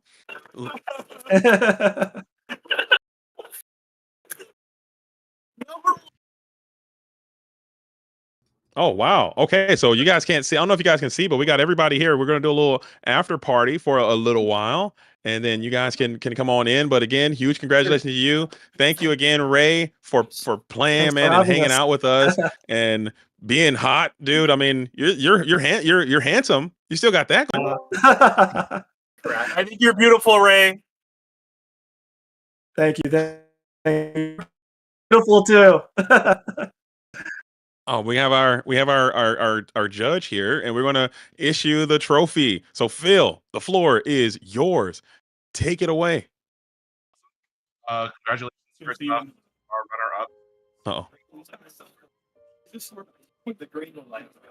I can't hear. Just first off, congratulations to our runner-up of the season, SLTC. So, this is the runner-up trophy. It is silver. SLTC on there. And then on the back reads the runner-up. Sorry, my mic's kind of terrible. Can you hear me? Yes. All right. So yeah, shout out again. This is for SLTC runner-up. Congratulations on your performance this season. And to our first place champions who enter the battlefield, this will be your trophy. If I can get a shot.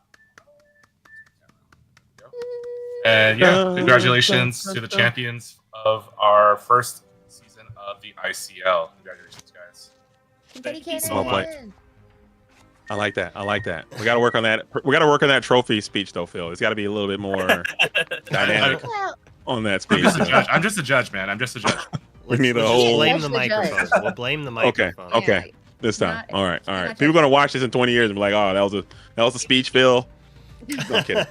All right, then speech. All right, JDZ, show them how it's done. Give us Yeah, a speech. you End of gotta- season yeah. speech All right. on the spot. No prep. End of season speech knows.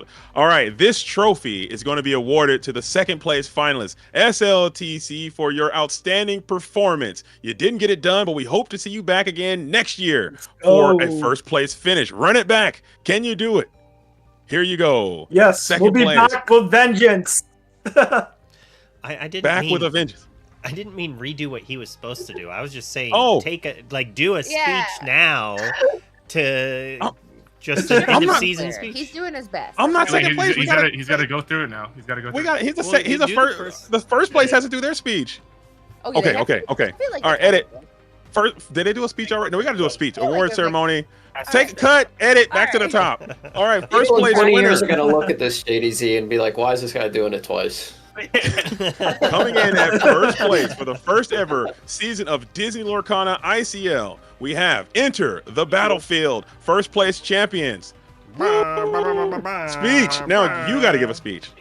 It has to be good. I can't hear him. Yeah. We can't hear. Oh, this is cooked, man.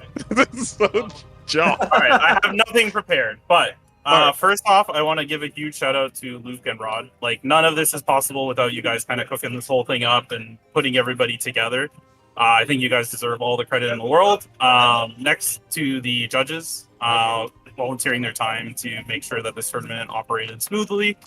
You guys all did a fantastic job, and I know I speak on behalf of our team and community, and probably the other teams as well. Like, we all really, really appreciate all the work you put into it. I'm going to say the same thing to the casters as well. Like, the casting quality has been fantastic.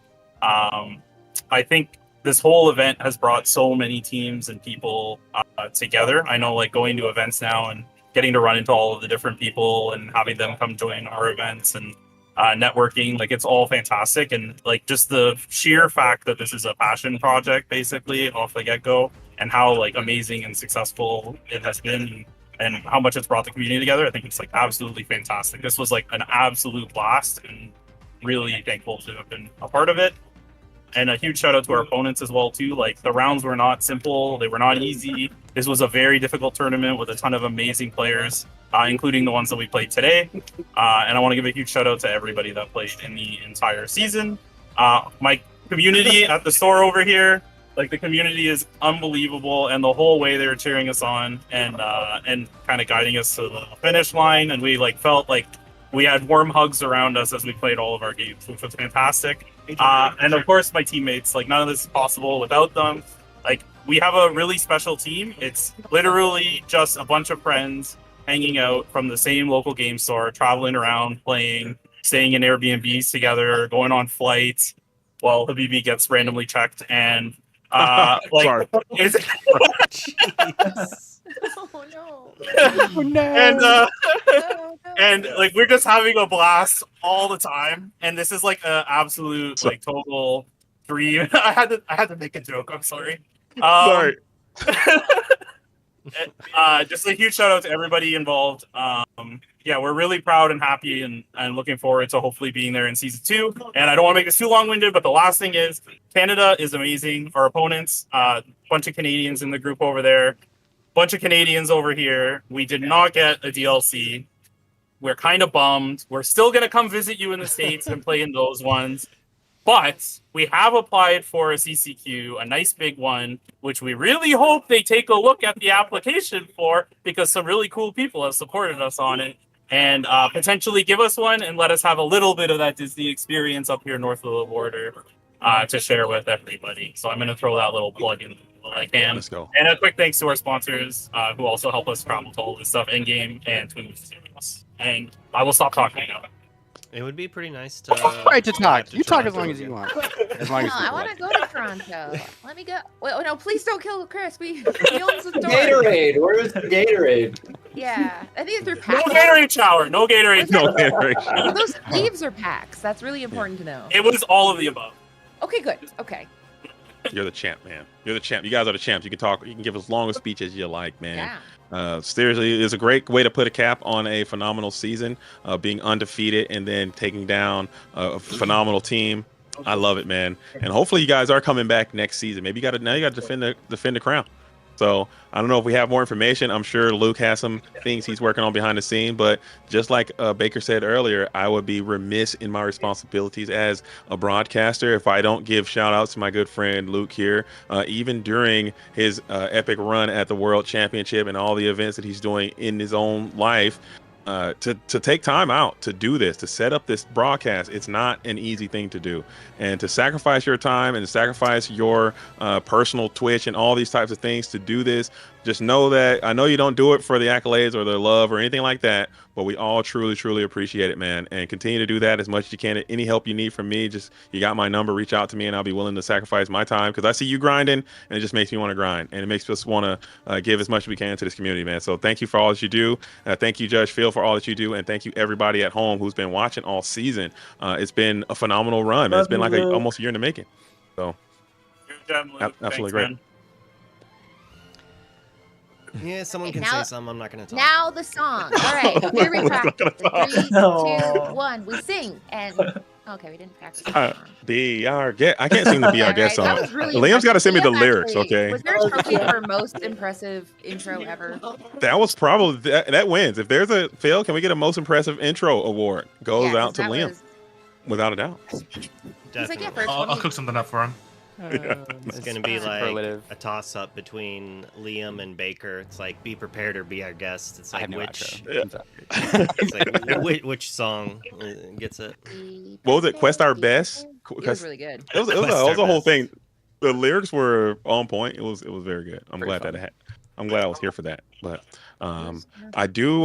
Can I also? There's more events happening too. There are things happening. I'll be kicking it with Liam and Katie next week at Sharp. I'll be at the Geek Fest tomorrow. So I don't know how long I can stay for the after post party because I have to start preparing for that What's tournament the post that's party? happening. You're having a post party? I think this is it. Yeah. Is Okay. this- Okay. This is it. Okay, we're here. Is But this after it? the party is the after We're in party. the party. Yeah, So after we don't party's the after have the official dates of when we're starting season 2. We're still working out exactly how we want to do the schedule. If we're going to change the format up, if we're going to add even more teams, if we're going to cut even more teams.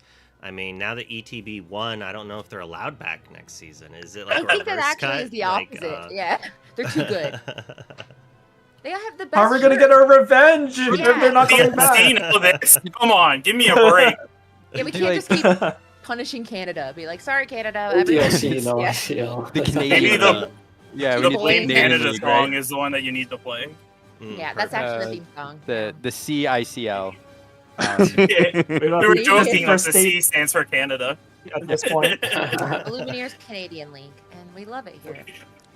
The finals make it seem like that.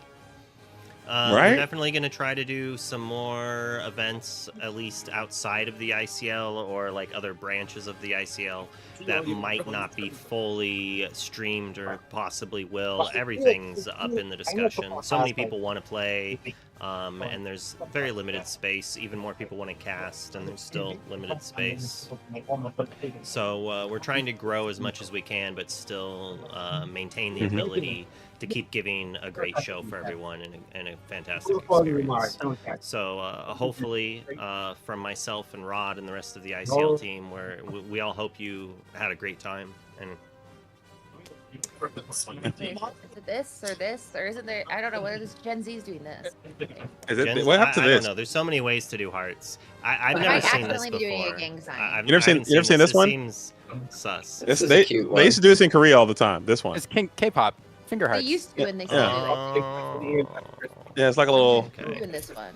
I took it as like this is the world's smallest violin, like playing leads for you because my dad The was a jerk context and said matters. that when I was upset. No. Luke, things are getting really dark as we end this show. You're like, who knows? Like, we're supposed to be going up. We're supposed to be going up. You're taking it down. You're taking it But down. we'll definitely be back for more ICL Season 2. We already have at least 6 new teams joining us. It could be even crazier, but it'll be a fantastic time. We want to thank everyone for watching and hanging out. I think that's about it. Is there anything anyone else wants to say? Phil? If you, Liam? yeah, Garrett? Phil, speech. Speech. Oh no, my mic's cutting out. Sorry, guys. All right, his mic only has so much in there, so what an honor. And I actually would like to point out that I did say it was going to be ETB and that Tyler would win. So do I win some? Yeah. I got it Prediction of the 100% day. correct. I got it 100% Most correct correct. award. My Thanks for being a believer. My I said, ETB listen, caster Tyler can't curse lose. is like on point. I said that they were going to lose 2-1, and they won exactly the opposite 2-1 I said. They beat the triple daisy I called even. They beat the triple daisy. Luke, I think you predicted us to win like 2 games all year. Luke's hot and cold, okay? You gotta not easily impressed. I've been on quite the caster curse, actually. I think there was like one off week I had, and then after that, like everyone I said was going to win lost. So we'll see if that goes into Season 2 or not. I think we all won, though. Friendship. Keep With voting that- against us then, please. Yeah. Yeah. Always count them out. All We right. did Well, it. I think since we're all done there, we're going to raid a random Lorcana player. Let's go. Random Lorcana player. Pump it Get my up, key dude. played out for the raid. I hope that's the name of their account. Let's go. Random Keyblades Lorcana out? Hold player. on. This is the Roo Guru in the building holding it down. Get my crown ready for the raid. Let's do it. Oh, where'd you get that from, man? Liam's got all the cool stuff, does. man. He really does. I'm about to raid Liam's house is what I'm going to raid. Did he steal that from one of the DLCs? He might have. No. I stole it from Jafar. What do you mean? Yeah, Doesn't he everyone won. have one of those? You open it up and it pops out. Find the Everyone, Find the goat. have a fantastic night. Season Thanks so 1 in the much. books. Thanks for having us. And I Still here, bro.